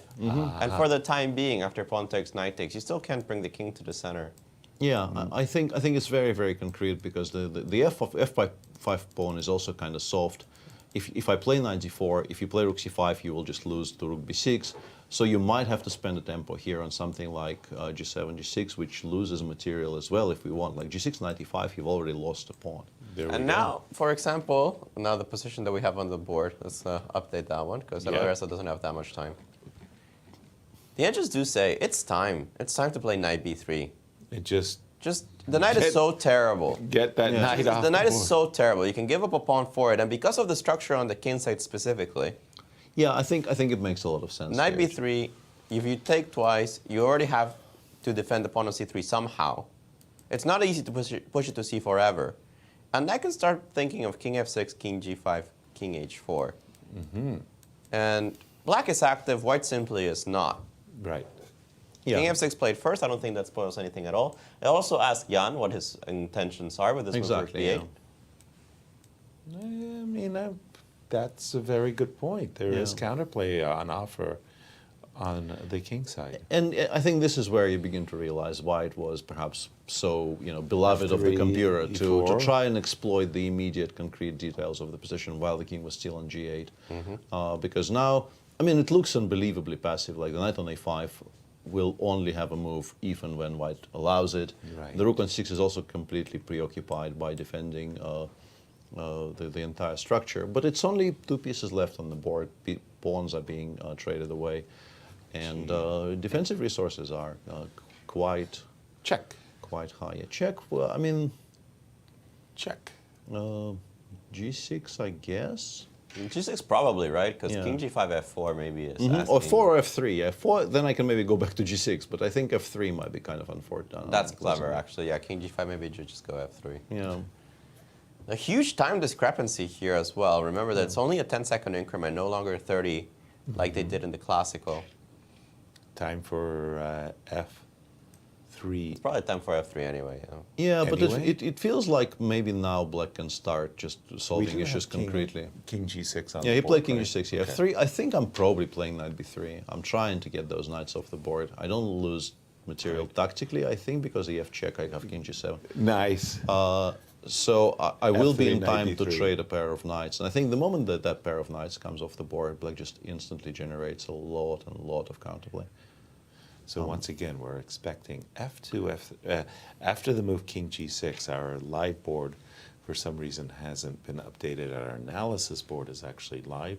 He has, after King G6, he's just returned his rook to B8. Yeah, he's going rook B8, stopping Knight B3. He's basically saying, I currently have no easy way to go in, so I will prevent you from making an immediate draw, perhaps with by Knight getting B3. the knights off. And Maybe a sign that Alireza is interested in the position, not playing King F6 immediately.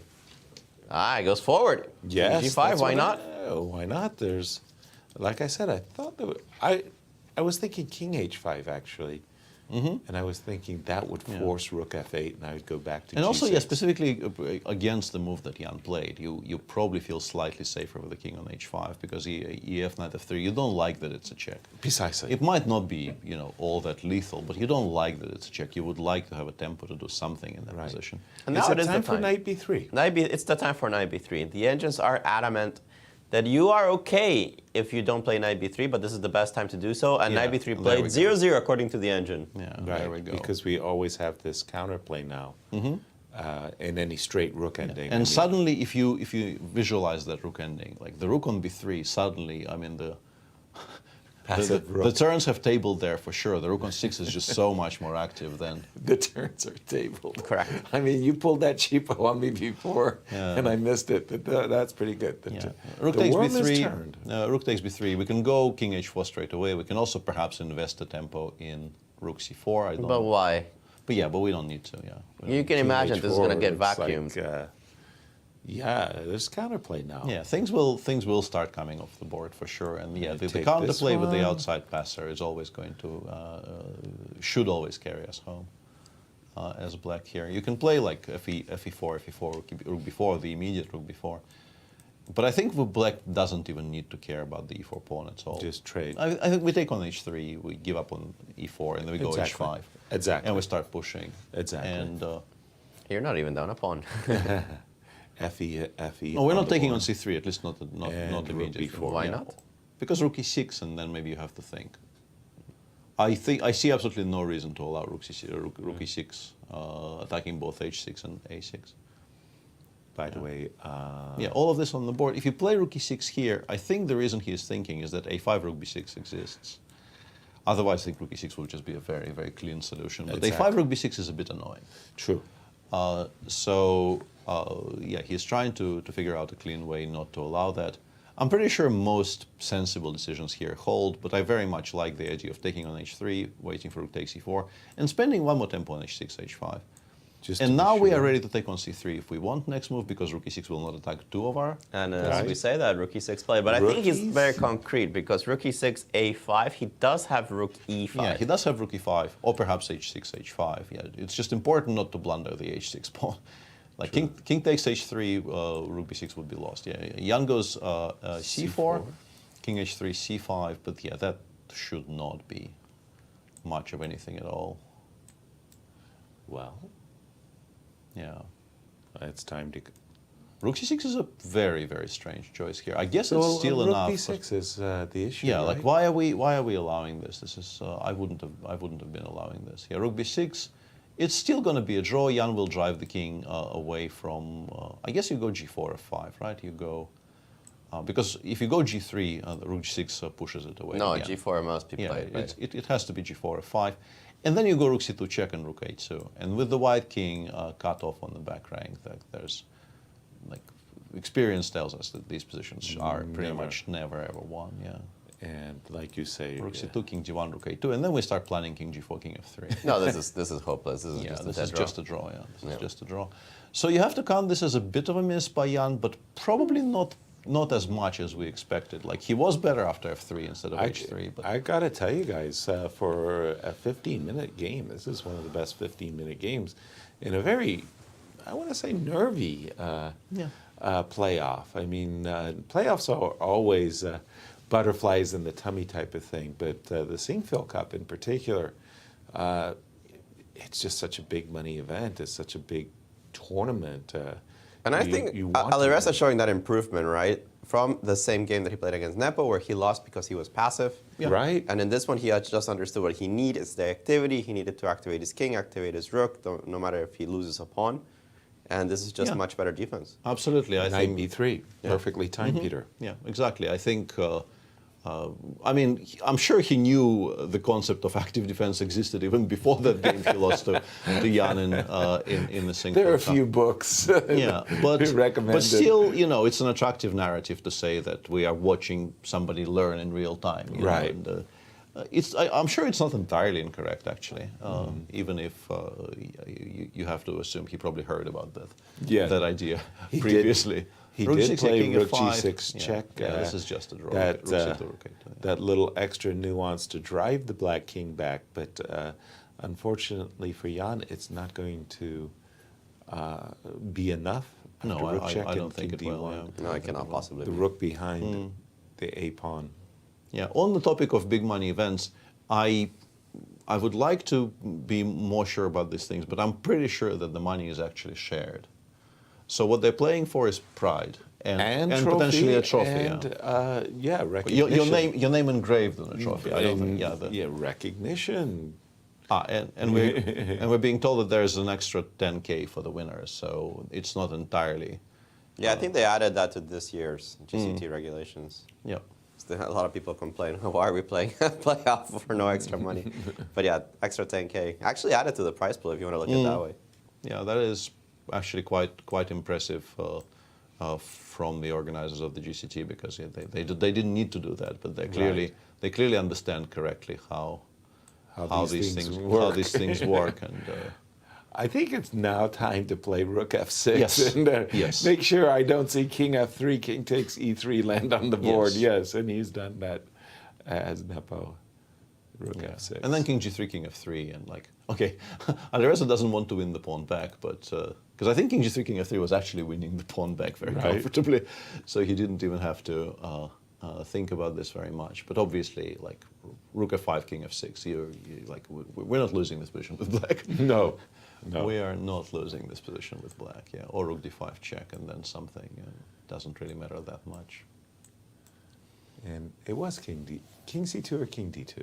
King d2, but now he gave a check and the king is on play c2. rook d4 here? Be fancy? Rook d4 is actually pretty cute, yeah.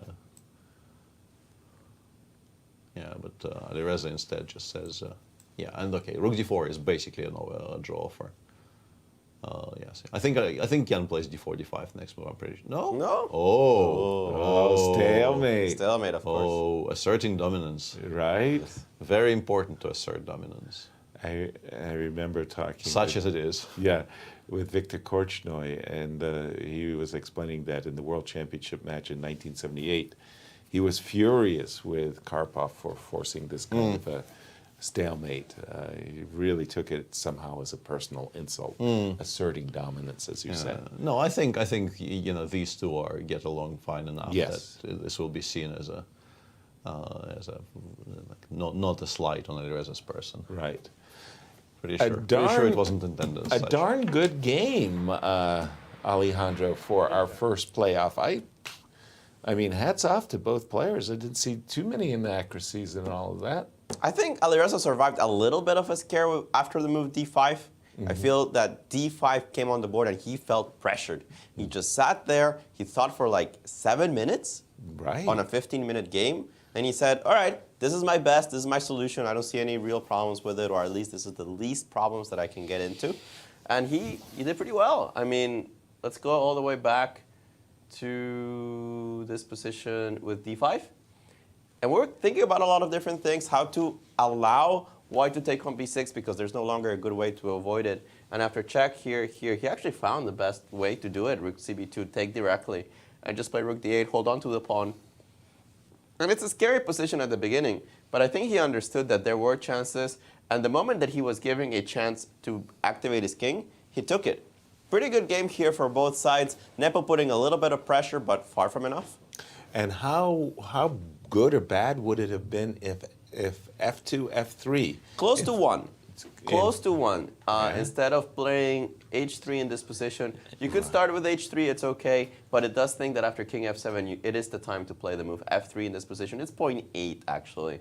And if you take, then it gives white an advantage. Here you can start thinking about it. Apparently the knight on a5 is just too bad, but as usual, the engine just wants to go into this position, down a pawn. Knight takes b3, pawn takes. It's not as clean as the one that we saw in the game. Why? Because in the one that we saw in the game, this king has this little diagonal f6, g5, h4 in which to penetrate white's position and create counterplay. You don't have it here. I haven't weakened my structure this way. But still, this is very difficult to make progress with because this powerful pawn on e4, it kind of binds the king. This pawn on c3 needs defense. So still a lot of work to do for white to try to even think of converting an advantage.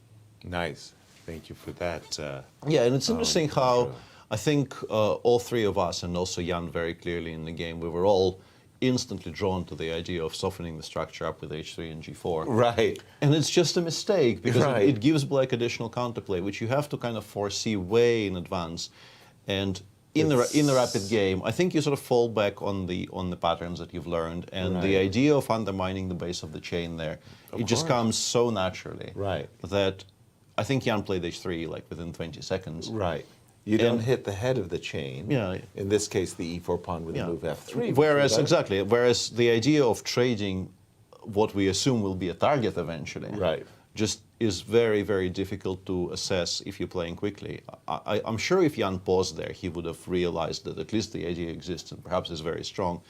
But he knew what he's doing cannot be much wrong because it's always a very decent idea to try and undermine the structure by sort of challenging it from the side. But as it turns out, it does give black, in this particular case, it does give black the very, very crucial couple of tempi to start counterplay. And from that moment on, Alireza just defended very, very cleanly. Nice.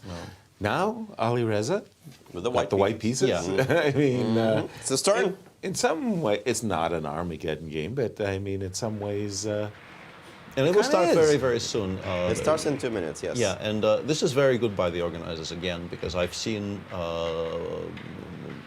these types of games, like, for some reason, like, the organizers insist that, I don't know, 15 minutes need to pass between the games. Regulations. Yeah, and there are very, very few Peter. things you really hate more than having to wait to stew between games. Yes. Because like most of the preparation, probably all of the preparation has already been done. Sometimes, like if it's a long match, people do maybe like to get out of the supervised area, make a quick, I don't know, send a quick message or a call to a second, if you need to fix something in your repertoire. But that would apply to, let's say, a 4-game match where you played one white, one black. Exactly. You have some new info, and then perhaps something needs fixing. But for a 2-game match, what you want is to sit back down and play. Exactly. And this is what we're seeing. And they are off. C4. Knight of 6, G3. Yeah. As a white player in this position, the move I hated the most was always C7, C6. But Jan says, yeah, let's play the English. If you want to play the English, let's play the English. And he's playing this lines with c6. I mean, we can't forget his victory against Ding Liren. Yeah. Absolutely. And Alireza actually said that he was not supposed to play knight c2 there. He said, and this indicates that his preparation was cd5, queen d5, e3, which is definitely a move.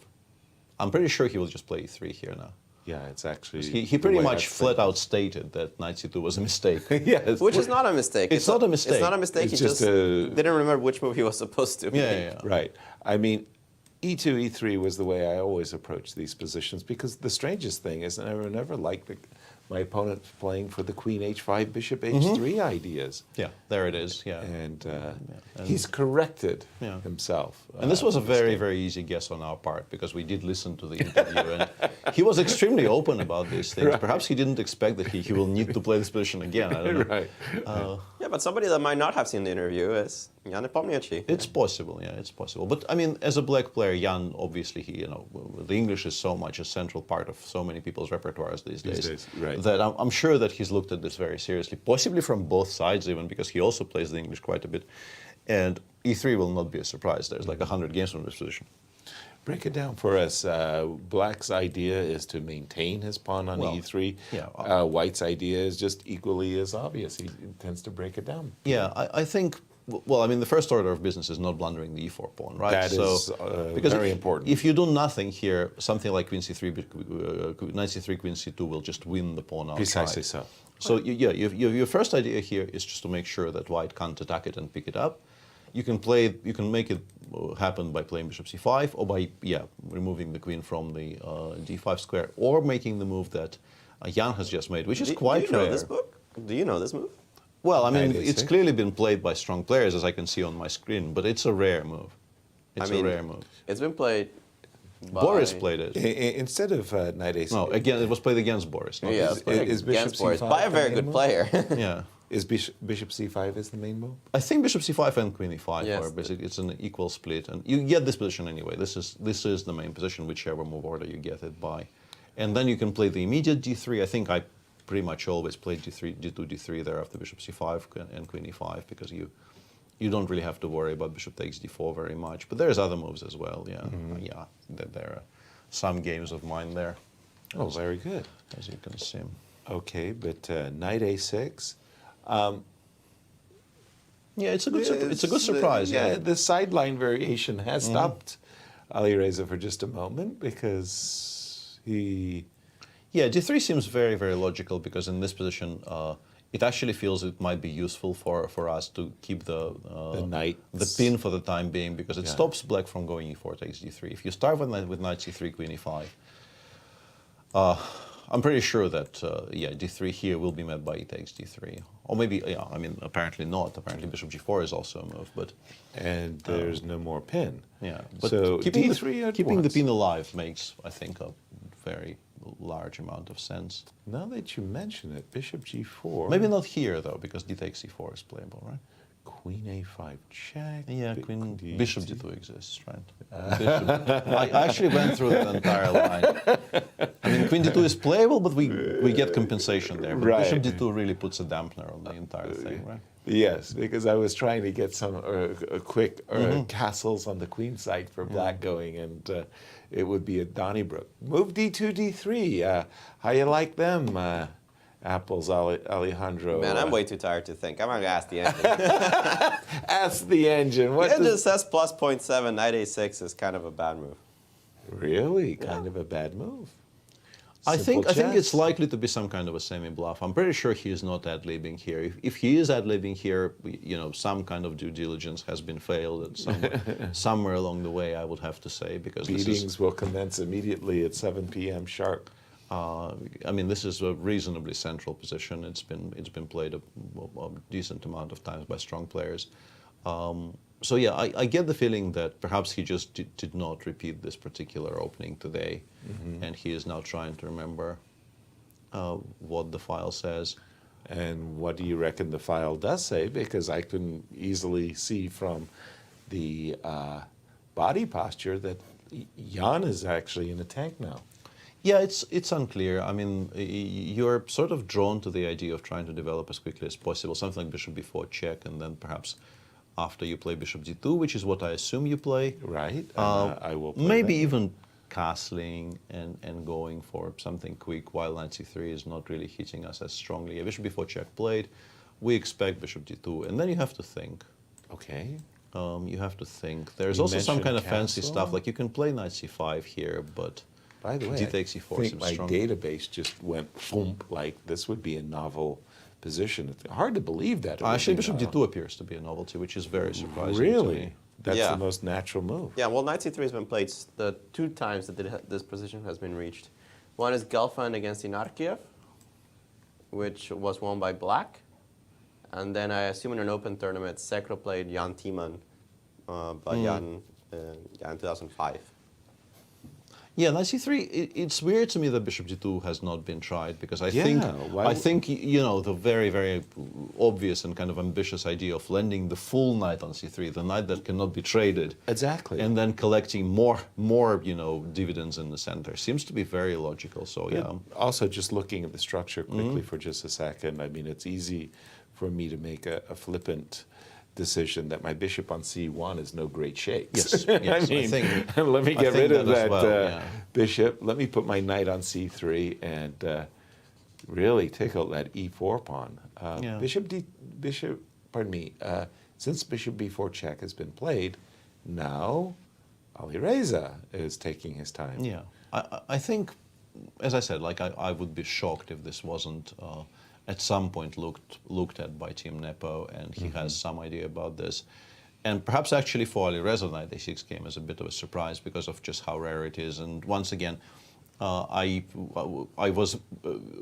witnessed a conversation between chess players during this tournament, which went sort of along the lines of they were discussing a specific opening idea, and one of them says, so we found this idea and it's a good try for one game, and the other person says, so what's the initial evaluation?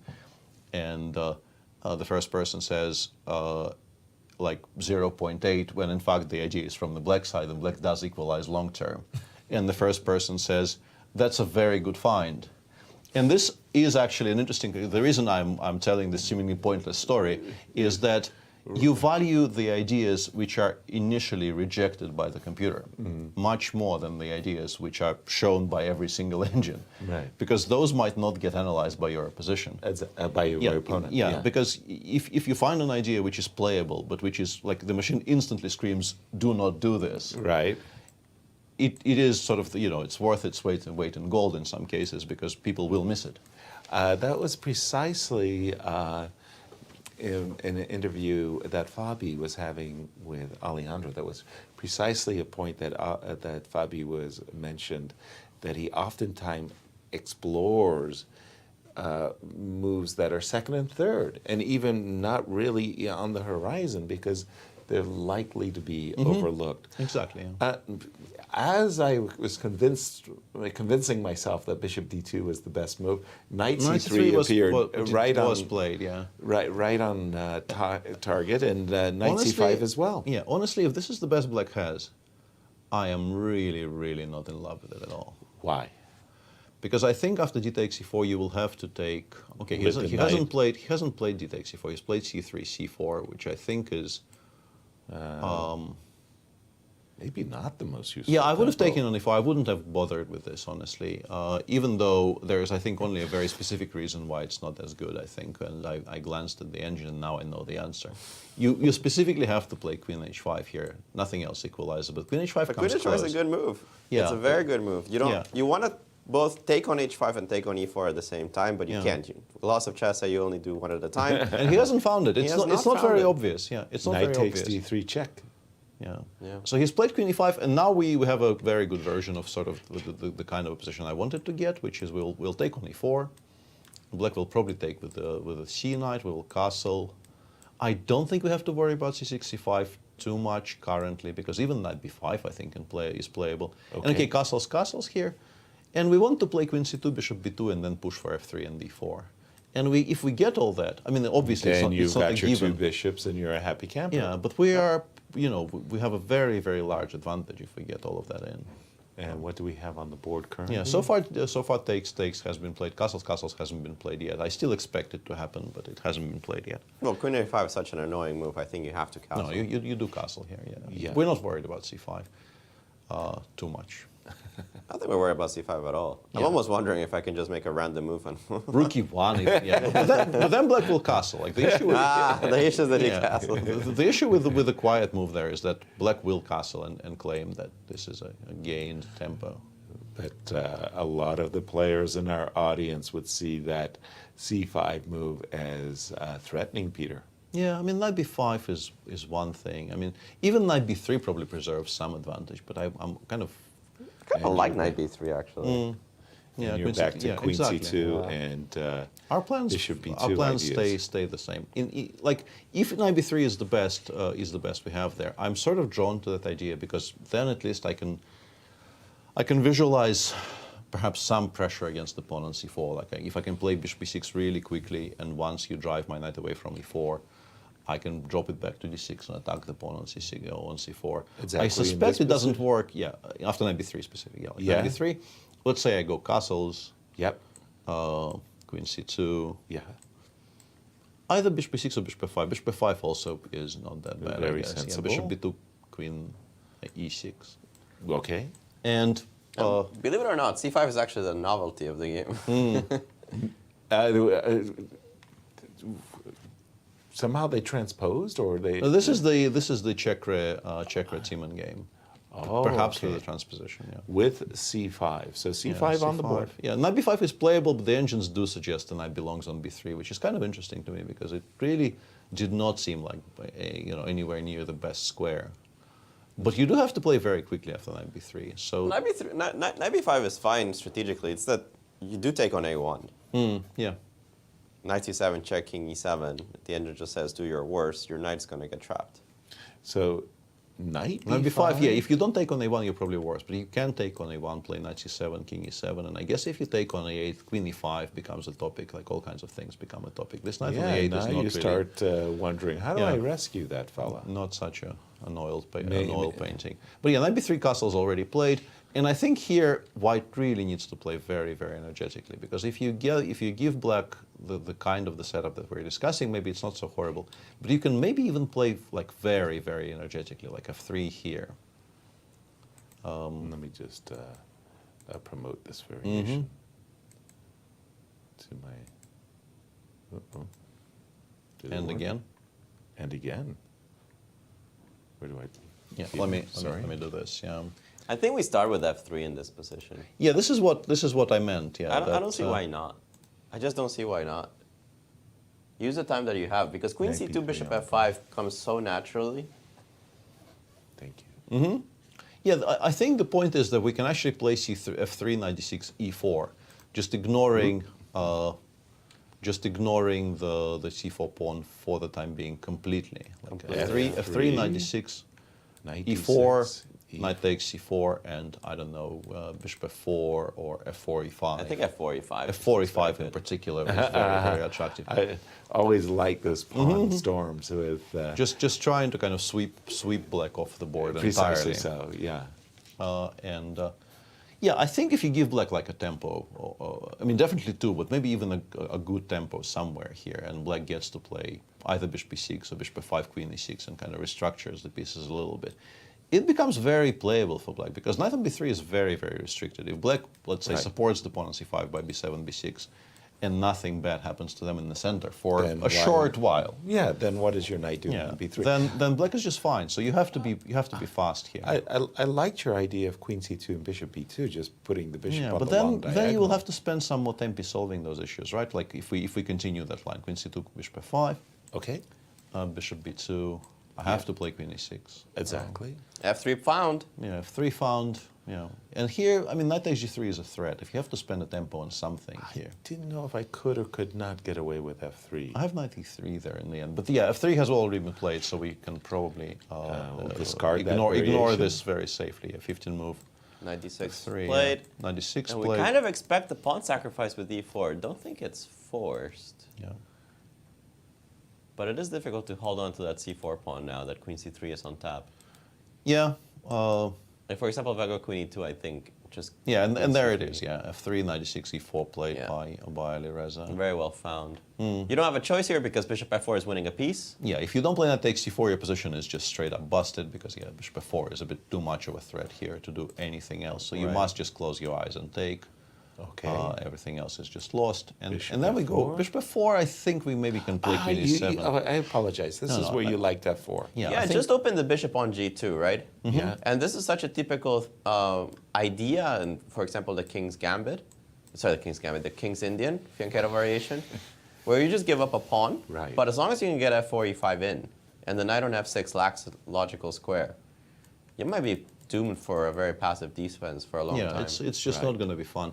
And in fact, you know, the one pawn that we gave up, I think the pawn on c5 in a lot of cases. You just collect it. Yeah. Like for example, you go knight d7. Let's just put something on the queen board. e2. Queen e2 or even queen c2. I don't know. Yeah. And let's imagine that you don't have knight db6, so you remove the knight.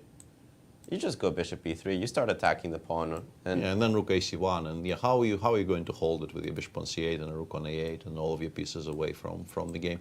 You can also just go for straight up mating attacks with, like, if you can get a 5 of 6 in somewhere, it will just basically be mate. Ooh, queen e7. That's a straight up piece blunder, guys. e5. e5. e5. Ah, he saw it. He already saw it. He's going for it. Yeah, I mean, boom. Oh, and that was a little curse I am receiving in Russian. Yeah. Oh. Yeah, this might be a short game. That was it. Jan, I don't see Jan playing this out, maybe even necessarily. He's going to swear at himself for a while, and this might be it, honestly. And I mean, the position is completely lost. It's not like he is losing too much EV here by not playing it out. Yeah. The position is completely and utterly lost. In a kind of a funny way, I was thinking of knight takes c4, f4, and sacrificing a piece on e5, you know, to avoid what we're about to see. But in that case, I would have gotten an extra pawn for my trouble. Yeah. The f pawn would be gone, you know. No. Would still be quite bad, but would be maybe slightly better than this. Yeah. Exactly so. Yeah, I don't know. I mean, really, nobody will blame Jan if he just packs it in here. You're not really saving very many of this. You know, you play knight takes c4, you have queen f6, and in that position, like if you give black a tempo to play b7, b6, and then bishop b6, it becomes a game that you can actually play. And particularly if this was a blitz game. In a rapid game, you're not very hopeful. But yeah, queen d5 just wins the pawn on c5, unfortunately for us. And with the pawn on b6, really, I think I'm playing this out. Right. I think I am interested in trying to see how good this nick is. I make a poor move, and you kind something of like this. Yeah. Well, bishop b6, again, rook a8. Yeah, if you can consolidate and not. I think we're playing this. 2 pawns. I think we're playing this, but unfortunately, queen d5. Like, yes, you win a couple of tempi. You can chase the queen around. You play bishop b6. You play rook ac8. It goes back to f2, and then you realize that you have one pawn for a piece, and the pieces are a bit passive, but who cares? There's more of them. It's one more. They're not even that passive. I think you're being helpful. You play queen d4. You start chasing your opponent around. No, I mean it's. We're only really discussing this position seriously because there's nothing else to discuss. Like, it's a full extra piece in a game between two strong grandmasters. Yeah, he might play something, but we think resigning is actually favored. Yeah, I think it's fine to just stop here. But on the other hand, you know, no games have ever been saved by resigning and blah blah. So, and you know, nobody knows that lesson better than I do. You have a bit of a reputation there for not to uphold. And by advocating for resigning here. Queen d5. Knight a5 maybe or something. I don't know. Knight a5, bishop g5. It's hard to create tactics when you're down a piece. Yeah, this is not good. Something I discovered more or less once I crossed the 1400 barrier. That generating tactics when you're down a piece. I want to slightly call you out on that statement though, because I'm pretty sure you never crossed the 1400 barrier. I did. My first rating. Really? Yes, of course. I was overrated at 1200. No, we have USCF ratings. I was going to say that the FIDE ratings didn't exist except if you were 2200 and above. That was my and the Northwest, in the barbaric Northwest, we had the Northwest ratings, and eventually we became all USCF memberships. Because I sort of assumed that those ratings just didn't exist, but obviously my understanding of the USCF ratings. Let's promote something incomplete, here. Yeah. So queen d5 for bishop b6, queen takes c5. He's played h6, h7, h6 there to stop bishop g5 for now. H7, H6. A move with, you can describe it by, this is a move as good as any other in this position. Right. Really, like it's no better or worse than any other move you can make. Yeah, F4, opening up the bishop. Yeah, it's just a piece. Yeah, there's really not very much to talk about in this position. Exactly, F4. Yeah. I like, truth be told, I kind of like queen d4. Yeah, but he's creating a threat of f5. That's he will go to g4 if the queen is chased away. Like he's doing this. Yes. He's optimizing. Yes. Min-maxing. Exactly. F4, threatening f5, any attacks on the queen, queen d4. Yeah, this is over. It is done. Gee, guys, I don't know, but this might be a good time to reflect, deep reflections about hoop predictions. Very good. I don't want to miss an opportunity, right? Okay, to so just remind everybody. He's played rook a8. I'm now trying to figure out why he's not losing more material to f4, f5. He is. He kind of is, yeah. He is. The evaluation actually doesn't change that much because for a computer, 1 piece, 2 piece, what's the difference?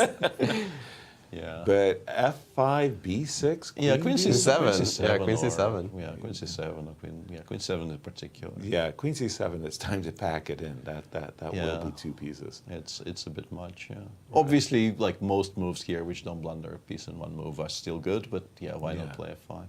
Or we can go back to your roots and go queen takes a7. Yes, yes. Queen takes a7, very nice. Yeah. Or bishop takes b7. I don't know which one you prefer. Of those two, very, very sensible decisions as well. I have a second. Yeah, I like f5. No, f5 is good. Come on. Yeah. Why would how can play I f5? not like f5? Yeah. No, it's just like we're not really having fun at Jan's expense very much. But I mean, if we are forced to discuss the position seriously, some amount of girlish giggling is, I think, allowed. Very, very justified. Right. Time effect. Well, time a factor. I mean, no. Not for Alireza. No. Yeah. We're just waiting for this to. We're waiting for the handshake to conclude. Yeah. Bit of a letdown for Jan. I mean, probably he came into these playoffs feeling like, I don't mind losing, but I want to really play hard, good games, and he just didn't. Not in this one. You just hate losing like this. It's not that. Right. I mean, you as the St. Louis Rapid and Blitz showed, you can definitely lose a game of rapid chess to Alireza. Yes, he's proven that. It is something that can definitely happen to people. But losing a game like this for a very, very strong player such as Jan undoubtedly is just not a very pleasant sensation. You kind of pegged it yourself though there earlier, Peter, when you said call the guys that there seems to be a kind of a hole in the prep. Knight a6 didn't pan out. Yeah, it didn't. I really thought there will be, some kind of a more fleshed out idea. Like what he did was he played knight a6 and he tried justifying it by normal means. What I expected was knight a6 and then some kind of a gambit to follow it up. Right. Instead of just accepting a slightly worse position and trying to play it. Anyway, if that was the intention, that I really am not all that impressed with his prep, with this idea. Rook c8 and queen f4. On instead of queen f4, queen takes a7 was actually winning a lot of material. But Alireza says, okay, I'm done calculating. Let me just trade some pieces and win. And if you don't agree to trade queens, then f6 is going to be. I've got a big attack going with f6. Yeah. I think the point there, like, if we are to discuss this, if you took on a7 there after rook c8. Bishop takes f5. Yep. You can actually play g3, g4, and there's not a single check black has So you're actually winning this bishop at last. Next move, yeah, because you're controlling absolutely everything. Despite appearances, you control every single square that you need to control in this position. And the bishop doesn't have any other squares after queen takes a7, which is kind of important because we're taking away the d7 square. But once again, yeah, not really all that crucial to discuss this. Right, the extra piece speaks for itself. I'm going to stop saying speaks for itself. Copyright will be after us. You know, Exactly. Yeah, I'm kind of attracted to the idea of f6 just to give myself the f5 square for the knight because bishop a4 is very likely to be the next move. Yeah, the knight, and just to have a good square for it. f5 is a wonderful square. F5, f5, f6 certainly has my attention, as you said. Yeah, he's just played bishop f4. He doesn't really want to be fancy. Bishop a4, I guess we just go knight b3, where we don't have to, or knight f3 really. Like I didn't really like the idea of bishop a4 on moving that knight away from its very nice third central porch, but nothing is being spoiled by doing this, of course. We have a move after bishop a4. Not yet. Not yet. Thinking. Yeah. One pawn. It is just the one pawn. Yeah. For a dark squared bishop on f4, and you're right, knight f3. Just bishop c2 played. At least Jan is playing quickly here, so he is trying to exploit, or at least attempt to drive Alireza to have actual low time on the clock. Like currently, I mean, 5.5 minutes here is again just hard to produce problems for your opponent when you're a piece down. G3, G4 weakens the king side, but knight then again, b2 no, plays. it doesn't. Yeah, now I think after knight e5 you can start really packing it in because white also gets activity to go with the extra piece, like knight c6 threats, rook f2, rook a1. Like it just plays itself. We've been saying that for a little bit, though. Yeah, I have, and I'm not wrong. In fact, it's becoming more and more salient with each passing move. Knight e5 is incredibly powerful. F6 also not a mistake, but like it's difficult to make a mistake in this position. Yeah. Right? Really is kind of difficult to make a mistake. This is just so over. Yeah, knight e5. There you go. d1. You don't want to play knight d3 because it simplifies the position. Yeah, but if you don't, but it's objectively the best move. Yeah, but if you don't, what are those pieces on c2 and b2 doing? Like exactly. It's just, no, it's bad. Yeah, there's only so many ways we can say this is bad. Try. Yeah.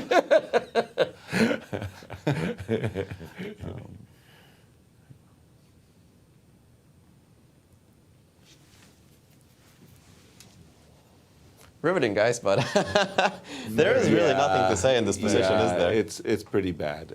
Something went back to a4. Bishop a4, it is protecting against knight c6. You can sort of relate, but right.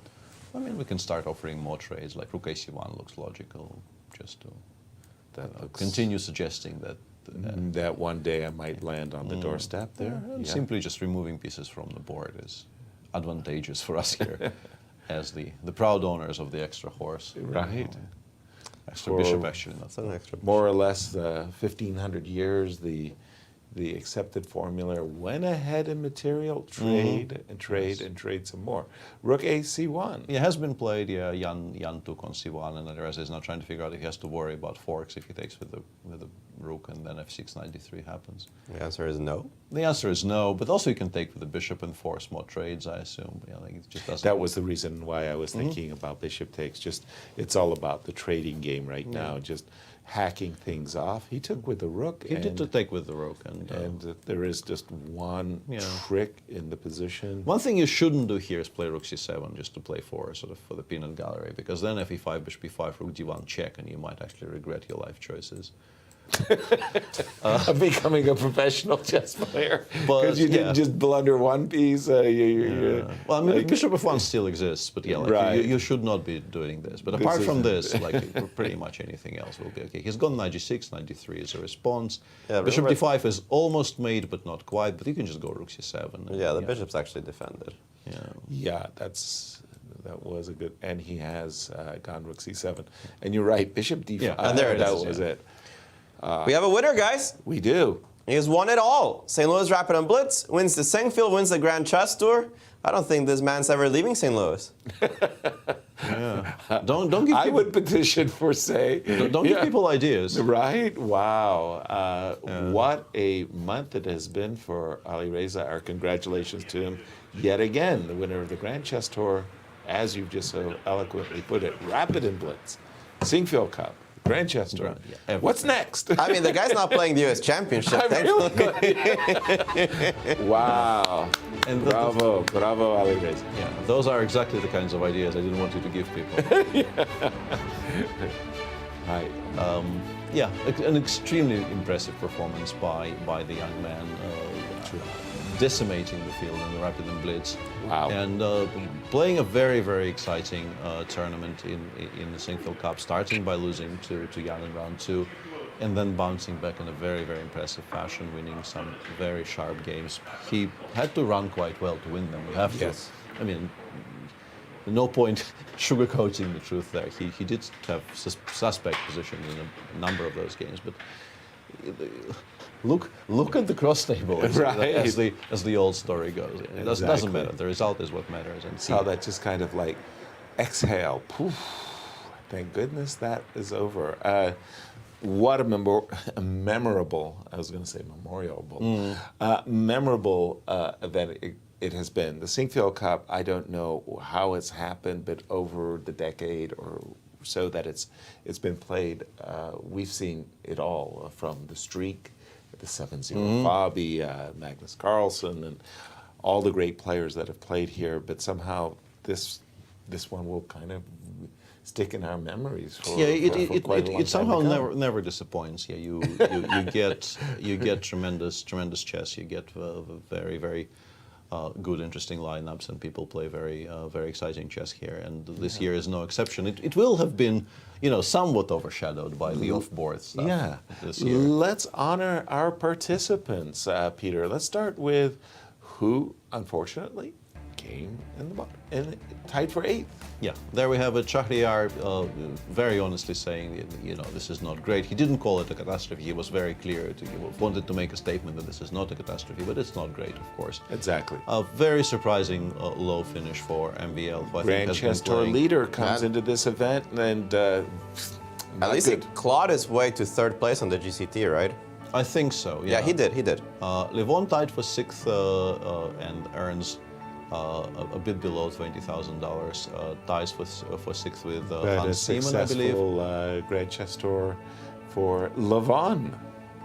Yeah, Hans is the story of the tournament in a way, and the second half did not go according to plan, but the first half was so good. was pretty good, yeah. Lanier, solid, but somehow missing the final touch. Yeah. Could have been on +3. Wow. Winning the tournament outright. Fabiano coming back after not such a good showing in the earlier events, takes 3rd place, takes home $40,000. Our congratulations to Fabi.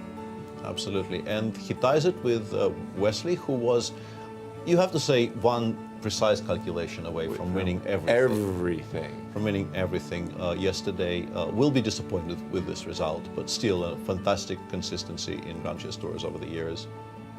Jan ends up in 2nd after that rapid game, which was so abruptly lost in one move pretty much. But still a creditable performance by him. He will still be a bit unhappy about the amount of practice he got in.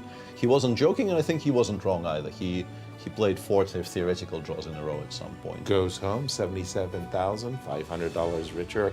And there we have it. The man who actually did win it all. Yes.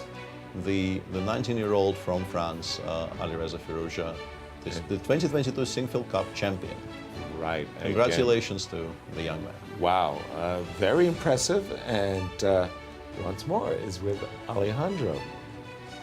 Alireza, what a performance here in the tiebreaks. You've won it all in St. Louis. Anything you want to say to your fans? Yeah, it feels great. I didn't expect to be in the tiebreaks because Jan was completely winning today against Hans. So it's a miracle, I think, that I'm in the tiebreaks. So I'm really happy that I was already happy that I had a chance to play against him, and he's obviously a very strong player. So It's not easy to beat him, but yeah, I think I played very well in the tiebreaks. Tell us a little bit about those tiebreaks. We'll just go through a couple of the moments. Won't take that long. But here, after the move d5, you spent half the time allotted to you. What were you thinking? Yeah, I completely missed the move after c5. I missed d5, so and it's a very important position because white is getting e4, and I have to be very concrete, otherwise I get very passive. So I think I don't know if I found the correct way, but I think it's okay, and I couldn't see how he wants to break. So I was happy with my decision after all. So. When were you sure that you had this draw in the bag?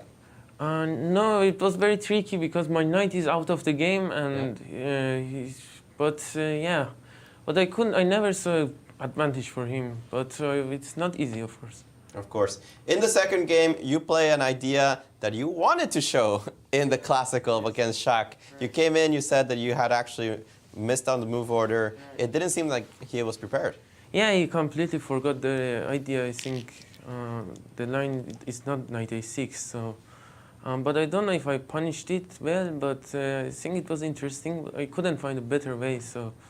Yeah, in general, the e3 move is a good idea, I think, and it's the best move probably. All right, and finally, in this position, your feelings when he goes queen e7. Yeah, it was shocking, because you have to think about e5. But okay, he's very tired, and he was completely winning today, so he's a bit frustrated. So it's kind of understandable, but yeah, you have to normally see e5. But I think I have a very promising position instead of queen e7. But yeah, it's a good gift. So yeah, it was a very good feeling here. You didn't hesitate. You kept your tactical awareness all throughout, extremely sharp. How do you do it? How does everybody get tired but not you? Yes, today I was lucky. I made a quick draw, and he was playing for 5 hours. I am sure if he had a quick game also, he would have been more sharp, and he would have been sharper and better, simply. But I was lucky that he played a very long game.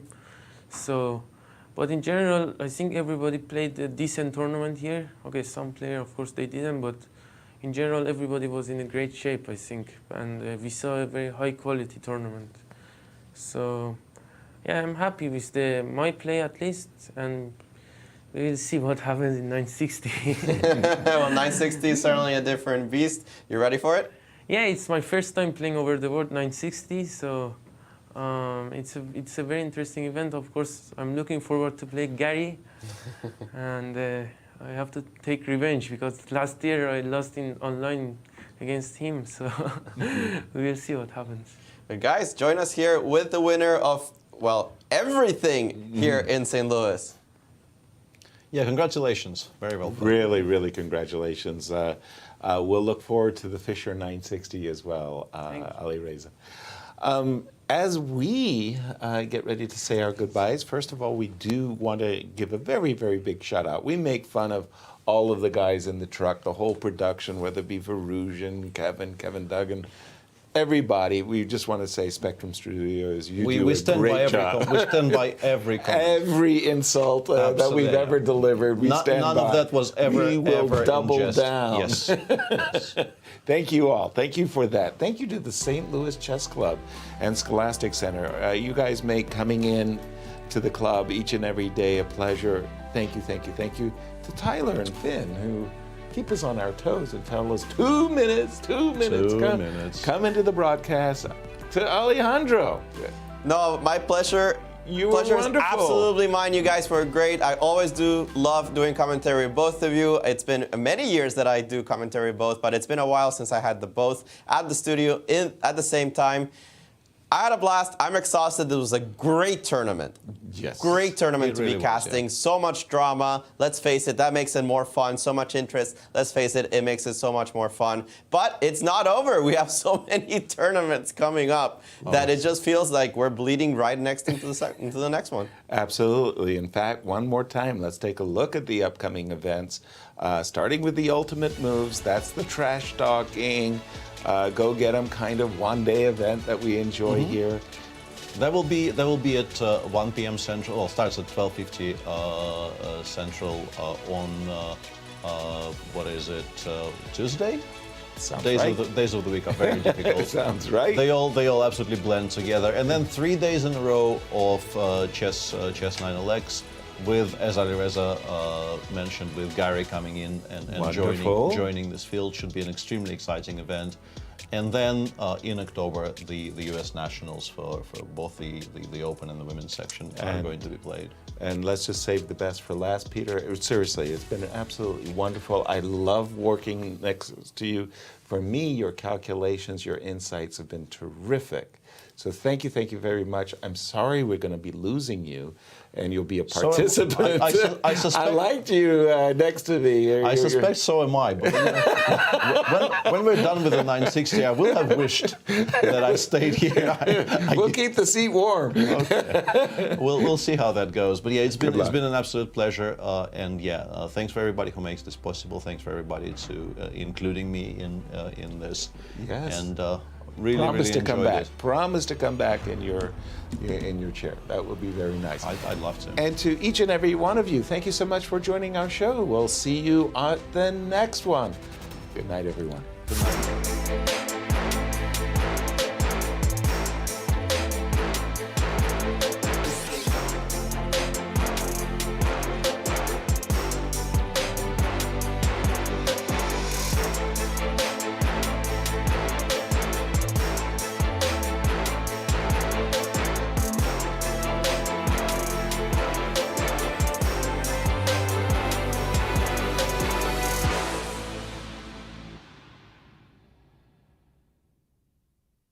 This has been a presentation of the St. Louis Chess Club. Any reproduction or distribution of this content without the express written consent of the St. Louis Chess Club is prohibited.